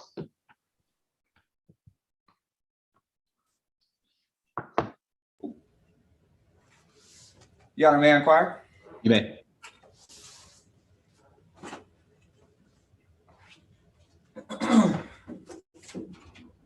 Good afternoon, Mr. Geller. Good afternoon. You own Chimes Department Store, correct? I do. You're the boss? Yeah. Fair to say the buck stops with you, right? Yeah. Now, because you're the boss, that means you're in charge of store policy. I mean, not every minuscule detail of it, but yeah. Right, but you're the one who sets the policy for your store, obviously. Yeah, I mean, so my manager will said little things, but I mean, it goes through me at the end of the day. Well, let's talk about one big thing, like the smoking policy. Now, obviously, that policy of yours required employees to go to the back of the store, right? It didn't require them to go to the back of the store. It said, if you're going to smoke, which we don't, we obviously aren't encouraging smoking, that they don't do it in the front of the store. And the only other place they can do it is in the back of the store, right? So to go to the back. Right. So you weren't asking them to go to the back of the store, though. You were instructing them. That if they were going to smoke, to go to the back of the store, yeah. So they couldn't smoke near the store entrance. That's correct. Because you directed them to the dumpster area. To the back of the store or any other place not on our premises.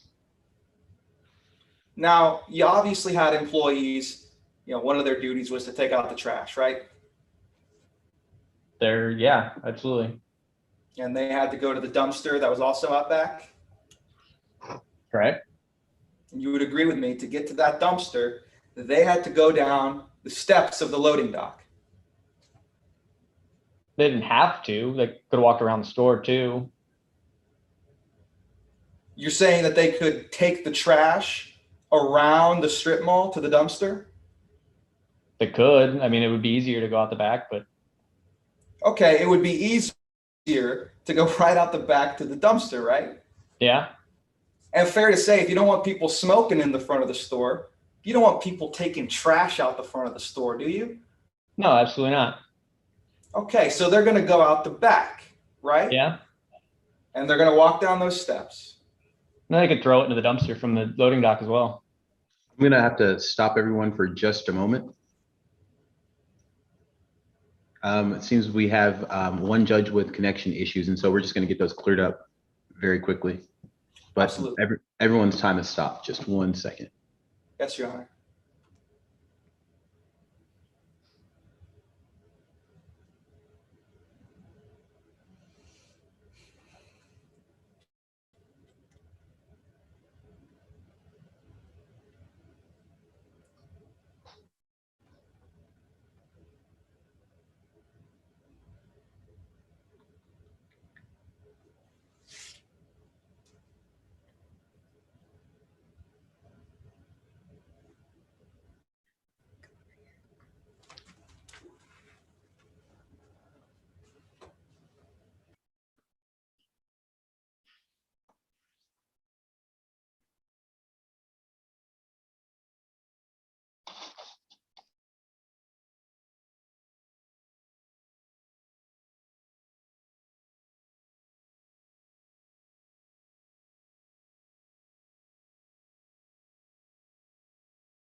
Okay, we have our judge back, but I'm also going to put the dial-in number in this in this room so that we all have it in case anyone else has a connection issue.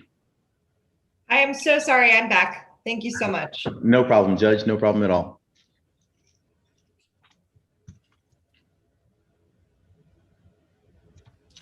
Your Honor, are we ready to proceed? Yes, I just put in the dial-in number in case anyone else needs it, but we can go ahead and get started. Yes, Your Honor. Mr. Geller, I'll pick up where I left off. Now, to get to the dumpster at the back of your store, the employees had to use the steps, correct? I mean, they didn't have to, again, like I said, but they could have thrown it in from the loading dock as well. Mr. Geller, you're going to tell this jury that these employees could just throw trash bags from the landing into the dumpster? It was pretty close if I remember. It is pretty close if I remember. You wanted that area clean, didn't you? Yeah. You expected your employees to keep it clean? Generally. And you'd be fine with them just tossing trash bags from the landing into the dumpster? Depends what's in them. All right, Mr. Geller. Now, your store, it's open till 8 p.m. usually, correct? Yeah, that sounds about right.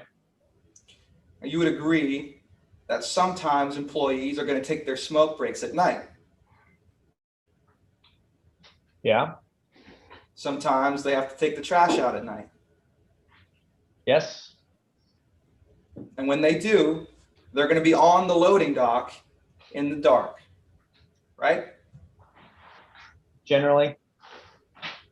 And the reason they're in the dark is because you don't have a light they can access outside the building, do you? Yes. Well, we didn't have a light that we could access either. That's what I'm saying. Your employees could not access the light on your building. That's correct. Let's talk a little bit more about this loading dock area.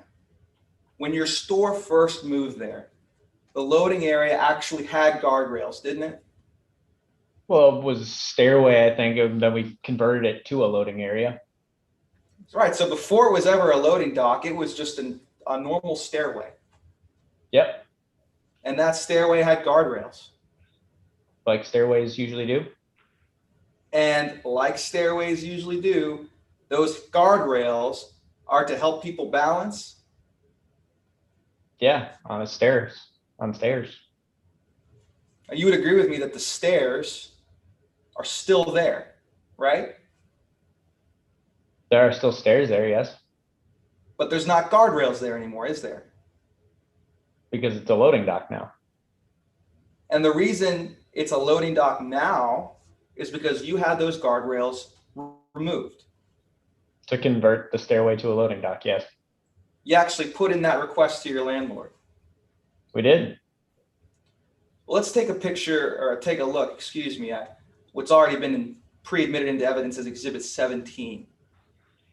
Now, it's clear from this picture where those old guardrails used to be, correct? Yeah, you can see the little PVC pipe holes. Right. There's a couple PVC holes going up along the stairs. That's correct. And you agree that there was also guardrails and there's holes on the landing section, right? There were. You had those removed too. Correct. So let's take a look at how your dock was used. I'm going to pull up exhibits 31 through 33 that have already been pre-admitted. Now, if you look at the top right photo, Mr. Geller, you're going to agree with me that all these boxes in the photo are at the edge of the landing, right? Yes. And in the bottom right, the boxes are on the floor. Looks like they're on a pallet. They're on a pallet, but they're right by the end of the landing, right? Yeah. There's no boxes at the bottom of the steps. Not in this photo. Right, and in these photos, none of these workers are seen carrying things up the steps, right? Correct. Now, you said earlier that you had these rails removed to make it easier to use a loading dock, correct? That's right. Can you point to anyone in these photos using the stairs to unload boxes? Not in these photos. They have the door in the way.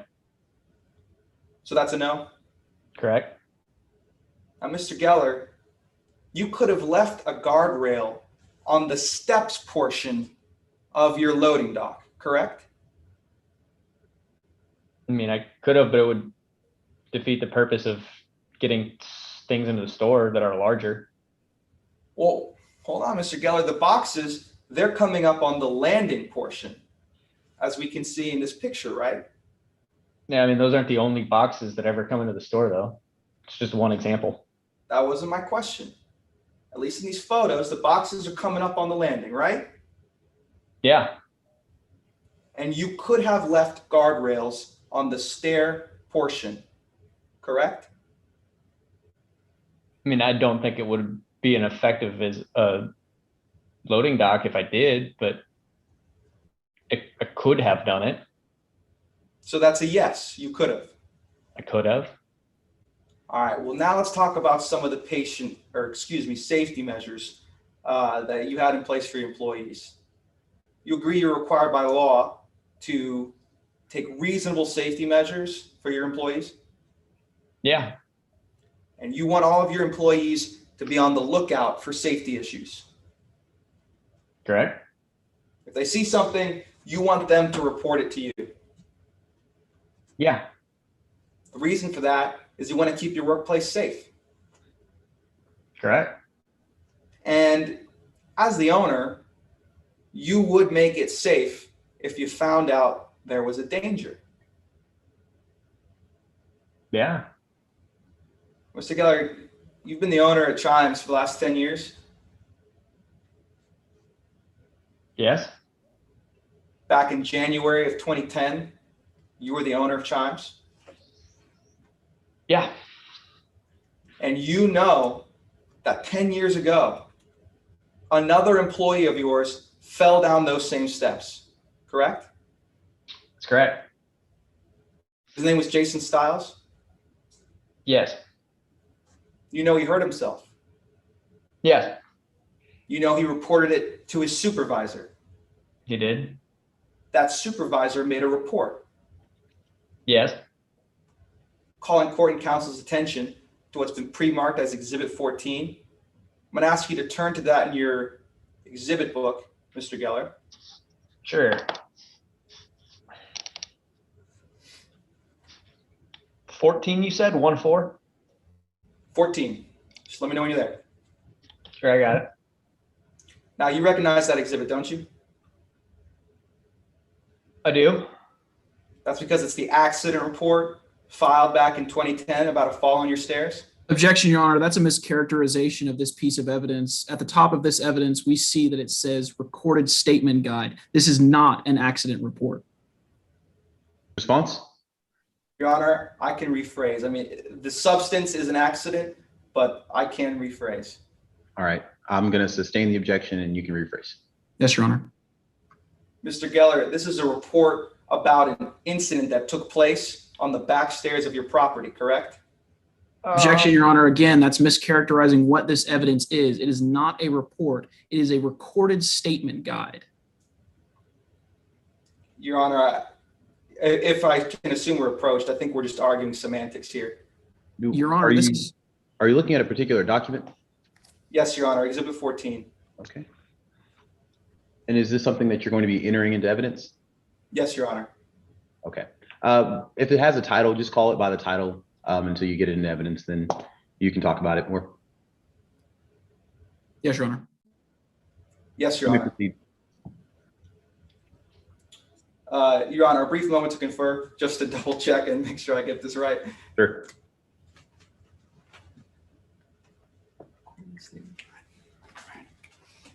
All right, Mr. Geller, you recognize this because it's the recorded statement guide that you received from this employee after they had an accident on the back of your store, correct? Yeah, one of my supervisors had him fill it out, I think. And it's in the same or substantially the same condition as the last time you saw it? Yeah. Your Honor, plaintiff offers into evidence Exhibit 14 as plaintiff's Exhibit 14. Any objections? Yes, Your Honor, to hearsay, except for the very last section on page 3 of this exhibit below where it says for Chimes use only. Response?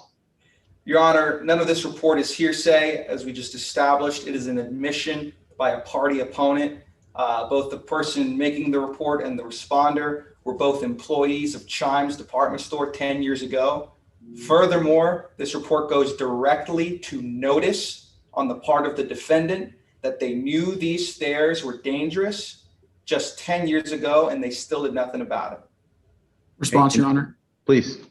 Your Honor, this is not an opposing party statement. The only section of this report that is an opposing party statement is where on page 3 it says for official use only or for Chimes use only. The rest of the statement was given by an employee, not a manager, not anyone in a decision-making position at Chimes. It was given by Jason Stiles, who was an employee of the business, and it therefore is not an admission by party opponent. We have not adopted any of the statements of Jason Stiles in this report. Your Honor, may I be heard? You may. Your Honor, the federal rules don't require it to be a manager. It can be an employee as long as the statements in question are made within the scope of the employment while that employment existed. Your Honor, we established this was between two active employees, and as this incident report says, it was taken for the purposes of keeping in the company, and it was done on company grounds. It's clear that this was made in the scope of employment, and it is an admission by a party opponent. Brief response to that, Your Honor. Very brief.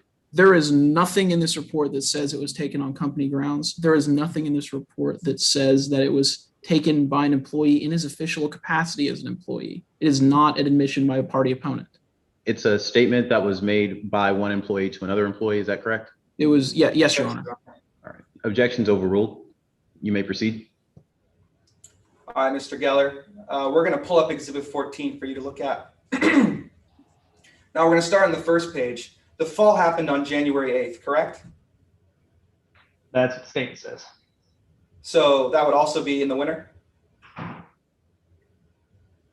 Usually, yeah. I would hope that's still the winter, right? Yeah. Now, the fall, it says, happened at 7:15 PM. PM, right. So it would have been dark out? I mean, I don't have the farmer's almanac on me, but in January, it was probably dark or getting dark. Right. So safe to assume it was getting dark out.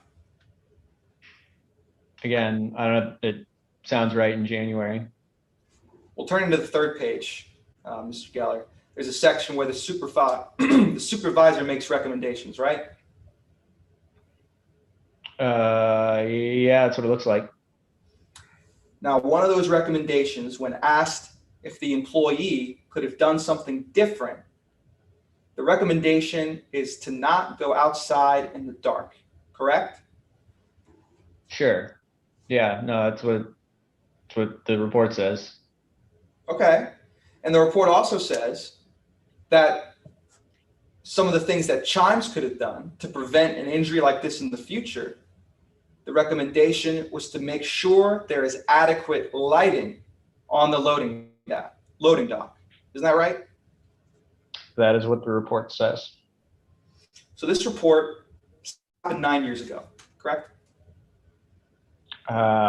You'd have to show me the date on it again, but based on the time that, yeah, it sounds about right.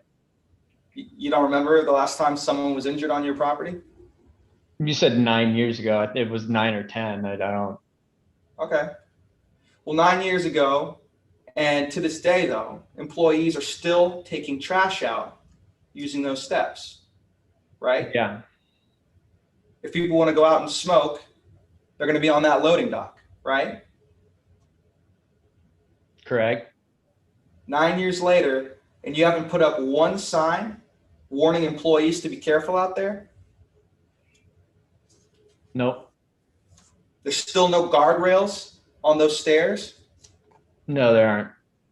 9 years later, and even after that recommendation, you haven't put in a light switch to turn on the light outside? At that time, we had not.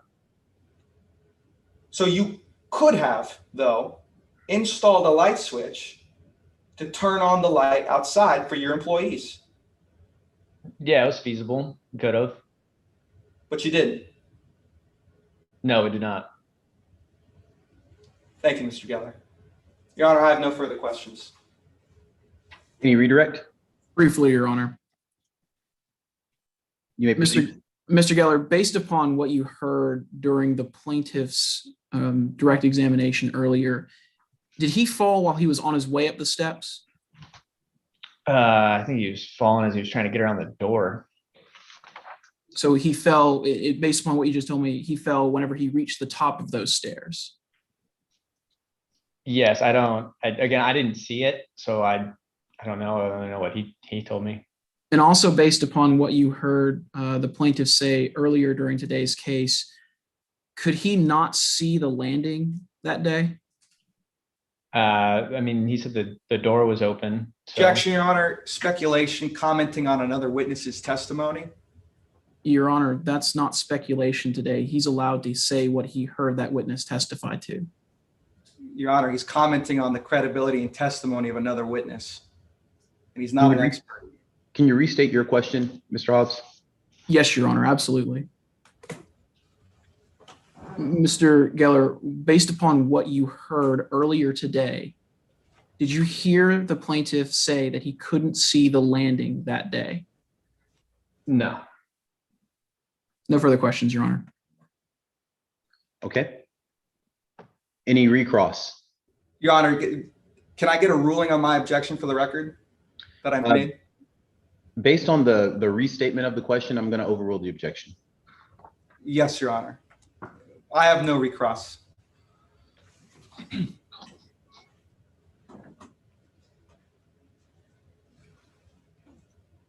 All right. Defense, do you have any further witnesses? Yes, Your Honor. At this time, the defense would call by deposition the testimony of Perry Hayden. And today assisting me with that will be my co-counsel, Ms. Summer Combs. May I proceed, Your Honor? You may. Starting on page 2, line 5. Can you please state your name for the record? My name is Perry Hayden. And what do you do for a living?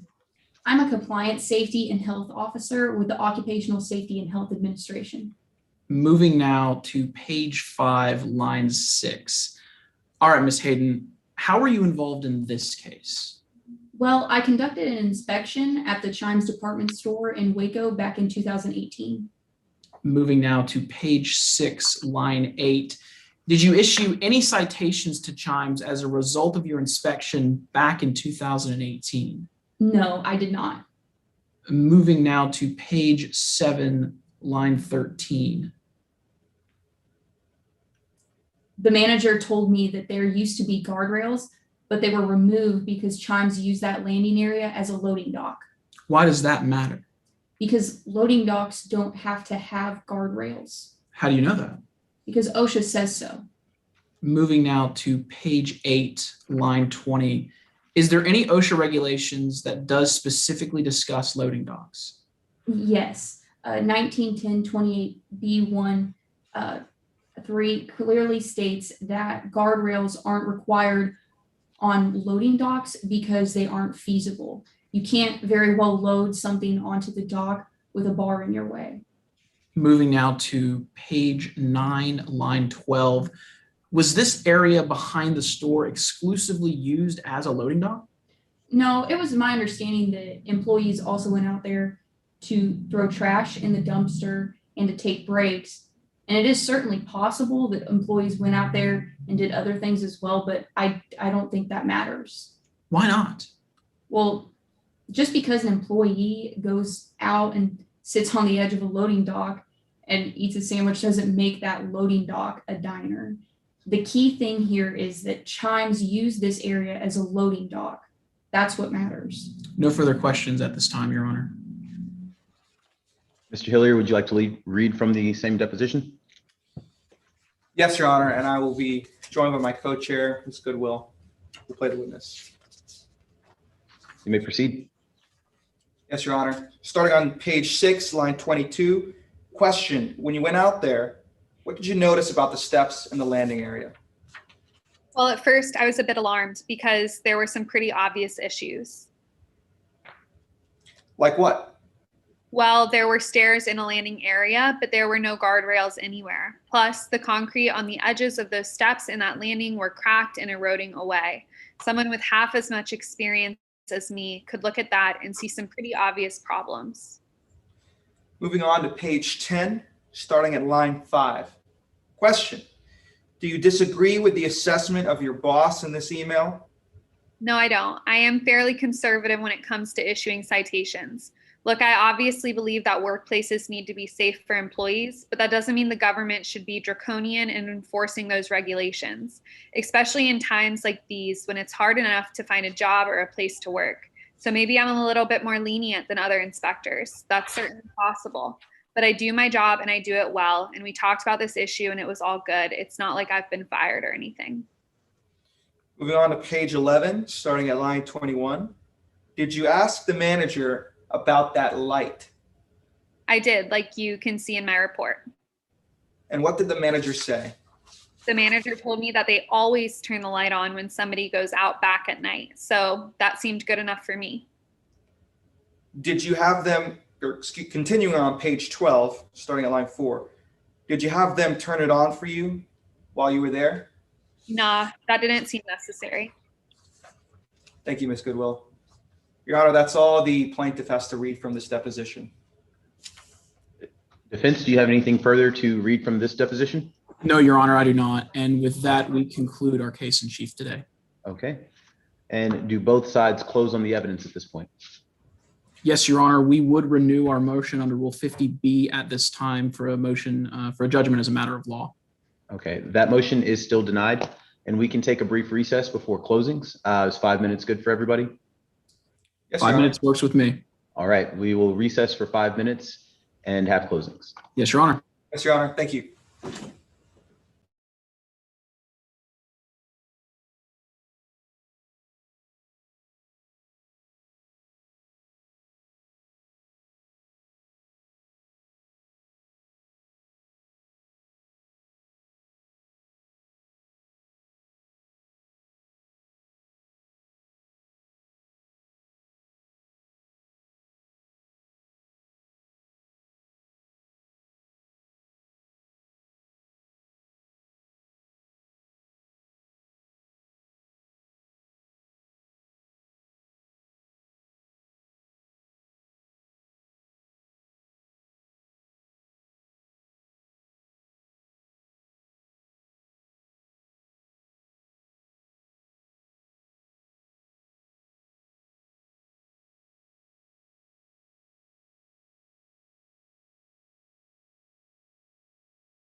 Okay, it looks like we have everyone back. I believe all of our judges are here as well. So we've already handled the last motion. Plaintiff, are you ready to proceed with closing? Yes, Your Honor, but before we proceed, can we get a time check? Sure. Plaintiff has used 40 minutes and 34 seconds. Defense has used 22 minutes and 22 seconds.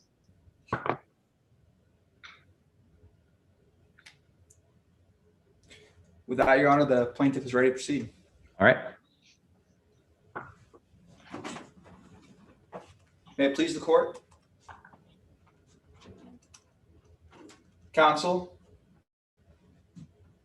members of the jury.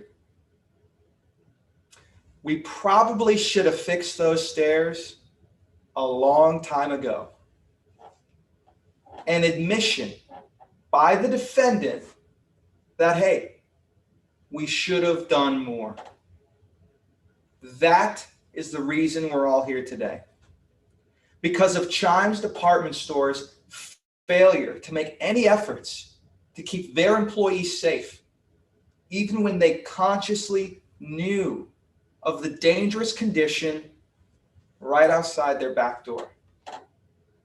Now, when you get instructed on the law, you're going to learn that for you to find the defendant liable, we had to prove three things to you. First, that the loading dock posed an unreasonable risk of harm. Second, that the defendant knew, or at least should have known, about that danger. And third, that the defendant failed to exercise ordinary care. And all that means is that they didn't do what another reasonable company would do in the same situation, and that they failed to protect Mr. Gilmore because of it. Now, we proved to you that the defendant failed to act as a reasonable company would, as they didn't keep Mr. Gilmore safe. But let me walk you through all the evidence and the testimony we saw throughout this trial today one more time. So we'll start at the top with element one. Did the loading dock pose an unreasonable risk of harm?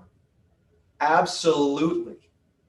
Before Mr. Gilmore ever even stepped foot on those stairs that night, the steps had already taken down another employee.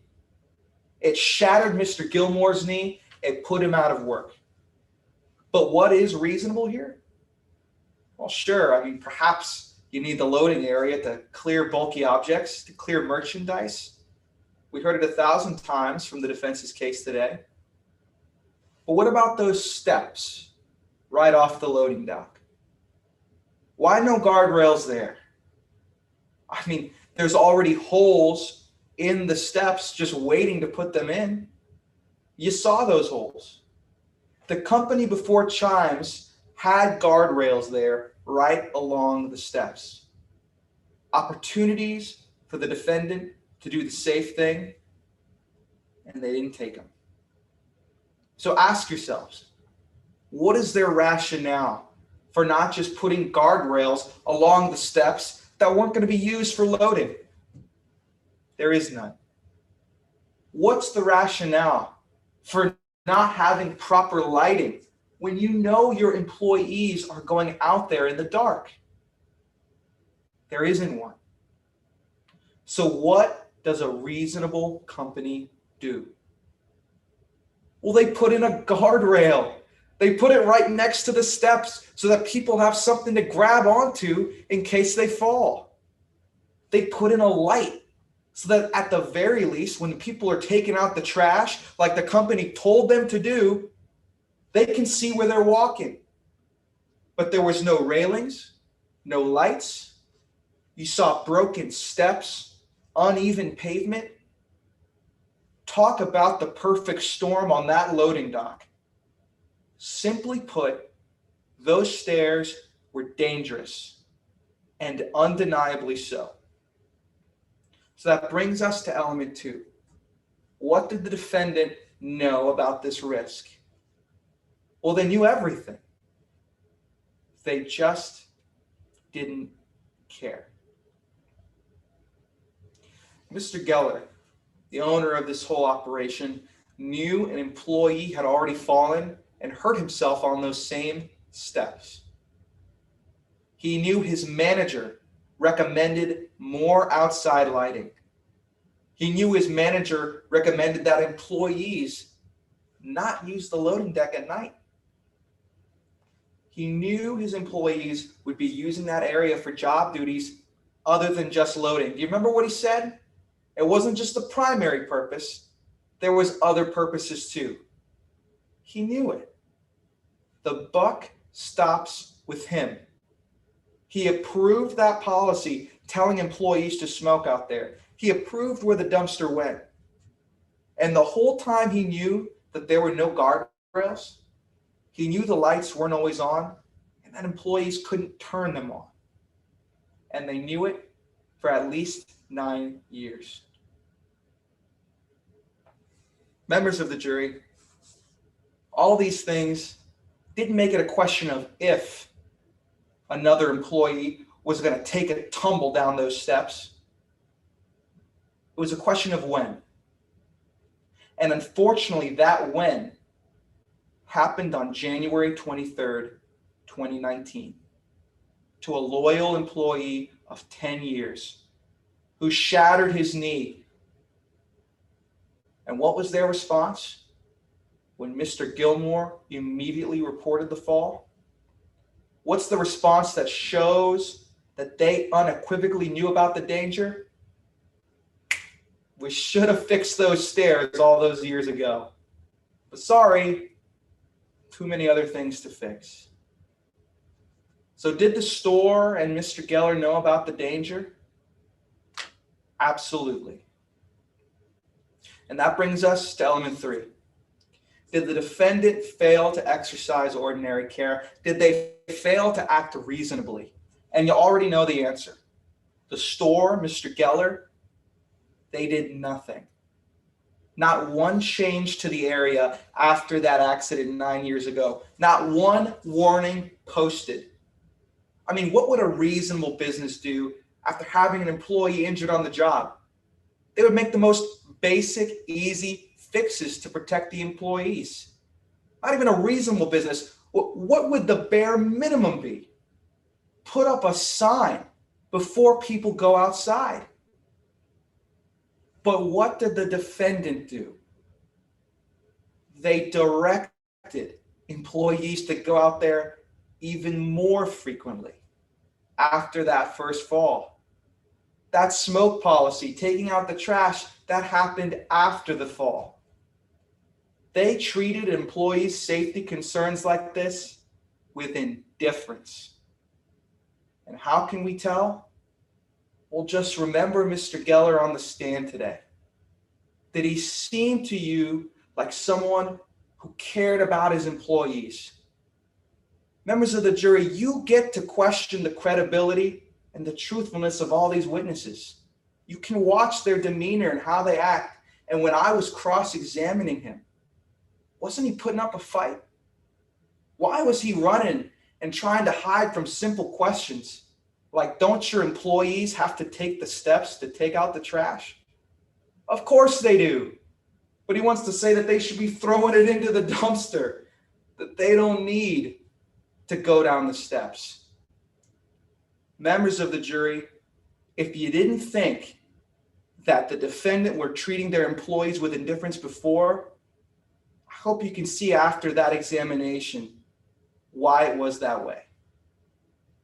Now, if the defendant had taken just one of these safety measures in mind, shown a little concern, done the bare minimum, well, we probably wouldn't be here today. Mr. Gilmore might even still be working for the defendant.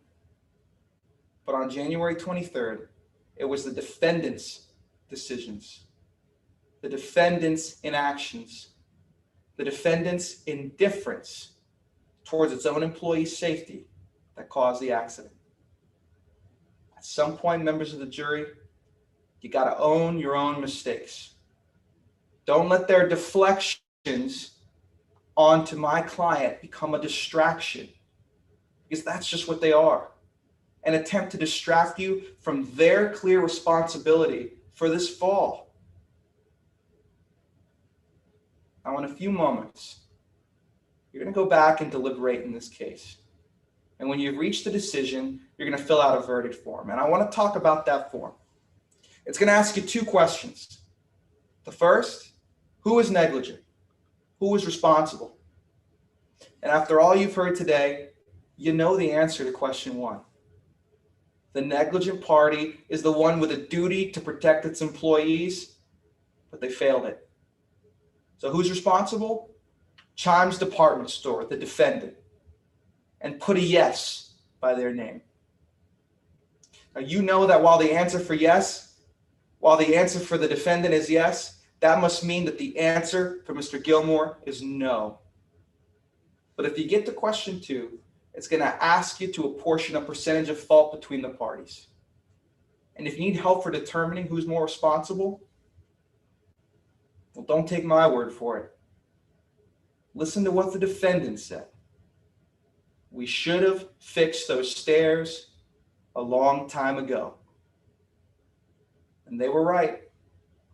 They should have, but they didn't. Find Mr. Gilmore 0% liable and find this defendant 100% liable, because they are. Thank you.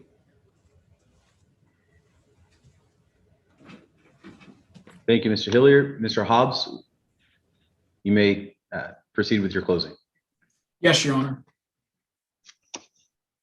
May it please the court, Your Honor, opposing counsel, members of the jury. When you make a mistake, it doesn't mean that it's someone else's fault. On January 23rd, 2019, the plaintiff made a mistake when he acted unreasonably in trying to slide around the end of a door near the edge of a loading dock, and where he fell 3 feet off of that loading dock and injured his knee. Members of the jury, that's what you've heard throughout today's testimony. You've heard that when the defendant went outside that night, when the plaintiff went outside that night, it was cold. It was windy, it was dark. There wasn't time to lollygag around because it was so cold out there. So the plaintiff took a puff on a cigarette, shivered to himself, threw that cigarette away, and hustled up those stairs. And instead of opening the door all of the way, instead of making sure that he was properly balanced along the wall, the plaintiff made the decision to edge between a 1 foot gap that was between the end of the door and the edge of that platform, to squeeze through and shimmy around. Members of the jury, no one today is going to contest or has contested that what happened to the plaintiff is extremely unfortunate. And our sympathies go out to him today. We know he doesn't want to be here, and we wish we weren't here either, members of the jury. But it's not the actions of Chimes Department Store that were responsible or the proximate cause of the plaintiff's injuries. It was the plaintiff's own actions.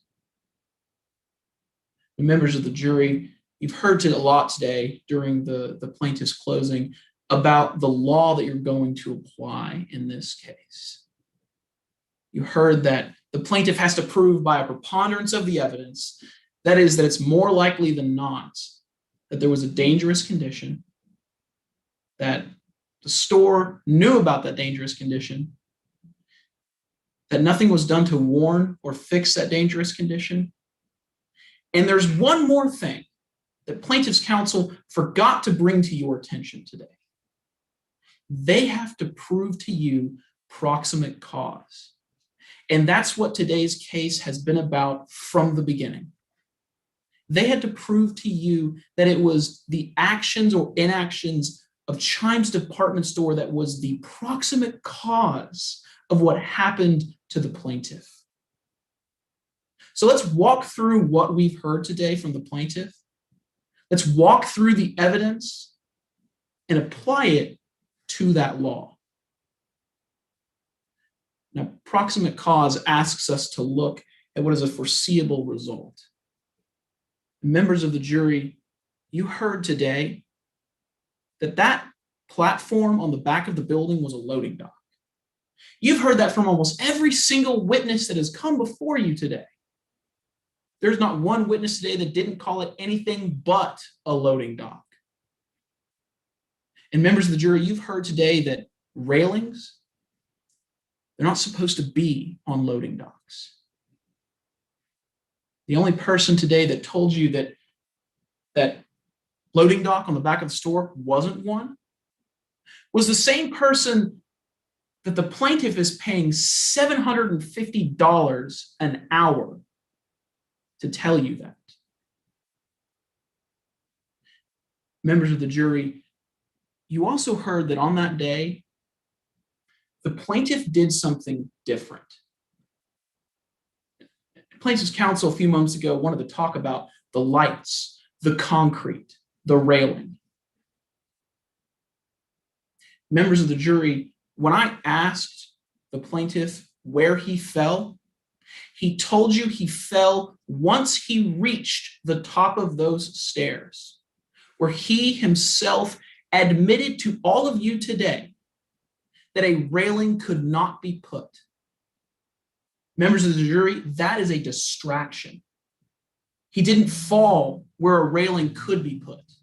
He didn't fall on his way down or up the stairs. He fell once he reached the top of that platform. And he fell while he was trying to squeeze around the edge of that door and the end of that loading dock. You also heard the plaintiff talk a lot about the lighting today. Members of the jury, when I had an opportunity to cross-examine the plaintiff, he told you that the door was open to let light out onto that loading dock. The loading dock was lit that day, members of the jury. And that is where the plaintiff fell. He didn't fall on the stairs. He didn't fall where any light would be cast by that light above. He fell where there was already sufficient light to see. He even told you that he could generally see the stairs when he went down them. Members of the jury, you've also heard today that the plaintiff worked at Chime's department store for over 10 years, and that he would go in and out of that building at least 20 times a week. There's 52 weeks in a year, members of the jury. In over 10 years, that's almost 10,000 times the plaintiff walked up and down those stairs without a problem. The only time that he fell was when he was doing something different, when he made a mistake. Members of the jury, that brings me to the burden that we brought before you today. You see, as the defense, we also had a burden to prove to you today by a preponderance of the evidence that it was the plaintiff's own negligence that was the proximate cause of his injuries today. And we've met that burden, and I will show you how we've met that burden. Today, you heard a lot about OSHA violations, regulations, the state of the staircase. But when an OSHA representative came to that stairwell, came to that loading dock, not 7 months before the plaintiff fell, there was no citation issued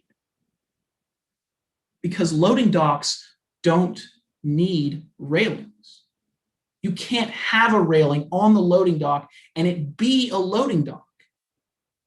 You heard Mr. Geller today tell you that if there was a railing there, it would get in the way of unloading and offloading trucks. The plaintiff wants to talk about the set of one pictures where people were moving boxes up the stairs. Members of the jury, you heard Mr. Geller tell you today that they unload trucks there at least once a day, almost every day.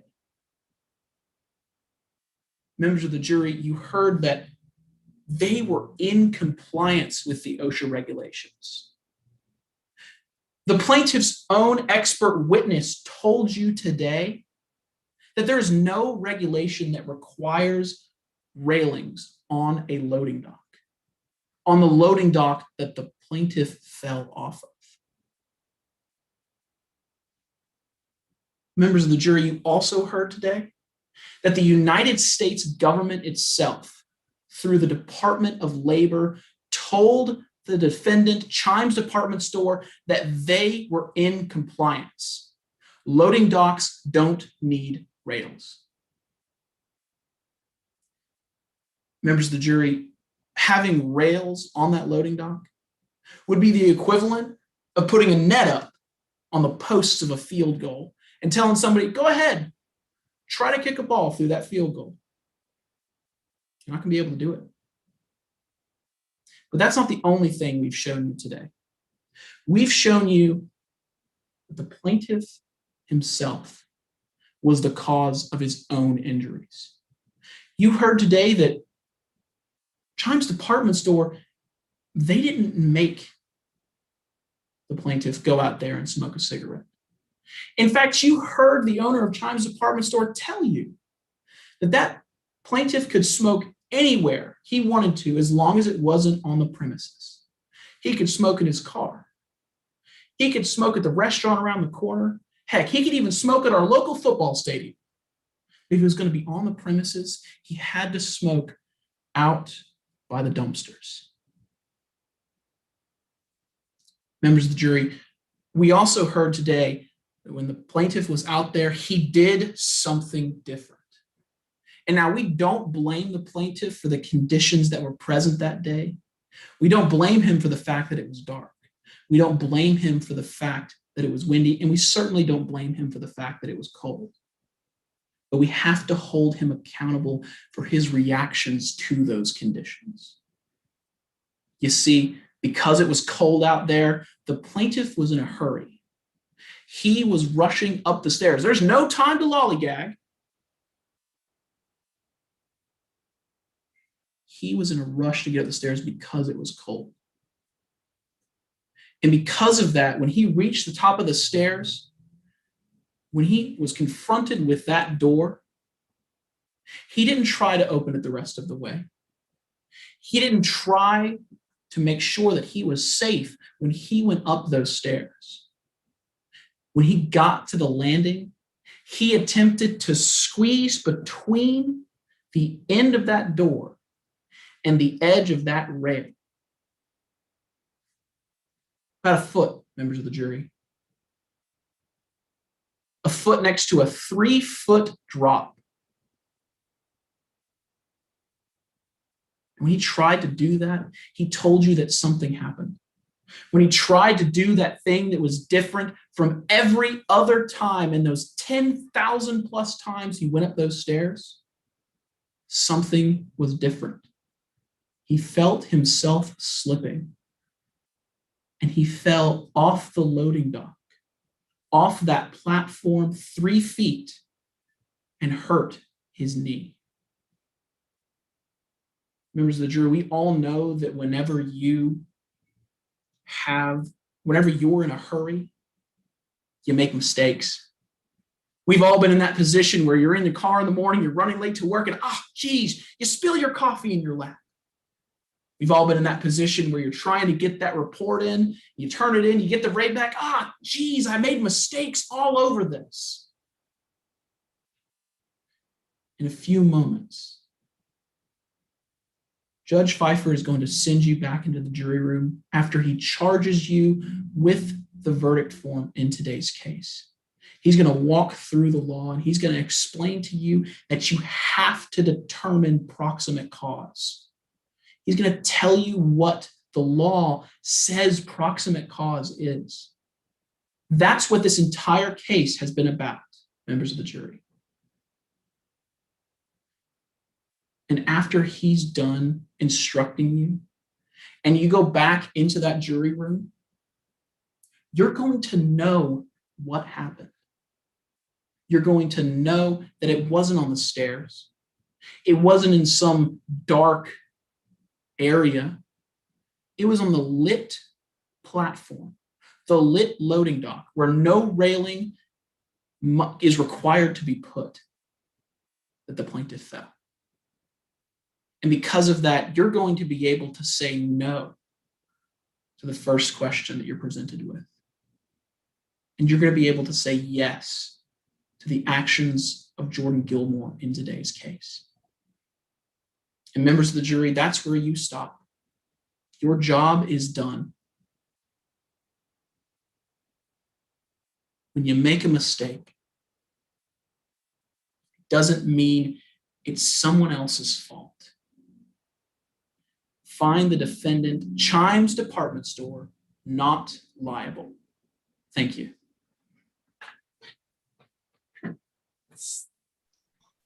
Thank you, Mr. Hobbs. Rebuttal? Yes, Your Honor. May it please the court, counsel, members of the jury. Make a mistake, it doesn't mean it's someone else's fault. Well, how about several mistakes? Mistakes like the lack of guardrails on stairs when they could have easily been put there.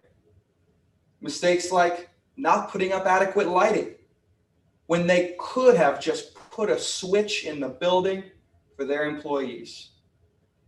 How about mistakes like ignoring the fact that there was an accident on those same steps just 10 years ago? It was dark, it was the same steps, and someone got hurt. It wasn't a question of if someone was going to get injured on those steps again. It was when. They knew. And you know how we know? Just remember what that manager said. We should have fixed those stairs a long time ago. Well, members of the jury, she was right. Find the defendant liable. Thank you. Thank you, Mr. Hilliard. We will give the judges a couple of more minutes to fill out their ballots. And when we get word from the tab room that all the ballots are in, we'll be able to give you a few comments briefly. So give us Perfect. Thank you, Your Honor.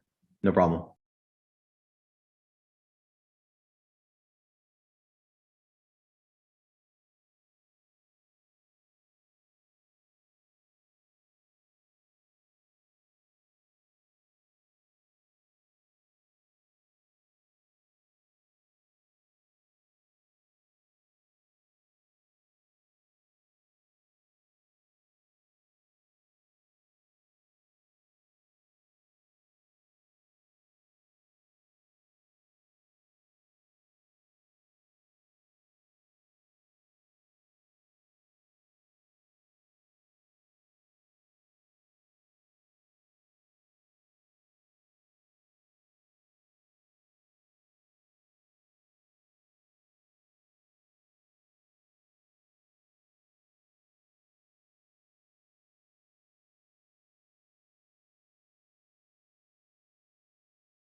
All right, the tab room has all of the ballots. And so we can have our judges come in as well, our juror judges. And we're going to give you all some brief comments. I'll let our jurors who've been silent the whole time start us off. Miss England, would you like to start us off? Absolutely. I'm going to get used to calling you Judge Pfeiffer after today. Has a ring to it, doesn't it? It does. It does. I'd vote for you. Oh, thanks. Okay, so plaintiff. This is maybe less a mock trial tip and more of a getting the most money for a plaintiff trick. You personalized your defendant as this one man in a chair. When the jury's cutting checks, if they're cutting checks from one man in a chair's bank account, they're going to give you a different amount than if they're cutting it from a corporation's. So, you know, remind them that he is a representative of the company, but the company is really who's on trial here. And that got blended a lot throughout this trial. So as much as you can make the corporation the bad guy, you're also going to have a much easier target than just a guy. Defense. There's an advisory committee note you should take a look at to 801 regarding party opponents.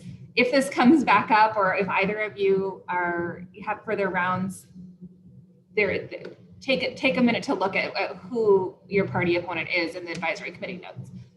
But I think I would have loved a preview in opening statement of kind of the burden and the pieces that you thought were going to be missing when you got to closing. And I think it's harder in this format because you've had less time to preview what the cases might be. But thinking ahead of the things that are going to be hardest for the plaintiff to prove and setting us up to look for those, I thought would have been really effective and was something that you did a nice job of in closing. Great, thank you. Jessica, would you like to go next? Thank you so much. Yeah, sure. Thanks for bearing with me through my internet issues. But you guys did such a great job. I can't believe how little time you've had to prepare for this whole competition. It's incredible. They told us to keep our comments brief. Again, such a good job. We'll start with plaintiff. I liked your theme of, you probably should have fixed the stairs throughout your opening and closing. But I thought you could have really tied that to your burden of proof, because that's really your burden of proof. You really kind of just have to show that probably this could have happened, or they caused it. So I would have liked to kind of see the tie. And I really only heard defendant talk about burden of proof, but I kind of think that's the benefit of being the plaintiff in a civil case. You can make your burden seem super low. Defendant, I thought you did a great job hitting home and closing what I was thinking throughout, which was the railing wouldn't have really done anything anyways. I thought you could have really hit that harder on redirect. I wanted you to, your redirect, whatever. I really wanted you to get that witness to say, like, it wouldn't have mattered either way. And then you kind of went to the light issue, which is also super important. But I like the way you handled that issue, but I thought you could have hit it harder in that one point. And then just watch your body language a little bit. You were kind of shaking your head when you were responding to your objection. But I thought you knew your evidence well. Just watch that a little bit. So good. It was awesome to watch. I had such a fun time. Thanks, Jessica. Go ahead, Brad. Awesome job by both of you. Great work today. Mr. Hillier, I think I'm going to give you a comment on the Zoom setup that you have. When you do the stand-up thing, which is totally cool, you're kind of small in the frame. I don't think there's anything wrong with doing the stand-up thing, but if you can be a little bit closer to the camera when you do that, I don't know, if you can set up a lectern or something before the next round. You're kind of, you kind of disappear into the screen when you go to the wider angle. So that's the one kind of practice tip I'd give you for if you do advance to another round. Mr. Hobbs, I don't want you to try to rework your entire case, but one of the things that I kept thinking throughout that I heard during closing, kind of echoing what Ms. Schwartz just said, but that I didn't hear that much during the actual trial, was what the things that they were talking about that would have changed the outcome, or that they claim would have changed the outcome, weren't really things that would have changed the outcome. You did a little bit of that with the light, with the fact that he was going out there to smoke as opposed to throwing trash away, that sort of thing.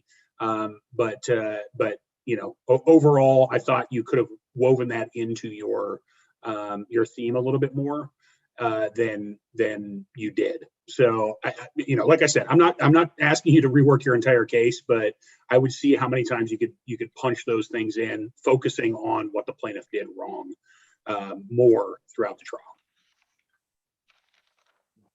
And just a couple of quick comments. I want to echo what everyone has already said. Y'all did a fantastic job.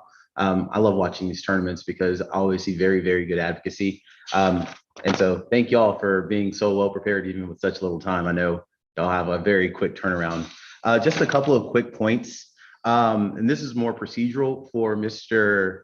Hillier, and really for everyone. When you have a long objection battle, first in between a question and an answer, go ahead and re-ask your question. I know in one instance, I'd forgotten the question because the objection was so long and then the witness just went directly into their answer.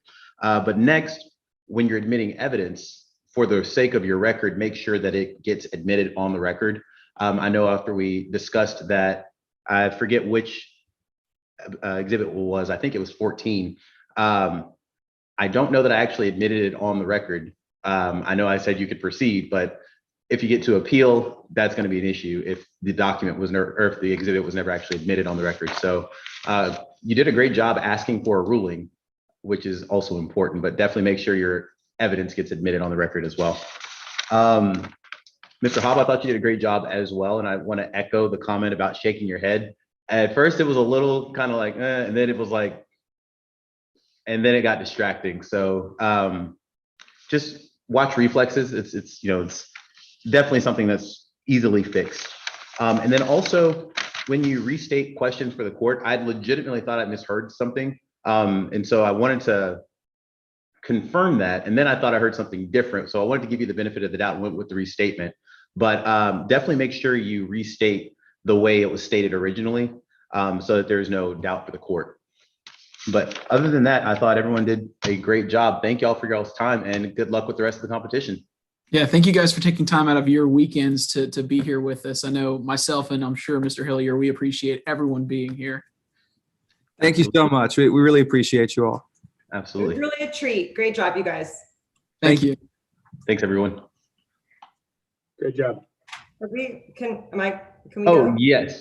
Judges, you all are free to go. I'm going to leave the stream going because IT wants to come in and turn everything off, but everyone's dismissed. Thank you all for your time. Thank you. Absolutely. Thanks, Judge. Are you in courtroom 4? I am. You know your Baylor courtrooms. I recognize that back wall anywhere. That's it, Brad. See you guys. Good to Bye, see you. y'all. Bye.